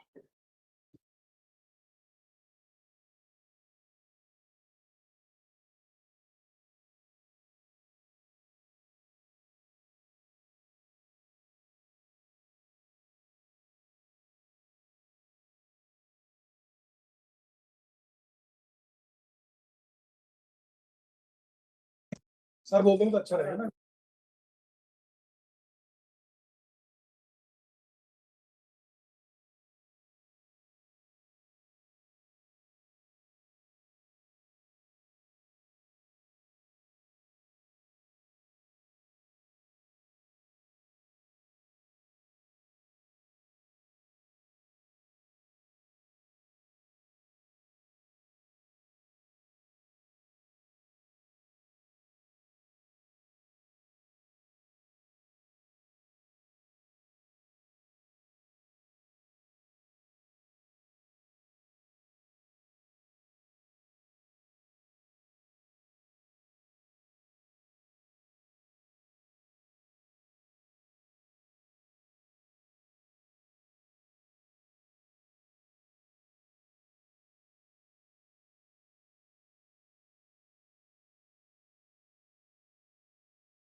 Sorry, Mike.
This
webinar is being recorded.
माननीय मंत्री जी की अनुमति से अब हम लोग पोस्ट बजट वेबिनार के कंक्लूडिंग सेशन की कार्रवाई प्रारंभ कर रहे हैं।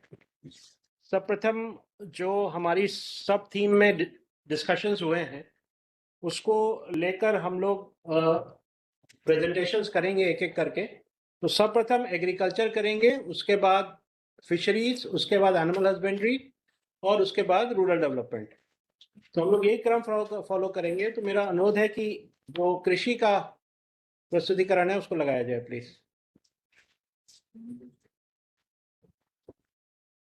Sir next. सर कृषि में हम लोग के सब थीम वाइज 5 प्रस्तुतिकरण मतलब सब थीम वाइज डिस्कशन हुए हैं और उसमें हम लोग ने ये संख्या दर्शाई है कि कितने लोगों ने उसमें अटेंडेंस रहा है सर। कोकोनट प्रमोशन स्कीम में 18,000 से ज़्यादा अटेंडीज थे सर। उसी तरह से कैश्यू और कोकोआ डेवलपमेंट में 60,000 सर। कोकोनट से ज्यादा इसमें हाँ जी सर। और प्रमोशन सैंडलवुड और अगरवुड में करीब 3 लाख से अधिक sir. Future strategies for animal walnut में करीब 2,000 और भारत विस्तार में 40 लाख, क्योंकि सर इसमें पीएम किसान के सारे लोग जुटे थे सर। और सर अभी ये फिगर में और भी इजाफा होगा, क्योंकि अभी हम लोग को लास्ट में जब कंक्लूड होके हमको जो वेब कास्टिंग हुआ है सर उसके भी फिगर्स आएंगे तो ये फिगर्स बढ़ जाएंगे सर। तो जो ये सेशन खत्म होगा तो सर ये सब फिगर्स में फिर इंक्रीज होने की संभावना है। नेक्स्ट सर, अब थीम वाइज जो सजेशंस आए हैं मैं उस पर आता हूँ सर। कोकोनट प्रमोशन स्कीम में सर जो सजेशंस रहे, एक तो सर कोकोनट प्रोडक्शन के को बढ़ाने की ये सुझाव आए हैं, जिस ताकि जो हमारी फ्यूचर डिमांड है सर कंजम्पशन की और प्रोसेसिंग इंडस्ट्रीज की, वो दोनों हम मीट कर सकें अपने ही संसाधनों से सर। जो हमारे देश का उत्पादन है उसी से मीट कर सके। तो सवेरे भी ये बात हुई थी कि ओल्ड सेनाइल और अनप्रोडक्टिव प्लांट्स हमारी बड़ी संख्या में हो गए हैं, उनको एक सिस्टमैटिक और फेज्ड मैनर में सर उनको बदलने की ज़रूरत है, उनको रिप्लेस करने की ज़रूरत है। तो ये एक बात आई कि कम से कम जो भी टारगेट रखे तो 50% ऐसे प्लांटों का मतलब प्लांटेशंस को हम लोग रिवाइव कर सकें, उसका लक्ष्य रखना चाहिए सर। प्रोडक्शन हाइब्रिड सीडलिंग्स और क्लाइमेट रेजिलिएंट वेराइटीज़ की सर आवश्यकता पे जोर दिया गया है सर। और एक जो सुझाव आया कि जो डिमांड और सप्लाई है सर क्वालिटी प्लांटिंग मटेरियल की, वो पूरी की जानी चाहिए। और tissue culture production in coconut का सर एक ये विशिष्ट सुझाव आया है कि उसको भी एक्सप्लोर करना चाहिए एक नया ये पहल करके। सर ब्रीडिंग प्रोग्राम जो है इसकी सीडलिंग्स का, उसको भी स्ट्रेंथन करने की बात रखी गई है, ताकि सर जो ऊपर बात हुई कि डिमांड और सप्लाई का जो गैप है उसको मीट किया जा सके। सर हैंड होल्डिंग और स्ट्रेंथनिंग ऑफ एफपीओज भी एक इसमें विशिष्ट सुझाव आया है। कोकोनट सेक्टर में हम लोग को एक मतलब फोकस्ड वे में सर एफपीओज का भी इसमें डेवलपमेंट और स्ट्रेंथनिंग की जरूरत है सर। एक ये भी बहुत है कि digital tool for traceability of coconut products, ये अभी हमारे देश में नहीं है सर। इसकी भी बात आई कि इनका पूरा प्रोडक्ट्स का सोर्सिंग ताकि ट्रेसेबिलिटी रहे सर। और ये चीज़ जब हम व्यापार करते हैं और एक्सपोर्ट्स करते हैं तो ये बहुत ही आवश्यक हो जाती है कि हमारे जो गुणवत्तापूर्ण उत्पाद है उसका सारा ट्रेसेबिलिटी रहे और पेस्ट और डिजीज का सर्वेलेंस भी उसी के माध्यम से हो सके। नेक्स्ट सर, और इसमें आगे बढ़ते हुए यही फिर से होलिस्टिक सर, इसमें पेस्ट डिजीज मैनेजमेंट भी एक बहुत बड़ी चुनौती है sir.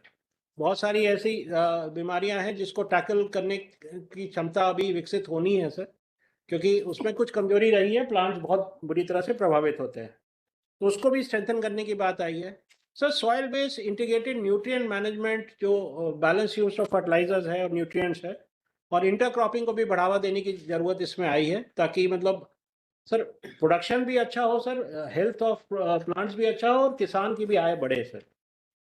Creation of skilled labours की भी ज़रूरत है सर। इसमें भी हम लोगों को कैपेसिटी बिल्डिंग पे काम करना होगा, ताकि हार्वेस्टिंग, हाइब्रिडाइजेशन, प्रोसेसिंग में हमारे पास स्किल्ड हमको लोग मिल सकें sir. Sir zero waste industry है ये सर, इसका हर अंश उपयोग होता है जो ये प्लांट है सर।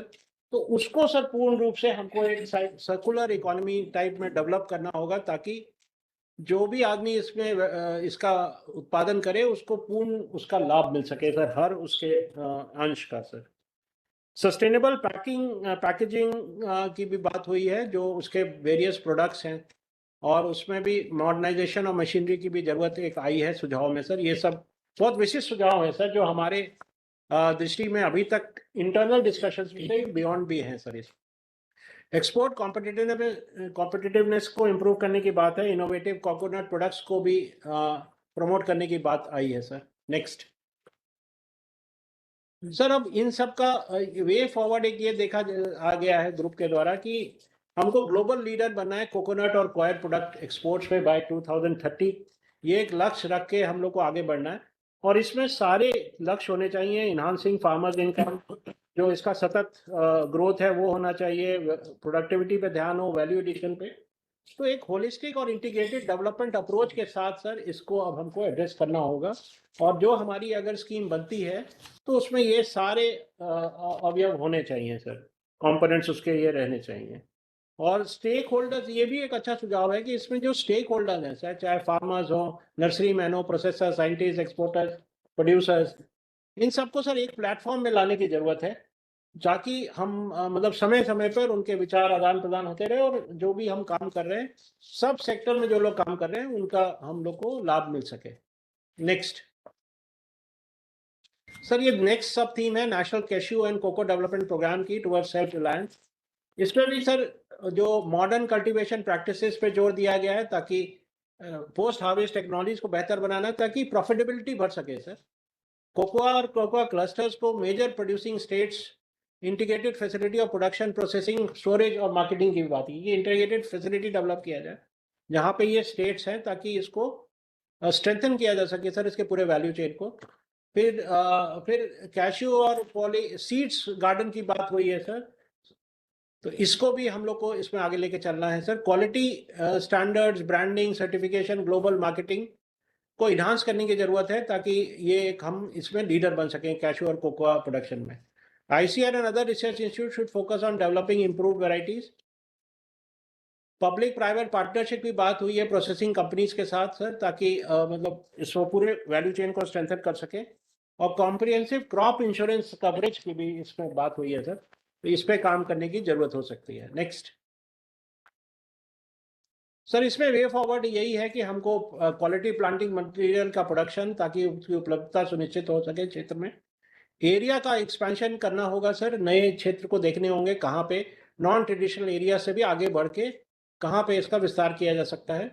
ये हमारे एक्शन प्लान का पार्ट बनना चाहिए सर। और प्रोडक्टिविटी इन्हांसमेंट है, high density plantation, use of hybrid varieties, INM, integrated nutrition management, integrated pest management practices, तो ये पूरा पैकेज डेवलप हो सर। इन्हांस प्रोसेसिंग और PHM फैसिलिटीज की भी बात की गई है, प्रोसेसिंग और वैल्यू एडिशन की। और मार्केटिंग लिंकेज और फार्मर प्रोड्यूसर ऑर्गेनाइजेशन के माध्यम से इसका स्केलेबिलिटी हम लोग को अचीव करना है, और इसको मेजर प्लेयर बनना है सर इन दोनों क्रॉप्स में भी। नेक्स्ट क्रॉपिंग का भी अच्छा हाँ, इंटरक्रॉपिंग का भी इसमें अच्छा स्कोप है sir. Next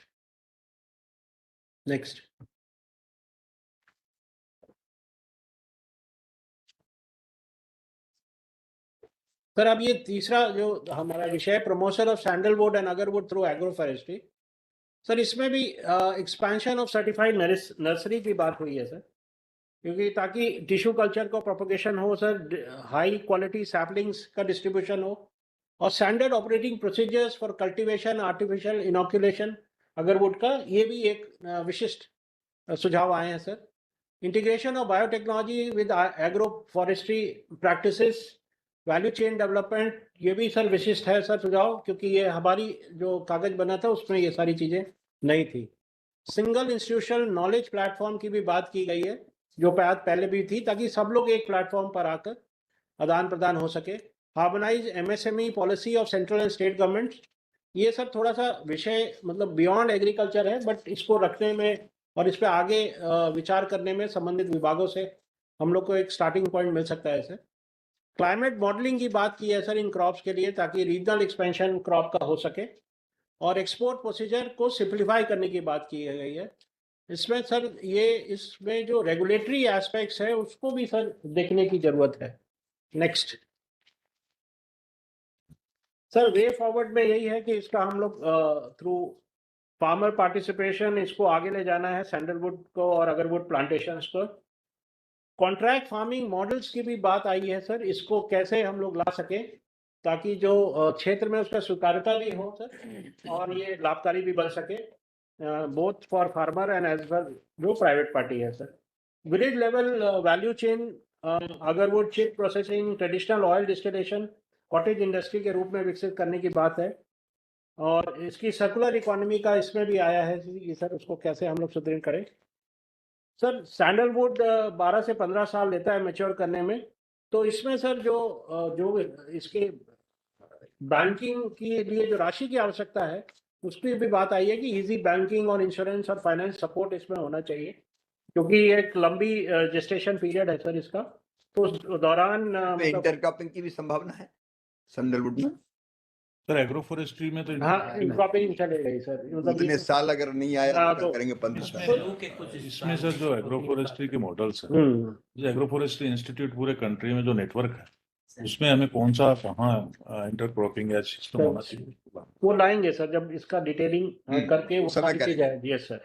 Assam agarwood promotion policy 2020 है सर, उसमें कुछ ईजिंग किया है रिस्ट्रिक्शंस को और पोजिशनिंग को सर, उसको भी अध्ययन करने की जरूरत है सर। और उसको एक मॉडल अगर उचित रहा तो उसको मॉडल के रूप में भी विकसित किया जा सकता है। Sandalwood agarwood grown in private lands may be treated as agriculture crops.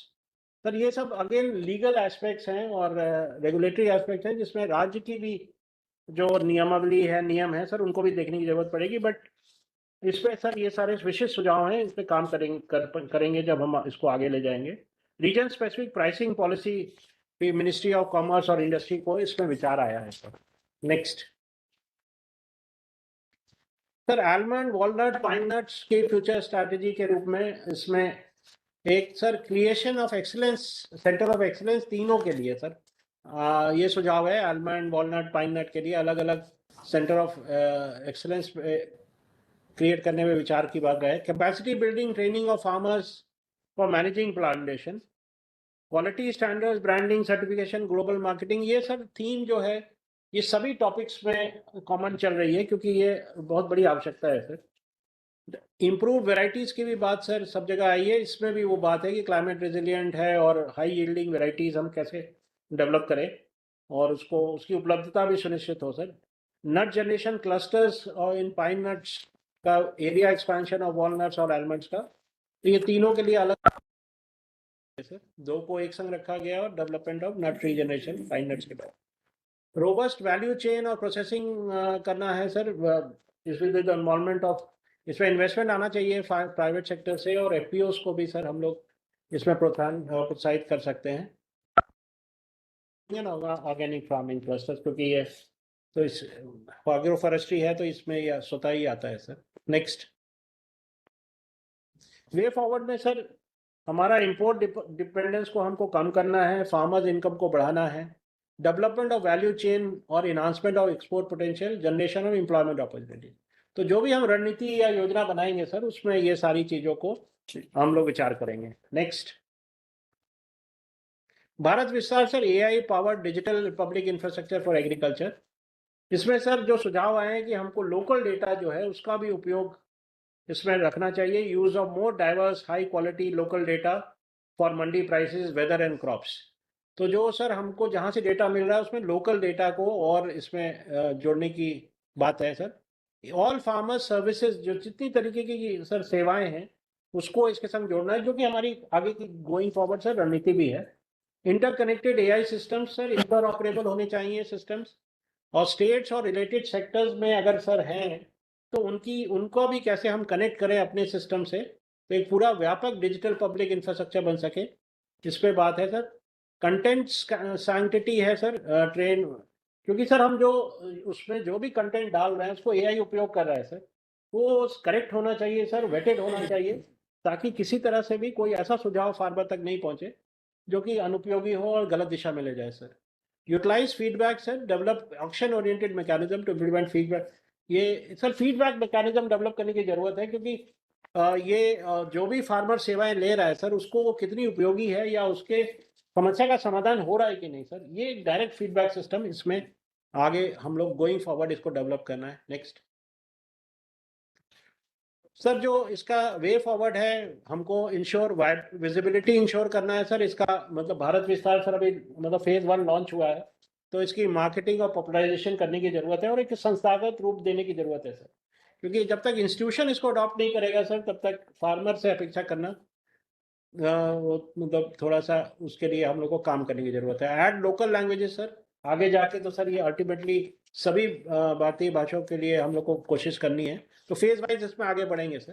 Capture feedback जो बात हुई सर कि बिहेवियरल पैटर्न्स और फीडबैक, तो हमको अपनी भी सेवाएं इंप्रूव करने में सहायक होंगे सर। सपोर्ट इनोवेशन सर और स्टार्टअप्स, रिसर्चर्स, कंपनीज को सर एक बार ये स्ट्रेंथन होता है तो उनके भी सर इसमें उनके भी इनोवेशंस को हम ला सकते हैं इसमें। शेयर डेवलप कंप्यूट इंफ्रास्ट्रक्चर, ये सर बहुत बड़ी आवश्यकता होगी कंप्यूट इंफ्रास्ट्रक्चर की इसमें, तो उसमें एक शेयर डेवलपमेंट का मॉडल डेवलप करने की आगे बात बनेगी सर। नेक्स्ट क्लाउड की भी। हाँ, थैंक यू सर। अब मैं फिशरीज विभाग से सर अनुरोध करता हूँ कि वो अपना प्रस्तुतिकरण प्रस्तुत करें। नमस्कार सर, मेरा नाम अभिलक्ष लिखी है, मैं सेक्रेटरी मत्स्य पालन विभाग हूं sir. Can I have the presentation please?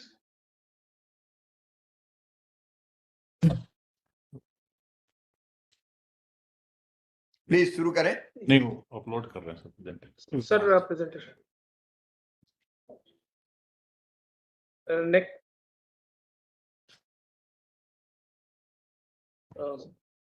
Sir breakout session जो हुआ फिशरीज डिपार्टमेंट की तरफ से, उसका टाइटल था integrated development of reservoir and Amrit Sarovars for fisheries and strengthening coastal fisheries value chain.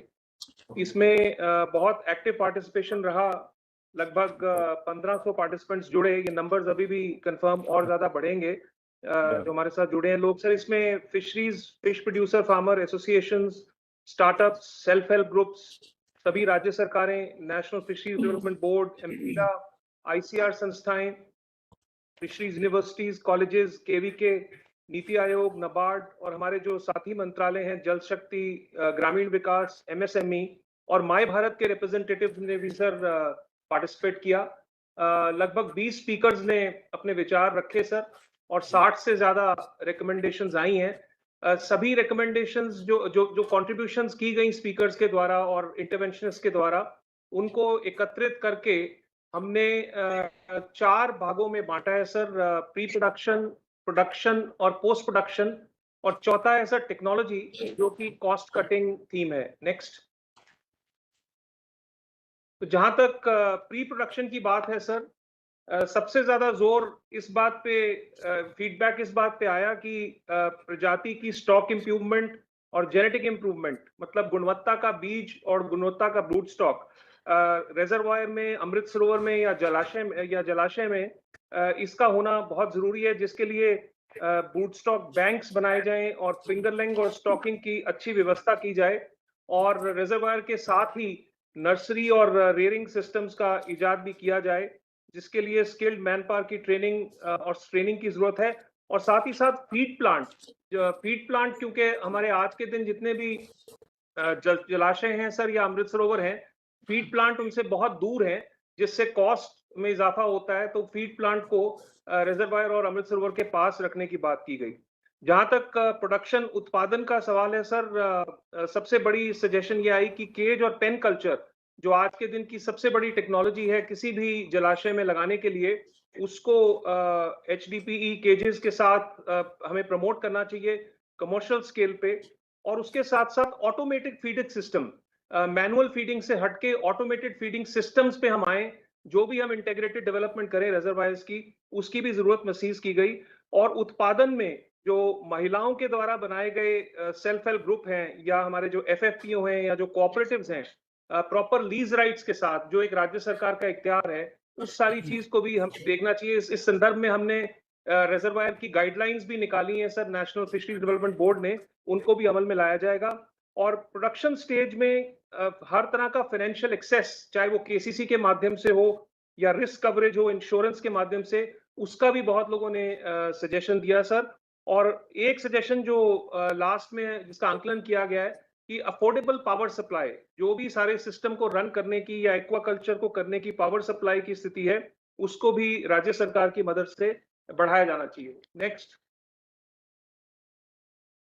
Post production और मार्केट से जुड़ी चीजों में सर बहुत सारे वक्ताओं ने कोल्ड चेन की व्यवस्था और सुदृढ़ करने की बात की। आज के दिन 21 रिजर्वायर प्रोजेक्ट्स हमारे यहाँ से 2000 करोड़ के ऑलरेडी क्रियान्वयन की स्टेज में हैं, कुछ बन चुके हैं, लेकिन कोल्ड चेन की व्यवस्था सुदृढ़ करना, ये एक जिसके अंदर मॉडर्न लैंडिंग सेंटर भी हो, प्रिजर्वेशन यूनिट्स भी हो और स्टैंडर्ड्स की बात आई।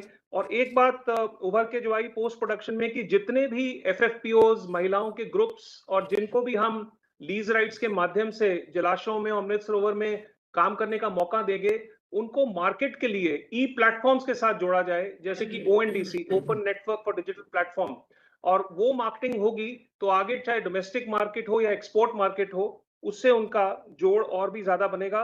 और इसी में बात इस बात की आई कि ट्रेसेबिलिटी भी हमें बढ़ानी चाहिए। तो टेक्नोलॉजी की जहां तक बात है सर, क्रॉस कटिंग है, चाहे प्री प्रोडक्शन हो या पोस्ट प्रोडक्शन हो, टेक्नोलॉजी में end to end digital traceability. एक सुझाव बहुत अच्छा आया कि जलाशयों के अंदर अंडर वाटर सर्वेलेंस भी हमें करानी चाहिए ड्रोन के माध्यम से या और तकनीकें अप्लाई करके, ताकि हमें पता लग सके कि और क्या क्या रिसोर्सेज हैं जलाशय में जिसको और स्ट्रेंथन करने की जरूरत है। इसी के साथ एआई और आईओटी का एप्लीकेशन और पूरा जो हार्वेस्ट और लॉजिस्टिक्स का सिस्टम है उसको डिजिटाइज करने की भी बात आई। ये भी बात बहुत लोगों ने रखी और हमारे साथ मीटिंग में बहुत सारे स्टार्टअप्स भी थे। उन्होंने ये बात कहा कि स्टार्टअप्स जो अपने नए नए इनोवेशंस कर रहे हैं, रफली फिशरी सेक्टर में लगभग 300 स्टार्टअप्स आज के दिन काम कर रहे हैं सर, और इसमें से बहुत सारे कोस्टल एरियाज में, इनलैंड में है, तो उनको भी ऑन बोर्ड लिया जाना चाहिए पूरी की पूरी स्ट्रेटजी में। नेक्स्ट, इस सारी चीज का, इस बजट अनाउंसमेंट का क्रियान्वयन करने के लिए सर हमने कुछ टाइमलाइंस निर्धारित की हैं, जिनको ग्रामीण विकास मंत्रालय, जल शक्ति मंत्रालय, नाबार्ड और राज्य सरकारों की मदद से हम इसका क्रियान्वयन करेंगे। हमारी कोशिश रहेगी सर कि आइडेंटिफिकेशन और सिलेक्शन के बाद डीपीआर, जिसका हम एक मॉडल डीपीआर भी सर्कुलेट करेंगे, और राज्य सरकारों से प्रपोजल लेने के बाद और उनको चेक करने के बाद कब लगभग 30 सितंबर तक हम कोशिश करेंगे कि जो भी हमारे पास 400 जलाशय में और 100 अमृत सरोवर में जो भी प्रोजेक्ट्स हम कंसाइन करें, उनकी हम सितंबर के महीने में एडमिनिस्ट्रेटिव अप्रूवल दे दें सर।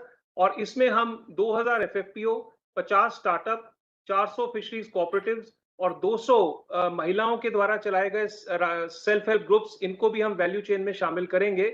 हमारा अंदाजा है सर आउटकम के तौर पे कि जहां जैसे माननीय प्रधानमंत्री जी ने कहा कि 4 से 5 लाख टन आज के दिन जलाशयों से निकलता है, तो 10 लाख टन का एडिशनल फिश प्रोडक्शन हो पाएगा इन सभी संस्थाओं और भागीदारी के साथ, और 1 लाख एम्प्लॉयमेंट अपॉर्चुनिटीज और लाइवलीहुड अपॉर्चुनिटीज को भी हम जनरेट करेंगे। तो हमने सर एक टारगेटेड अप्रोच रखी है कि प्लान ऑफ एक्शन रहे और एक टारगेट डेट हो जिसकी कंप्लायंस में हम इस बजट अनाउंसमेंट के क्रियान्वयन की ओर बढ़े। बहुत बहुत धन्यवाद सर।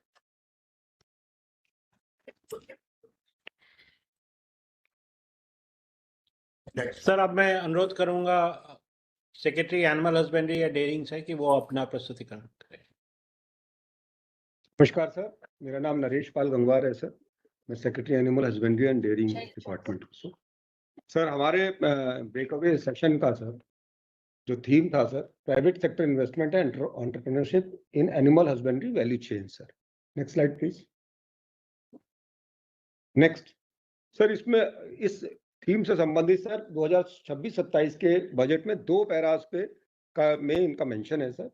दोनों बहुत स्पेसिफिक हैं सर। एक तो सर प्राइवेट सेक्टर इन्वेस्टमेंट पर आधारित है वेटनरी इंफ्रास्ट्रक्चर में सर, और दूसरा पैरा एंटरप्रेन्योरशिप डेवलपमेंट पर है जिसमें क्रेडिट लिंक सब्सिडी प्रोग्राम का जिक्र है सर, और scaling up and modernisation of livestock enterprise का जिक्र है सर, और इसके साथ साथ इंटीग्रेटेड वैल्यू चेन को बढ़ावा देना और साथ में लाइव स्टॉक प्रोड्यूसर ऑर्गेनाइजेशंस को स्थापित करने के का जिक्र है सर।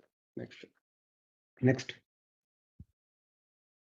सर, 16वें वित्त आयोग, ये एक अनाउंसमेंट एक ऐसे टाइम पर आया है जब सर हम 15वें वित्त आयोग से 16वें वित्त आयोग के लिए अपनी योजनाओं को रिस्ट्रक्चर कर रहे हैं सर, और हमारा विभाग सर इस पर इन दोनों बजट अनाउंसमेंट्स पे काफी समय से इस रिस्ट्रक्चरिंग प्रोसेस में काम कर रहा था सर। तो सर हम लोगों ने जो हमारा सेशन था सर उसको 2 भागों में विभाजित किया सर। क्योंकि हम लोग काफी एडवांस स्टेज ऑफ प्रिपेयर्डनेस पे थे सर, तो हम लोगों ने डिपार्टमेंट की ओर से सबसे पहले जो 10 मेजर इंटरवेंशंस प्लान्ड हैं इन बजट पैरास को इम्प्लीमेंट करने के लिए, और उसको हम लोगों ने अलाइन किया है सर 2030 के टारगेट्स जो विकसित भारत के तहत हैं सर, उनका हमने सर एक बेसलाइन प्रेजेंटेशन डिपार्टमेंट की तरफ से हुआ सर।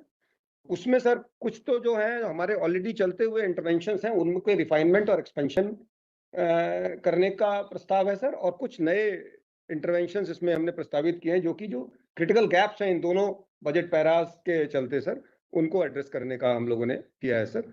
इसके बाद सर 15 पैनलिस्ट ने इसमें भाग लिया सर, और जिसमें कि स्टेट गवर्नमेंट और सेंट्रल गवर्नमेंट के लोग थे sir, National Dairy Development Board, veterinary institutions के लोग थे sir, private sector, cooperatives, banking institutions, producer organisations, इन सभी के लोग थे। इसके अतिरिक्त सर करीब 10 लाख से ज्यादा लोगों ने अभी तक जो सूचना आई है विभिन्न माध्यमों से इस प्रोग्राम में पार्टिसिपेट किया है सर। नेक्स्ट।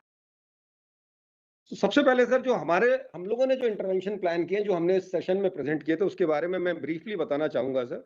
इसमें सर एंटरप्राइज डेवलपमेंट में सर लाइव स्टॉक हेल्थ और डिजीज कंट्रोल का बहुत महत्वपूर्ण योगदान है सर, और खासतौर से productivity in live stock sector is also very important sir. हमारे ऑलरेडी चलते हुए प्रोग्राम्स हैं सर, उनको फर्दर बढ़ाने की बात थी सर। उनमें जो गैप्स थे सर जो पिछले हमने 15वीं वित्त आयोग की साइकिल में आइडेंटिफाई किए थे सर, इस 16th फाइनेंस कमीशन साइकिल में उन गैप्स को particularly strengthening of laboratory network और मोबाइल वेटनरी यूनिट्स को स्ट्रेंथन करने को भी हमने इसमें इंक्लूड किया है सर।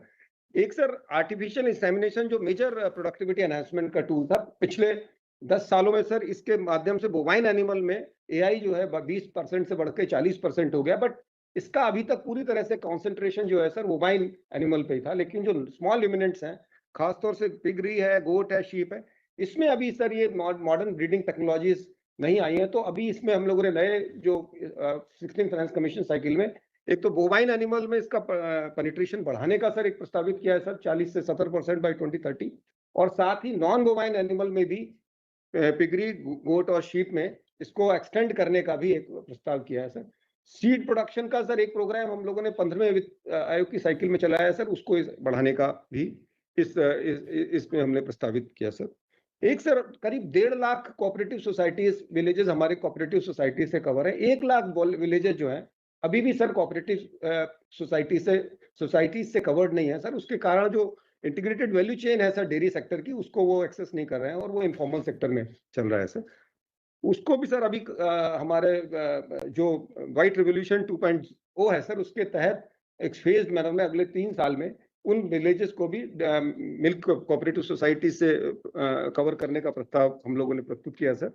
और इसके अलावा सर कलेक्शन और चिलिंग इंफ्रास्ट्रक्चर को वो करने के लिए सर, और जैसा प्रधानमंत्री जी ने सुबह भी एक बताया था कि sir gobar can be a major source of earning for the farmers sir, उसको गोवर्धन योजना के तहत सर जो सीबीजी प्लांट्स हैं उनको हम लोगों ने कवर करने के लिए जायका का भी योजना प्रस्तावित किया है जो कि बहुत एडवांस स्टेज पे है सर। इसके अलावा सर एनडीएलएम भारत पशुधन स्टैक जो है सर विभाग द्वारा स्थापित किया गया है, इसमें करीब 36 करोड़ पशु ऑलरेडी रजिस्टर्ड है सर, और करीब 8 करोड़ पशुपालक उस पर रजिस्टर्ड है सर। इसको basically vehicle of delivering all the services, चाहे वो वैक्सीनेशन सर्विसेज हो चाहे एआई सर्विसेज हो, उसको हम लोग को इस्तेमाल करने का भी हम लोग प्रस्ताव कर रहे हैं सर। और साथ ही सर इसको अन्य सर्विसेज की डिलीवरी के लिए थ्रू एआई टेक्नोलॉजीज उस पर भी विभाग फोकस करेगा सर काम करने के लिए सर। और सर कुछ बहुत अनसर्व्ड एरियाज है, नॉर्थ ईस्ट है, हिली है, ट्राइबल रीजन्स है सर, पीएमडीडीकेवाई के जो डिस्ट्रिक्ट्स और पंचायत, ग्राम पंचायत और पंचायत समितिज हैं, उन सब के लिए भी हम लोगों ने विशेष प्रावधान सर इसमें वहाँ हमने आज प्रस्तुत किया सर। नेक्स्ट एक सर नेक्स्ट सर ये जो पैरा 55 है जो पर्टिकुलरली प्राइवेट सेक्टर को इंसेंटिवाइज करने के बारे में है सर, उसको हम लोगों ने प्राइवेट सेक्टर का पार्टिसिपेशन बढ़ाने के लिए सर कुछ हमने लगभग 6 कंपोनेंट सर इंटरवेंशन इसमें प्लान किए हैं सर, जिसमें animal husbandry infrastructure development fund ये ऑलरेडी चल रहा है सर, इसमें 3% इंटरेस्ट सबवेंशन कुछ एक्टिविटीज के लिए जा जाता है, तो इसमें सर कुछ नई एक्टिविटीज भी जोड़ने का प्रावधान है, और साथ ही ताकि ये और अधिक गतिविधियों को इसमें हम ये 3% इंटरेस्ट सबवेंशन की व्यवस्था को लागू कर सकें सर। दूसरा ये नया कंपोनेंट सर हम लोगों ने प्रस्तावित किया है जिसमें कि 10% backended subsidy for critical infrastructure veterinary education में, प्राइवेट कॉलेजेस में sir, private and vet colleges में, वेटनरी हॉस्पिटल्स में सर, डायग्नोस्टिक लेबोरेटरीज में, सीमेन स्टेशन, IVF, इन सभी गतिविधियों में सर प्राइवेट सेक्टर को बढ़ावा देने के लिए नॉर्मल एरियाज में 10% कैपिटल ग्रांट अब with a ceiling of 5 crore with 3% interest subvention from HIDF, और जो सर अंडर सर्व्ड एरिया है, North East and hilly regions and other underserved area, उसमें 25% तक sir capital grant and 3% interest subvention का प्रावधान किया, ताकि ज्यादा से ज्यादा प्राइवेट सेक्टर में, अभी ये सर ज्यादातर सुविधाएं ये सब पब्लिक सेक्टर में है सर, अगर प्राइवेट सेक्टर पार्टिसिपेशन आता है तो जो पब्लिक सेक्टर की सुविधाएं हैं उन वो सप्लीमेंट होंगी और हम सर्विस डिलीवरी बेटर कर पाएंगे sir. Next slide please sir. एक एंटरप्रेन्योरशिप डेवलपमेंट का ऑलरेडी सर हमारे यहाँ एक प्रोग्राम चल रहा है सर, जो 15 फाइनेंस कमीशन साइकिल में था, उसमें लगभग 1100 न्यूक्लियस ब्रीडिंग फार्म्स और फीड एंड फॉडर्स यूनिट्स स्थापित हुई हैं सर। 2000 पे काम चल रहा है सर। इसको स्केल अप करने का सर पैराग्राफ 77 में मेंशन है सर। तो इसको सर हम बढ़ाकर इस अगले 5 साल में करीब 10,000 का टारगेट लेके चल रहे हैं, और इसकी भी कुछ गाइडलाइंस में सर हम प्रोसेस इंजीनियरिंग भी कर रहे हैं सर, और ताकि आसानी से फार्मर जो लाइव स्टॉक न्यू एंटरप्रेन्योर्स हैं इसको अवेल कर सकें सर। इस स्कीम के बेनिफिट को अवेल करने के लिए नए एंटरप्रेन्योर्स के लिए सबसे बड़ी डिफिकल्टी जो हम लोगों ने जब इनसे कंसल्टेशंस किए थे सर, तो उसमें आया कि sir credit availability to the new entrepreneurs is very difficult sir, और उसके लिए सर अभी हम 75% तक क्रेडिट गारंटी का स्कीम, जैसा कि MSME को CGT MSE के तहत उपलब्ध है सर, हम लोगों ने इसके लिए भी एक अलग से सेक्टर स्पेसिफिक कंपोनेंट प्रस्तावित किया है सर। सर एक और बहुत बड़ी डिफिकल्टी है सर, ये एग्रीगेशन का काम सर डेयरी और पोल्ट्री में काफी हद तक हो रहा है sir. Around 50% of dairy surplus milk is getting channelised through aggregation by the village milk societies sir, but sir sheep, goat and piggery में सर ये एग्रीगेशन का जो लिंक मिसिंग है उनके अराउंड, और जो नए हमारे अभी नए हम लोगों ने कुछ लाइव स्टॉक्स आइडेंटिफाई किए हैं जो हमारी एंटरप्राइज डेवलपमेंट प्रोग्राम में जुड़े हैं सर, उनके अराउंड सर एग्रीगेशन के लिए सर हम लोग ये लाइव स्टॉक प्रोड्यूसर ऑर्गेनाइजेशन बनाने का सर हम लोगों ने प्रस्ताव किया है। तो लगभग अगले 5 साल में 2500 LPOs बनाने का टारगेट है। ये बेसिकली एग्रीगेटर की तरह काम करेंगे, और ये सर जो है necessary inputs to value addition जो इंडस्ट्री पर्टिकुलरली प्रोसेसिंग इंडस्ट्री है उसको प्रोवाइड कर पाएंगे सर। एक सर हमारा इंश्योरेंस का जो लाइव स्टॉक इंश्योरेंस का कंपोनेंट काफी वीक है सर। हमारे 15 फाइनेंस कमीशन साइकिल में हमने इसको चालू किया था, लेकिन बहुत ही वो पायलट स्टेज पे है सर, तो उसको इस बार एक्सपेंड करने का है ताकि जो इसमें इन्वेस्टमेंट्स हैं सर वो डी-रिस्क हो सके, और फार्मर्स को जो लाइव स्टॉक के कैजुअलिटीज होने पर सर उनको सुटेबल कॉम्पनसेशन इसके लिए हो सके सर। नेक्स्ट सर, जैसा मैंने पहले बताया सर 15 पैनल में different aspects of this proposal sir उन्होंने हमें इनपुट दिए सर। तो कुछ स्टेट्स से ये बात आई सर, स्टेट्स को अपनी PPP पॉलिसी फ्रेमवर्क बनाना चाहिए ताकि वो भारत सरकार की योजनाओं से लाभ लेके और कुछ एडिशनल बेनिफिट्स देके सर इन योजनाओं को लिवरेज करके प्राइवेट सेक्टर पार्टिसिपेशन बढ़ा सकें। दूसरा एक ये सुझाव आया था सर कि प्राइवेट सेक्टर इंस्टीट्यूशन जब बड़ी मात्रा में इसमें आएंगे सर, तो उनके स्टैंडर्ड्स को मेंटेन करने के लिए कुछ ना कुछ सर हमारे को रेगुलेटरी रिजीम्स को भी स्ट्रेंथन करना पड़ेगा, अदरवाइज उनके स्टैंडर्ड मेंटेन करने में दिक्कत आएगी। एक सर उनका ये कहना था कि जो फैसिलिटीज प्राइवेट सेक्टर में आ रही, खासतौर से कुछ लैब्स ऑलरेडी और कुछ फैसिलिटीज ऑलरेडी प्राइवेट सेक्टर में है, उनको गवर्नमेंट के लाइव स्टॉक प्रोग्राम्स के साथ भी लिंकेज प्रोवाइड करा जाए ताकि वो इंफ्रास्ट्रक्चर भी हमारे प्रोग्राम्स में यूटिलाइज हो सके sir. Particularly for educational institution sir ये कुछ सुझाव आया कि सेंट्रलाइज अटेंडेंस सिस्टम, कुछ IT डिप्लॉयमेंट का भी आया कि सर सेंट्रलाइज अगर हम IT सिस्टम्स डेवलप कर सकें तो इनमें काफ़ी सारी क्वालिटी इनकी सुधारी जा सकती है। साथ ही सर ये भी एक सुझाव आया था सर कि स्किल्ड फैकल्टी का बहुत कमी है सर, तो कैसे इन प्राइवेट इंस्टीट्यूशंस जब आएंगे तो इनको किस प्रकार से स्किल्ड फैकल्टी की व्यवस्था की जा सके, उसके बारे में भी हमको कुछ ना कुछ सोचना पड़ेगा सर। एक बहुत इंपॉर्टेंट सुझाव इसमें ये आया था सर कि जो हमारा वेटरनरी एजुकेशन का करिकुलम है ये बहुत पुराना है सर, और बहुत ही जो मॉडर्न टेक्नोलॉजीज पे के आते चलते सर AI और बहुत सारी टेक्नोलॉजी इसमें नई आ गई, बट हमारे करिकुलम अभी भी पुराने टेक्नोलॉजीज पे आधारित है। तो ये था कि हमारे पूरे के पूरे जो वेटरनरी एजुकेशन के करिकुलम को भी हमको देखना पड़ेगा, उसको रिवैम्प करना पड़ेगा, और पूरा का पूरा वीसीआई का जो आर्किटेक्चर है सर, उसको भी हम लोगों को एक बार रिवैम्प करना पड़ेगा सर। इसमें मैं ये बताना चाहूंगा कि सर पृथक से विभाग इस पूरे के पूरे वेटनरी एजुकेशन के सिस्टम को रिवैम्प करने के लिए अलग से रेगुलेटरी साइड पर भी काम कर रहा है sir. Sir veterinary service delivery में फिलिंग ऑफ वेकेंट पोस्ट के बारे में आया, फिर ये भी आया है सर कुछ जगह पर कुछ राज्यों में बहुत कम पोस्ट क्रिएटेड है, उसके कारण से ग्राउंड लेवल पे सर्विस डिलीवरी के लिए सफिशिएंट मैन पावर उपलब्ध नहीं है। दूसरा सर ये भी आया एक सुझाव की rather than depending on stationary centres, हम लोग को mobile centres, AI based service delivery and technology driven service delivery, mobile diagnostic services in place of stationary labs, इस पर भी इसके बारे में भी विचार करना चाहिए सर। एक सर पैरावेट एजुकेशन के बारे में भी ये सुझाव आया कि पैरावेट एजुकेशन टोटली अनरेगुलेटेड है सर, इसका कोई रेगुलेशन नहीं है सर। तो जिस तरह से नर्सिंग काउंसिल है उसी आधार पे इनकी क्वालिटी इंश्योर करने के लिए भी सर पैरावेट काउंसिल से स्थापित की जाए, इस पर भी सर विभाग एक अलग से एक रेगुलेशन पे काम कर रहा है सर। Next slide sir. एक और बहुत अच्छा सुझाव आया कि सर हम लोगों को produce for the market sir, तो कुछ डोमेस्टिक मार्केट के लिए प्रोडक्शन हो सकता है, कुछ प्रोडक्शन एक्सपोर्ट मार्केट्स के लिए हो सकता है, तो प्रोड्यूसर नो दैट किस मार्केट के लिए वो प्रोड्यूस कर रहा है, उसके लिए integrated traceability mechanism through NDLM Bharat Pashudhan बहुत इंपॉर्टेंट है, क्योंकि एक्सपोर्ट मार्केट को एक्सेस करने के लिए traceability is a big requirement. तो भारत पशुधन पोर्टल को रीओरिएंट करके सर उसमें इंटीग्रेटेड ट्रेसेबिलिटी मैकेनिज्म को भी स्थापित करने के बारे में सुझाव आया सर।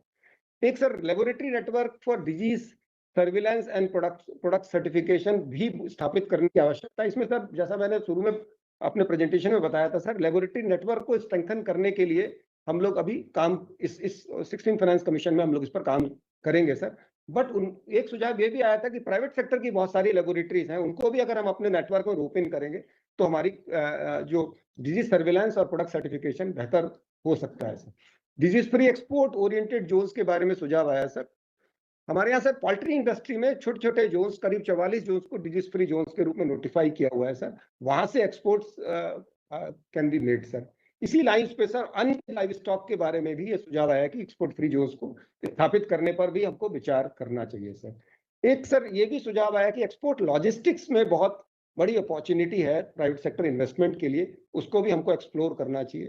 मॉफपी की बहुत सारी स्कीम्स है सर, उनसे हमारे जो हम लोग जो प्रस्तावित कर रहे हैं उसको कन्वर्जेंस की भी आवश्यकता है। मॉफपी की भी स्कीम्स हैं, एमएसएमई की स्कीम्स हैं सर, और उनके जो इंस्टीट्यूशंस हैं उनको कैपेसिटी बिल्डिंग के लिए इस्तेमाल करने के लिए सर भी आवश्यकता है। दूसरा सर प्राइवेट सेक्टर के कुछ सीमेंट स्टेशंस के पार्टिसिपेंट्स थे, उनका कहना था कि सर प्राइवेट सेक्टर के जो सीमेंट स्टेशंस हैं उनको एक तो क्या है कि सर सभी स्टेट्स के अलग अलग रेगुलेशंस है सर, तो एक सीमेंट स्टेशन अगर 12 स्टेट्स में काम कर रहा है तो उसको 12 स्टेटों में रजिस्ट्रेशन कराना पड़ता है, उसको सब्जेक्ट होता है वो 12 स्टेट के रेगुलेशंस पे सर। तो वो भी एक सुझाव आया था कि इंटर स्टेट जो लोग ऑपरेट कर रहे हैं उनके लिए कोई इस तरह का रेगुलेटरी मैकेनिज्म बने कि वो एक जगह पर ही रजिस्ट्रेशन करा लें और ऑपरेट कर सकें। दूसरा सर प्राइवेट सीमेंट स्टेशन वालों का सुझाव ये था कि सर जेनेटिक मेरिट के एनिमल्स जो हैं सर वो आप गवर्नमेंट के सीमेंट स्टेशन को उपलब्ध कराते हैं, प्राइवेट सेक्टर के सीमेंट स्टेशन को genetic merit animals are not being made available by the government system sir. तो उनका कहना था सर जब जेनेटिक मेरिट के एनिमल्स हमको नहीं मिलेंगे तो हमारी क्वालिटी ऑफ सीमेन वो उतनी अच्छी नहीं रहेगी, तो हमको भी at par with government semen station consider करके हमको भी जेनेटिक मेरिट के एनिमल्स उपलब्ध कराए जाने चाहिए सर। एक सर कैपेसिटी बिल्डिंग पे भी था कि सर मॉफपी और एमएसएमई के इंस्टीट्यूशंस उनको हम रोप इन करके हम हमारे इंस्टीट्यूशंस की कैपेसिटी बिल्ड करने का इस्तेमाल करें। नेक्स्ट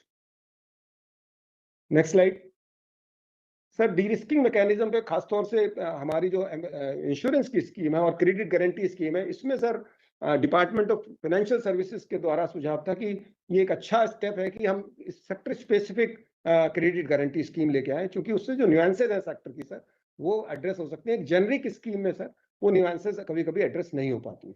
दूसरा ये सुझाव आया कि आप 75% जो हम लोग नरेश एक रिक्वेस्ट है, थोड़ा सा मंत्री जी चाह रहे हैं, थोड़ा ब्रीफ में आप आगे कर ले इसको कंक्लूड। बस ये लास्ट स्लाइड है, this is the last slide I think. So sir एक सुझाव ये भी आया सर कि नॉर्थ ईस्ट और अंडर रिजर्व्ड एरियाज में सर हम कुछ क्रेडिट गारंटी को क्या बढ़ा सकते हैं। फॉर एग्जांपल हम लोगों ने 75% of the loan credit guarantee प्रस्तावित किया था, तो नॉर्थ ईस्ट और अंडर रिजर्व्ड एरिया के लिए ये भी आया कि इसको कुछ बढ़ाया जा सकता है सर। और जो केसीसी है सर एनिमल हस्बेंड्री में, उसके लिए सुझाव आया कि सेक्टर स्पेसिफिक केसीपी हो सकते हैं, केसीसी हो सकता है क्या, जैसे पोल्ट्री के लिए अलग केसीसी हो सकता है, गोट्री के लिए अलग हो सकता है, क्योंकि सभी सेक्टर्स की वर्किंग कैपिटल रिक्वायरमेंट्स अलग अलग हैं सर। दूसरा सर, एक बैंकिंग क्रेडिट के संबंध में सुझाव आया कि बैंकों की सर कैपेसिटी बिल्डिंग और अवेयरनेस एंड आउटरीच के लिए बहुत जरूरी है कि उनके साथ काम किया जाए, क्योंकि बहुत सारे मामलों में बैंकों की जानकारी के अभाव में भी एंटरप्रेन्योर्स को क्रेडिट फैसिलिटी एक्सपैंड नहीं हो पाती। दूसरा एक और सुझाव भी आया कि सर क्रेडिट वर्दीनेस का जो अभी पैमाना है मोस्टली वो उनका हार्ड इंफ्रास्ट्रक्चर है, सॉफ्ट एस्पेक्ट जैसे उनका whether they are meeting the standards, compliances, quality and project design, ये सब पे भी उनकी क्रेडिट वर्दीनेस को असेस किया जाना चाहिए। सर हमारे जितने भी प्रोग्राम है उसमें मोस्टली नेशनलाइज बैंक ही पार्टिसिपेट करते हैं। एक सुझाव ये भी है कि NBFC and small financing institution को भी हम इसमें जोड़ सकते हैं ताकि ज्यादा मात्रा में क्रेडिट उपलब्ध कराया जा सके। सर एक लाइव स्टॉक प्रोड्यूसर ऑर्गेनाइजेशंस के बारे में ये सुझाव आया कि सर फेडरेशन, हम लोग एक फेडरेशन के कॉन्सेप्ट पे भी काम करें ताकि लाइव स्टॉक प्रोड्यूसर्स ऑर्गेनाइजेशन का जो आउटपुट है उसकी बेटर मार्केटिंग हो सके। सर एक लाइव स्टॉक प्रोड्यूसर ऑर्गेनाइजेशन ने भी हमारे इसमें पार्टिसिपेट किया था सर, और उनका ये कहना था कि सर हमको वर्किंग कैपिटल मिलने में बहुत दिक्कत आती है, इसलिए आप अपनी योजनाओं में कुछ लाइव स्टॉक प्रोड्यूसर ऑर्गेनाइजेशंस को वर्किंग कैपिटल की उपलब्धता के बारे में भी हम सोचें sir. Next slide please. Next sir, इसमें वे फॉरवर्ड सर, क्योंकि हमने सर ये कभी कभी जितने भी हमारे इंटरवेंशन सर इनकी गाइडलाइंस इत्यादि काफी एडवांस स्टेज ऑफ प्रिपेयर्डनेस पे हैं सर। जो भी सुझाव हमारे को पैनलिस्ट में ने अभी दिए हैं सर, उनको हम हमारी गाइडलाइंस में सर इनकॉर्पोरेट करके sir we are proposing to finalise this guideline by first quarter of next financial year sir, और उसके बाद सर हम लोग इसको रोल आउट करने का हमारा प्लान है सर पूरे इंटीग्रेटेड इंटरवेंशन को सर। और साथ ही सर जो हमारे डीएफएस की स्कीम्स है, मॉफ्टी की स्कीम्स है, एमएसएमई और नाबार्ड की स्कीम्स है, इनके साथ विभाग क्लोजली काम करके जो कन्वर्जेंस उनके साथ हो सकता है उसको हम लोग काम करेंगे। थैंक यू सर, धन्यवाद sir. Thank you Naresh sir. अब मैं अनुरोध करूंगा सेक्रेटरी रूरल डेवलपमेंट, आप अपना प्रश्न करें। नमस्कार सर, रूरल डेवलपमेंट का स्लाइड कृपया लगा दें। हाँ। सर ये हमारा जो विषय है she mart sir, self help entrepreneurs marketing avenues for rural transformation. Next sir, ये हमारे जो प्रतिभागी थे लगभग 40 लाख से ऊपर लोग थे सर, इसमें 40,000 से अधिक डे एनआरएलएम और एसआरएलएम के स्टाफ थे सर। 35 लाख से अधिक हमारे एसएचजी के मेंबर्स और प्रोड्यूसर कलेक्टिव्स के मेंबर्स थे, और 5 लाख से अधिक कम्युनिटी रिसोर्स पर्संस थे। नेक्स्ट सर, ये हमारे 10 पैनलिस्ट और 10 इंटरवीनर थे। ये हमारे कई तरह के जो पार्टनर्स हैं वो सारे थे इसमें सर, कुछ राज्य सरकार के भी सीनियर ऑफिसर्स थे सर। नेक्स्ट सर, ये हमारा बजट अनाउंसमेंट था।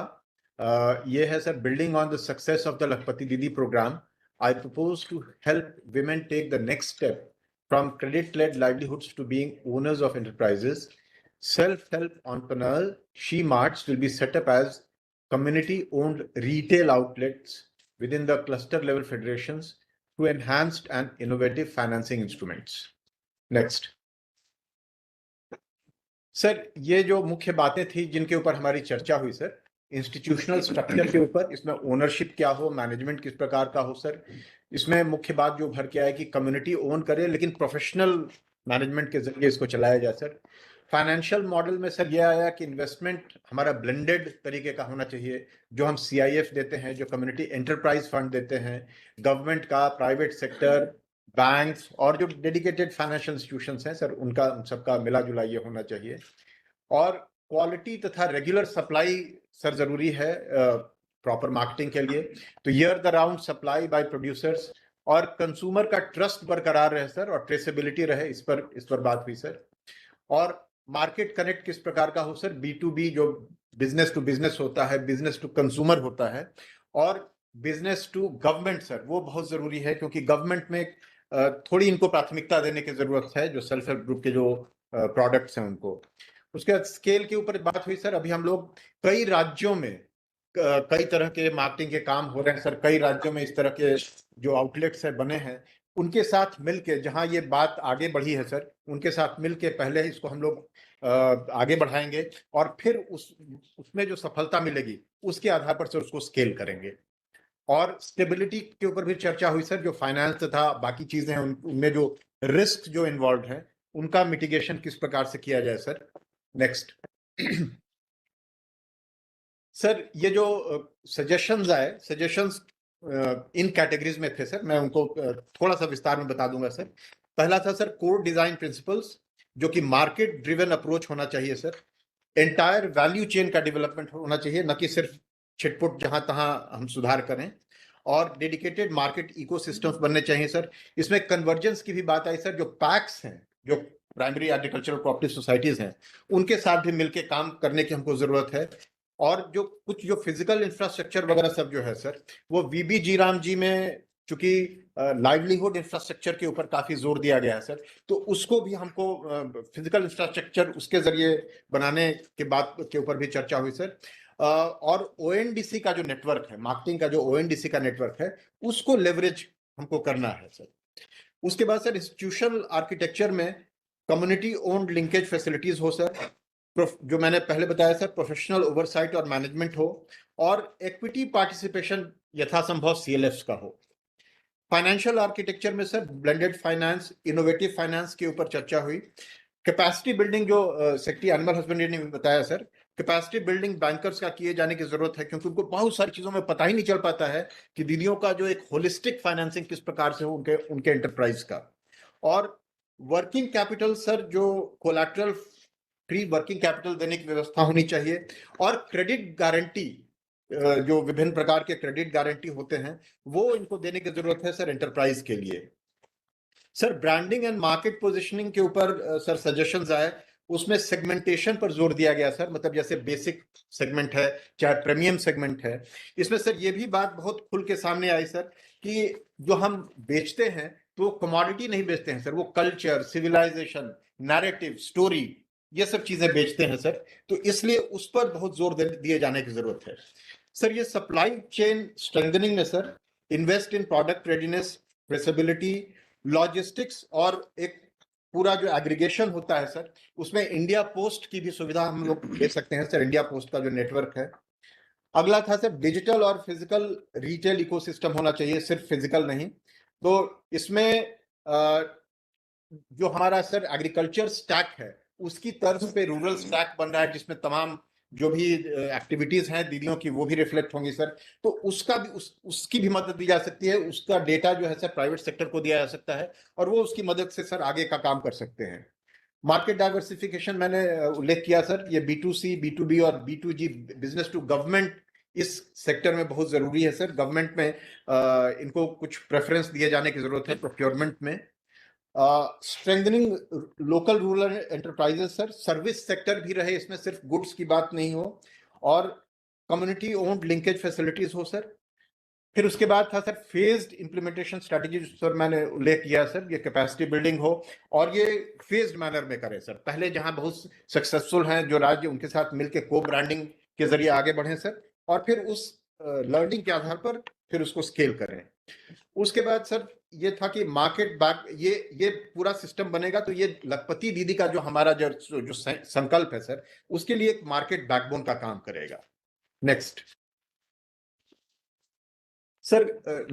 सर कुछ राज्यों से हमने चर्चा की सर। झारखंड में बहुत अच्छा काम हुआ है सर, पलाश। तमिलनाडु में सर माठी स्टोर्स करके, दे हैव बिल्ट माठी स्टोर्स सर, जिसमें कि पहले से काम कर रहे हैं। They have done very good work, sir. Premium retail stores, they call them Marthi Experience Stores. They have been established in urban centers to showcase premium products and to enhance visibility. Sir, they have 25 common marketing facility centers equipped with modern tech for techno managerial training. उसी तरह से sir Jharkhand में जो पलाश में काम हुआ है sir, वो भी सर बहुत ही प्रशंसनीय काम हुआ है सर। इन्होंने जो स्टैंड अलोन मार्ट है उससे आगे बढ़कर ट्रांजिशन किया है सर, ऑमनी चैनल में चले गए हैं सर। जैसे पलाश का आटा और बेसन जो है कमर्शियल सुपरमार्केट चेन में सर मिलता है, और विथ ब्लिंकिट, अपना मार्ट जो क्विक कॉमर्स है, उनके साथ भी टाई अप ये लोग कर रहे हैं सर। और उसी प्रकार से सर छत्तीसगढ़ में सी मार्ट करके लोगों ने इसके ऊपर काम किया है सर। ये रिटेल आउटलेट स्थापित हुए हैं सर एसएचजी और लोकल एंटरप्राइज प्रोडक्ट्स के लिए, जिसमें कि processed foods, forest produce, handicrafts, textile और हर्बल प्रोडक्ट्स सर ये बेचते हैं। तो इन सब राज्यों में सर उसी प्रकार से राजस्थान में भी बहुत बहुत आगे का काम हुआ है सर, तो इनके साथ भी हमारी चर्चा हुई। नेक्स्ट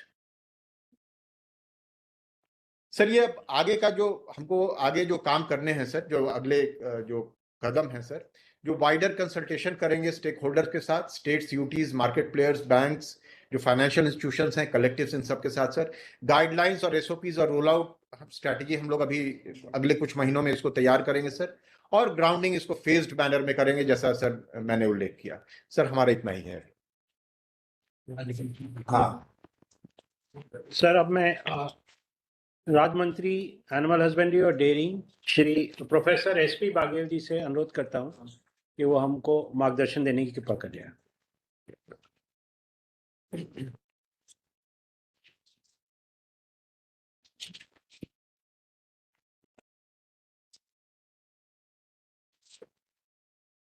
सर, संभवतः आपका माइक ऑन नहीं है सर, उसको माइक ऑन कर लीजिएगा, आवाज आपकी नहीं आ रही।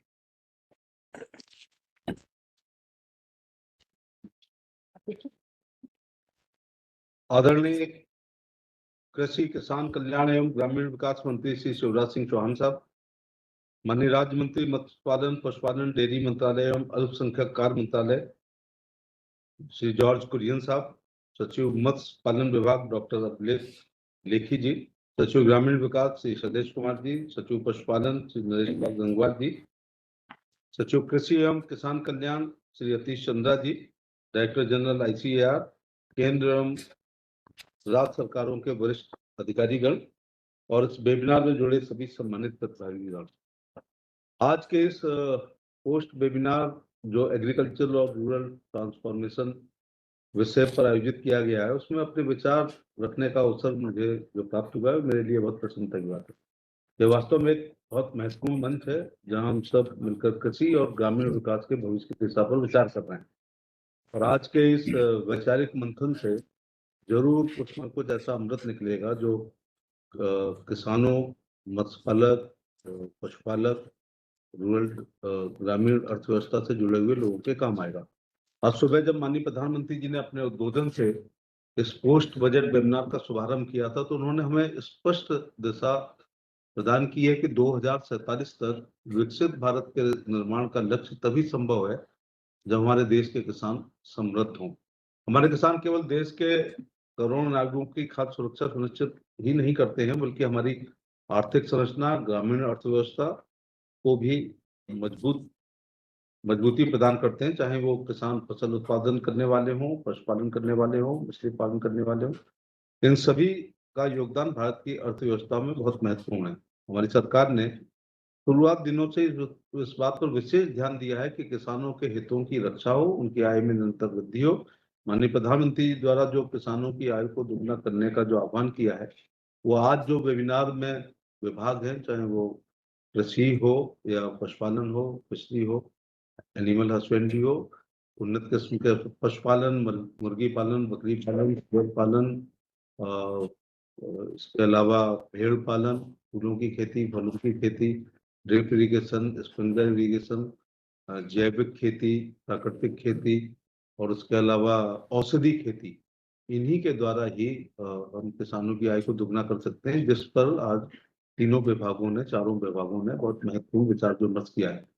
इस पोस्ट बजट वेबिनार में आज 8 महत्वपूर्ण विषयों पर केंद्र और राज्य सरकारों के अधिकारियों के बीच विस्तृत चर्चा हुई। हमारे दोनों सचिव महोदय ने आज की परिचर्चा में जो विभिन्न संगठनों के द्वारा, किसानों के द्वारा, राज्य सरकार के द्वारा, FPOs द्वारा, NGOs द्वारा, विभिन्न सोसाइटीज द्वारा जो महत्वपूर्ण सुझाव दिए हैं विभाग की बहबूदी के लिए, उस आपको शेयर किए और इन सारे सुझावों को नोट किया गया है। उस पर गंभीरता से विचार करते हुए भविष्य का रोड मैप भी हम लोग तैयार करेंगे। चिंतन और मंथन की जो परंपरा है वो प्रधानमंत्री का जो दिल के बहुत नजदीक है, वाकई सबका साथ, सबका विकास, सबका विश्वास और सबका प्रयास, उसी के तहत ये आज जो किया गया है। मैं यदि हम भारत की कृषि अर्थव्यवस्था को देखें तो पशुपालन, डेयरी आज किसानों की आय बढ़ाने में महत्वपूर्ण भूमिका निभा रहे हैं। सर, इसी से अंदाजा लगाया जा सकता है कि 10 करोड़ किसानों की आजीविका पशुधन पर निर्भर है। हम सब लोग गांव देहात से ही आए हैं और ये एनिमल हस्बेंड्री किसानों की पैरेलल इकोनॉमी है और 90% से अधिक लघु सीमांत किसानों का ये देश है और लघु सीमांत और भूमिहीन किसानों के पास ही पशुपालन और दुग्ध उत्पादन का विषय है। ग्रामीण क्षेत्रों में ये कितना बड़ा सेक्टर है कि 12 से 26% तक घरेलू आय पशुधन और डेयरी क्षेत्र से आती है। यदि हम आर्थिक दृष्टि से देखें तो 2022-23 में पशुधन क्षेत्र ने कुल जीबीए में लगभग 5.5% का योगदान किया है। इसी अवधि में पशुधन क्षेत्र के उत्पादन का मूल्य लगभग 18.99 लाख करोड़ रहा है, जो धान और गेहूं से भी अधिक है और दुग्ध उत्पादन 12.21 लाख करोड़ रुपए से अधिक है। इसी से अंदाज लगता है कि भारत की अर्थव्यवस्था में ग्रामीण लोगों की कितनी बड़ी भूमिका है। एक दशक में पशुपालन क्षेत्र में जो हम 65 बनाम 10-20 बात पर जिक्र कर सकते हैं, क्योंकि हम 14-15 के आंकड़ों से 24-25 तक ही बताते हैं आजकल, तो इसमें सभी चीजें डबल या ट्रिपल हुई हैं। उदाहरण के तौर से दुग्ध उत्पादन 146.3 मिलियन टन था, 10 साल में 248 मिलियन मीट्रिक टन हो गया है। प्रति व्यक्ति दूध की उपलब्धता जो हमें विरासत में मिली थी 319 ग्राम, जो माननीय प्रधानमंत्री जी के नेतृत्व में विभाग ने 485 ग्राम प्रतिदिन हो गई है। इस प्रकार से अंडा उत्पादन में भी उल्लेखनीय वृद्धि हुई है। 14-15 में हमें विरासत में मिले थे 7,848 करोड़ अंडे का उत्पादन था, जो 24-25 में जस्ट दुगना 14,911 करोड़ अंडे हो गए और आज अंडा उत्पादन में विश्व में हम दूसरे स्थान, मांस उत्पादन में 5वें स्थान पर हैं। डेयरी सहकारी प्रणाली विश्व की सबसे बड़ी प्रणाली, आज लगभग 2 करोड़ पशुपालक इससे जुड़े हुए हैं और कोशिश कर रहे हैं कि दुग्ध उत्पादन ऑर्गेनाइज सेक्टर में ज्यादा से ज्यादा जुड़े। सहकारी डेयरियों की दूध प्रसंस्करण क्षमता 24-25 में 1,175 लाख लीटर प्रतिदिन हो गई है। ये एक जब से कोऑपरेटिव विभाग बना है उससे भी हमको कोऑपरेटिव सोसाइटी बनाने में, डेयरी सोसाइटी बनाने में सहायता मिल रही है। आरजीएम के अंतर्गत नई प्रजनन तकनीकों को बढ़ावा मिल रहा है, सेक्स सॉर्टेड सीमन का प्रयोग हो रहा है, आईवीएफ तकनीकी इस्तेमाल हो रही है, जीनोमिक्स आधारित प्रजनन, 24 आईवीएफ प्रयोगशालाएं स्थापित की जा चुकी हैं और राष्ट्रीय डिजिटल पशुधन मिशन के अंतर्गत 35 करोड़ पशुओं को डिजिटल ट्रैकिंग की जा चुकी है। सर, जो महत्वपूर्ण जो गेम चेंजर होगा, आप मध्य प्रदेश के मुख्यमंत्री के रूप में ज्यादा देख ही चुके हैं अन्ना प्रथा को, जो छतरपुर, दमोह, टीकमगढ़, रीवा, सतना, सीधी और भिंड, मुरैना, ग्वालियर, शिवपुरी, दतिया में खास तौर से, और हमारा भी जालौन, हमीरपुर, झांसी, ललितपुर में अन्ना प्रथा, इसलिए कि ब्रीड अच्छी नहीं है गायों की और कम दूध देने वाली वो ब्रीड है, उसकी वजह से किसान छोड़ देता है। और आजकल आप देख ही रहे होंगे, ना हल चल रहा है, ना रहट चल रही है, ना पोलू चल रहा है, ना बैलगाड़ी चल रही है और ना गाय हो रही है। इसलिए अब मेन जो है वो नंदी महाराज यूजलेस हैं, इसलिए वो प्राइसलेस हैं। इसलिए हमारे विभाग ने पूरी कोशिश की है कि कृत्रिम गर्भाधान हो, कृत्रिम गर्भाधान भी सेक्स सॉर्टेड सीमन से हो। उसके रिजल्ट आ रहे हैं कि 90% बछिया पैदा हो रही है, वो भी साहिवाल, थारपारकर, हरियाणवी या गिर गाय का बच्चा है।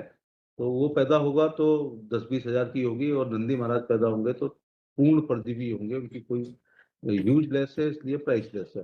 तो इस पर नेशनल डेयरी डेवलपमेंट बोर्ड ने भी कम पैसे पर सेक्स सॉर्टेड सीमन उपलब्ध करा रहा है।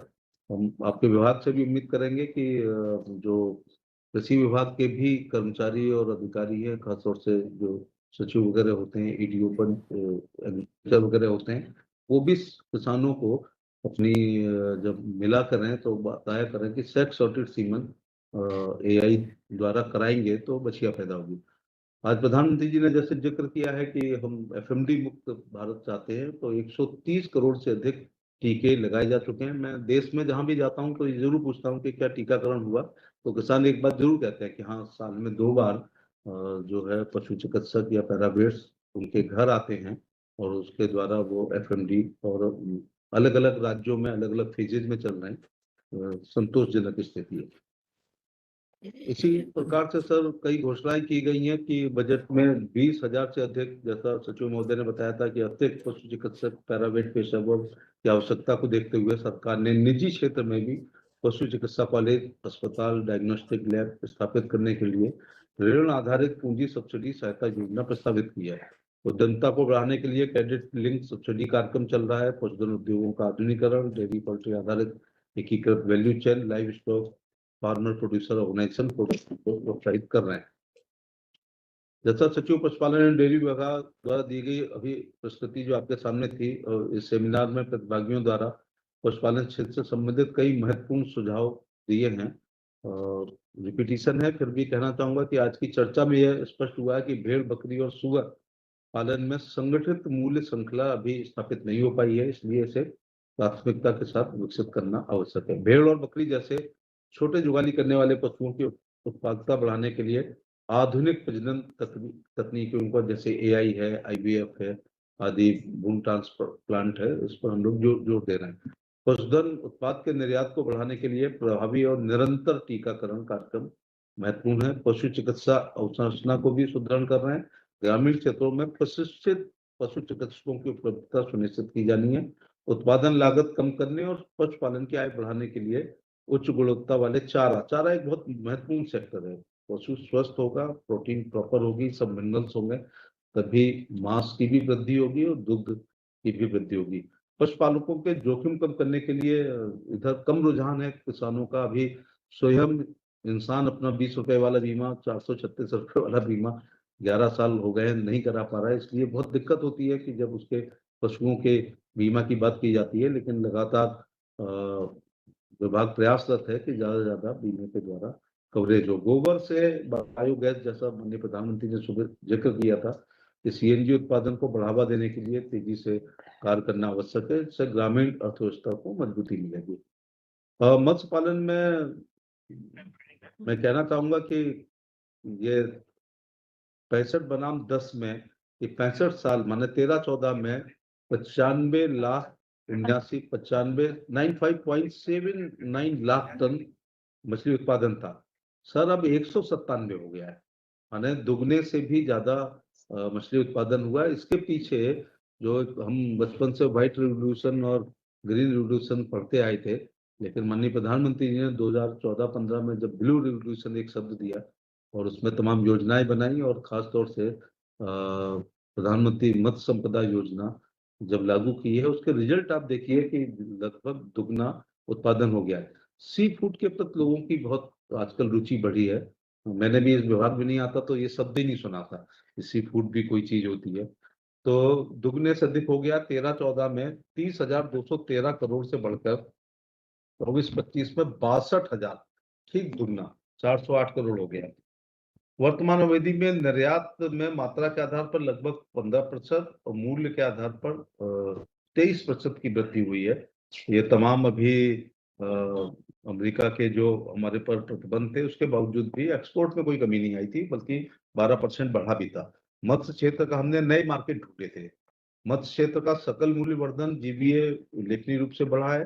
13-14 में 98,190 करोड़ था, और जो अब 3 गुना 3.41 लाख करोड़ हो गया। इस दिशा में माननीय प्रधानमंत्री जी के नेतृत्व में सरकार द्वारा लागू प्रमुख योजनाएं blue revolution, fisheries and aquaculture, infrastructure development fund, प्रधानमंत्री मत्स्य संपदा योजना, प्रधानमंत्री मत्स्य किसान समृद्धि सहयोग योजना।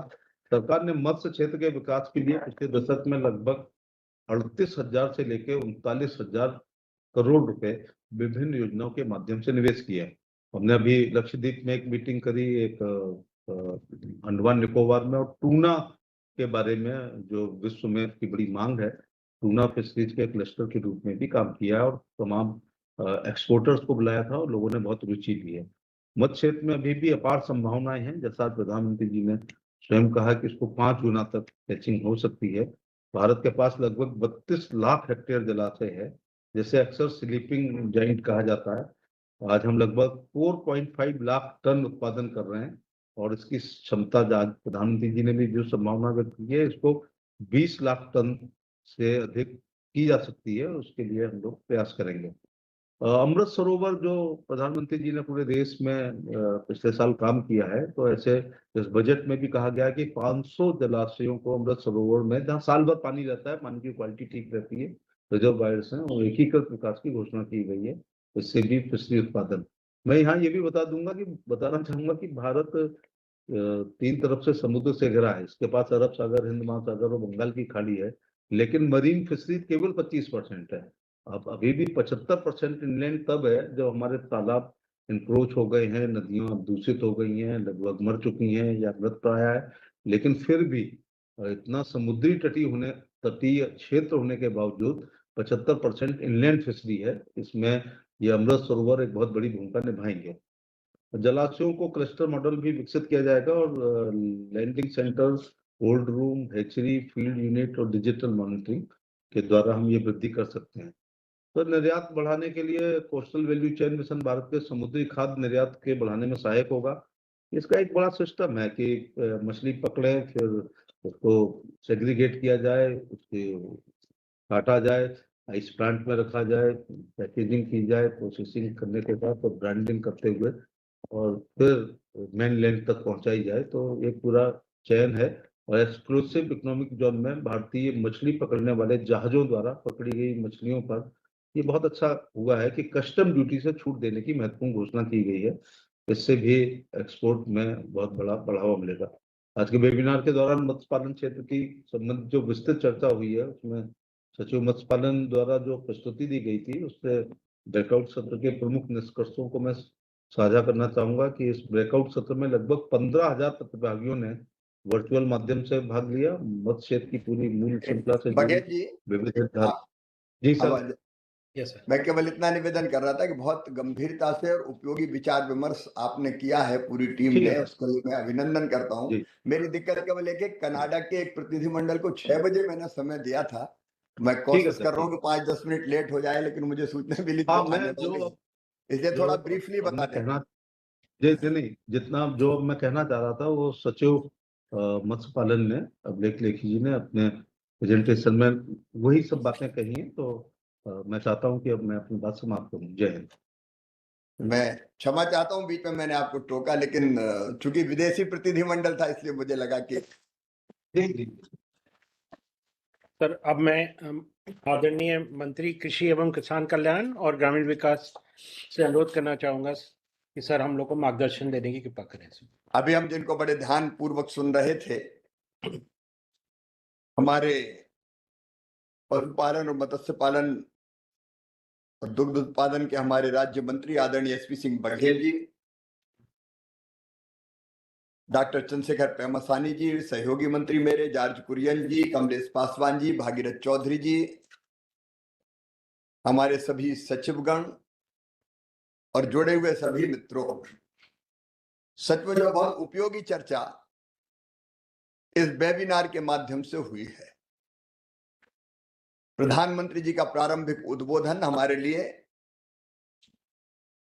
एक मार्गदर्शन था और हमने देखा कि जो सचिवगणों ने चर्चा का सार बताया, उसमें प्रधानमंत्री जी ने जो लक्ष्य तय किए थे और बजट में जिन लक्ष्यों का उल्लेख था, लगभग उसी के आसपास हम सबने विचार विमर्श किया है। पार्टिसिपेशन अद्भुत था। अब ये मुझे लगता है कि प्रधानमंत्री जी का विजनरी सोच है कि ऐसे चिंतन मंथन में लाखों लोग जुड़ जाए। पहले तो हम लोग टीम बनाते थे कि छोटी टीम ज्यादा अच्छा विचार विमर्श करेगी, लेकिन जो अलग अलग सचिवगण बता रहे थे, कोई कह रहा था 40 लाख हमारे उसमें जुड़े थे, कोई कह रहा था 50 लाख जुड़े थे। एक जगह तो किसानों वाले में आए कि नहीं, लाखों में नहीं करोड़ों में मामला पहुंच गया। तो ये चर्चा बहुत व्यापक हुई है। अब चर्चा जो हुई है वो हमारे सामने आई है, उसके विस्तार में मैं नहीं जाना चाहता, समय भी इसकी इजाजत नहीं दे रहा। लेकिन एग्रीकल्चर की दृष्टि से अगर देखा जाए तो जो हमारे सभी विषय है, भारत विस्तार को मैं थोड़ा अलग रखूंगा, लेकिन कोकोनट हो, कैजू हो, कोको हो, कॉफी हो, चंदन हो, अगर हो, इन सब पर जो विचार किया तो हमको 5-6 चीजें करने की जरूरत है। एक, प्रोडक्शन और प्रोडक्टिविटी बढ़ाना है। अभी भी हम अगर एवरेज प्रोडक्शन देखें तो दुनिया के बाकी देशों से हम पीछे हैं। तो एक तो हमको बढ़ाना है, उसके लिए कई तरह के उपायों की यहाँ बातचीत हुई है।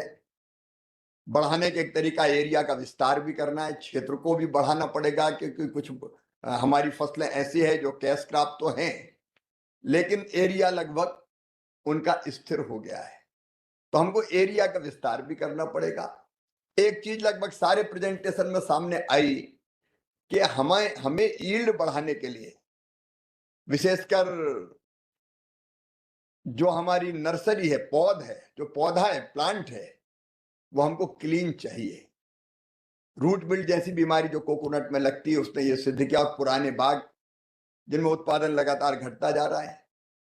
तो हम नए बाग जो लगाएं उनमें हमको क्लीन प्लांट की जरूरत है, क्योंकि एक बार प्लांट लगा दिया तब तो किसान को पता नहीं रहता कैसा है। 3, 4, 5 साल बाद जब उत्पादन देना उसने शुरू किया तब पता चलता कोई बीमारी लग गई।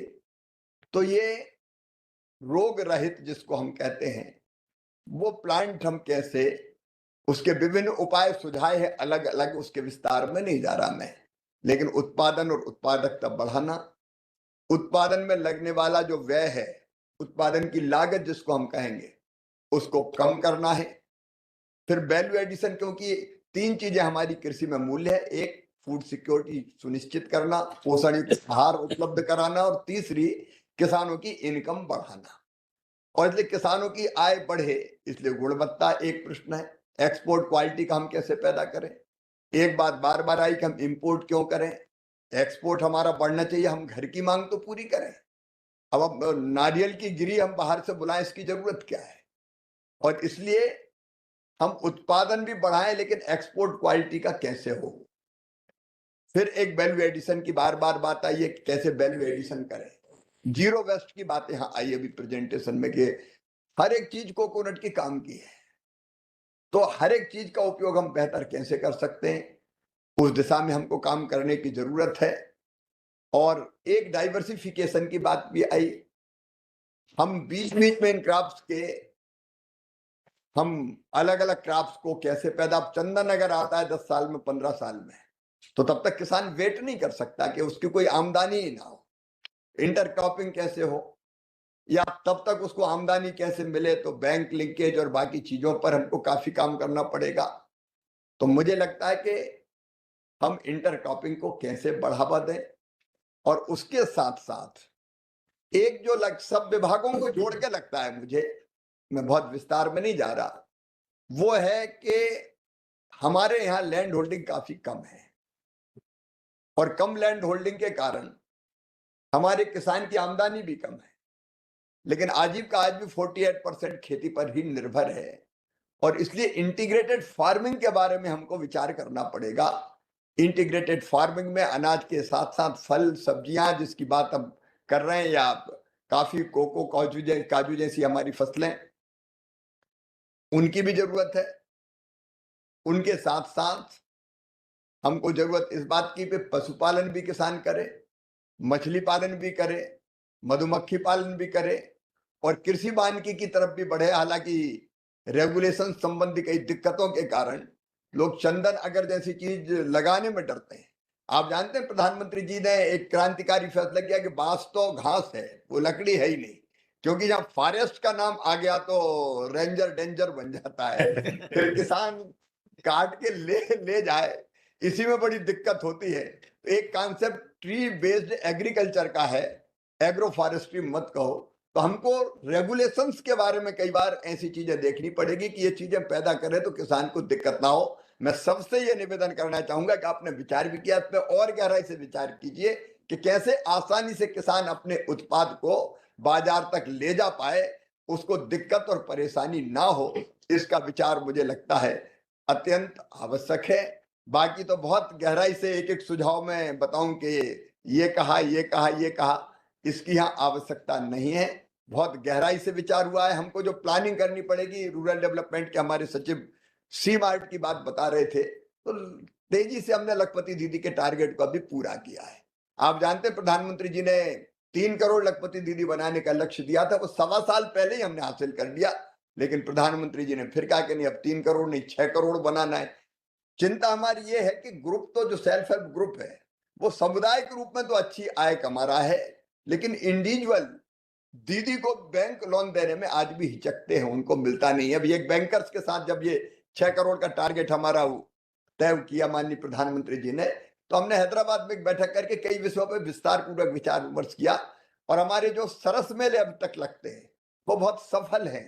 वहां दीदियों को एक मार्केट मिलता है, बाजार मिलता है, और उनको वो जो प्लेटफॉर्म मिलता है वो उनके उत्पाद को अच्छी कीमत भी दिलाता है। तो हर जिले में अगर एक सी मार्ट हो, आपने सारे पहलू उसके बताए हैं, उन पे मैं डिटेल में नहीं जा रहा, लेकिन सी मार्ट मील का पत्थर होंगे 3 करोड़ और लखपति दीदी बनाने के क्षेत्र में। अब दीदियों को केवल चटनी, पापड़, अचार या केवल बकरी पालन ये नहीं करनी, ये काम खराब नहीं है, अच्छे हैं, लेकिन उद्यमी बनाने की दिशा में बढ़ना है। तो उस दिशा में आपने बहुत अच्छा विचार विमर्श यहाँ किया है, उसमें हम लोग तेजी से आगे बढ़ेंगे। और एसपी सिंह बघेल साहब ने कई चीजों के बारे में बहुत विस्तार से, पशुपालन और मछली पालन का क्षेत्र इतना विस्तृत है और उपलब्धियां इतनी अनंत है अपनी कि हम घंटों भी कहते जाए तो कम नहीं पड़ेगी। उपलब्धियां बहुत है हमारी, सब हर सेक्टर में, हर क्षेत्र में। इसलिए जो उपलब्धियां अब तक है, मैं उसके लिए सबको धन्यवाद देता हूं, बधाई भी देता हूं। बघेल साहब और उनकी टीम को भी मैं बहुत बधाई देता हूं, क्योंकि पिछले वर्षों में पशुपालन और मछली पालन के क्षेत्र में बहुत जबरदस्त हमने वृद्धि दर हासिल की है, लेकिन फिर भी कई काम अभी करने की जरूरत है, जिसकी योजना हमने बनाई है। एक तो हम शॉर्ट टर्म प्लानिंग करेंगे, कुछ चीजें जो हम तत्काल लागू कर सकते हैं। दूसरे ये कि अभी कुछ और विचार विमर्श की जरूरत है, तो वो चिंतन और मंथन हम लोग करके फिर किसी नतीजे पर पहुंचेंगे।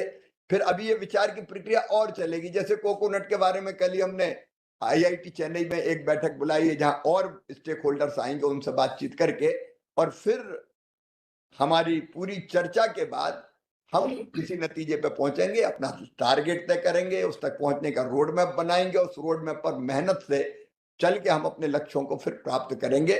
इतने अच्छे चिंतन के लिए मैं एक बार फिर सभी मित्रों को जिन्होंने इसमें पार्टिसिपेट किया है हृदय से बधाई देता हूं।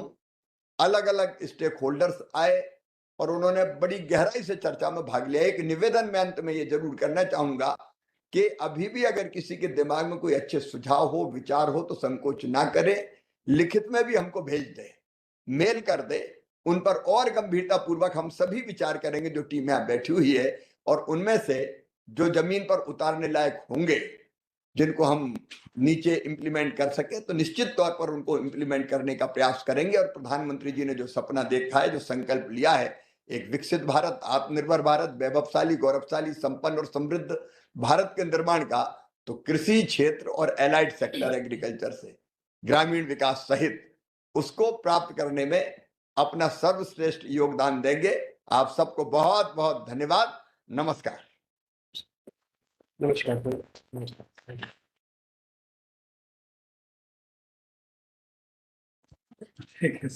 हम लोग इस वेबिनार की कार्रवाई यहीं पे समाप्त करते हैं। बहुत बहुत धन्यवाद।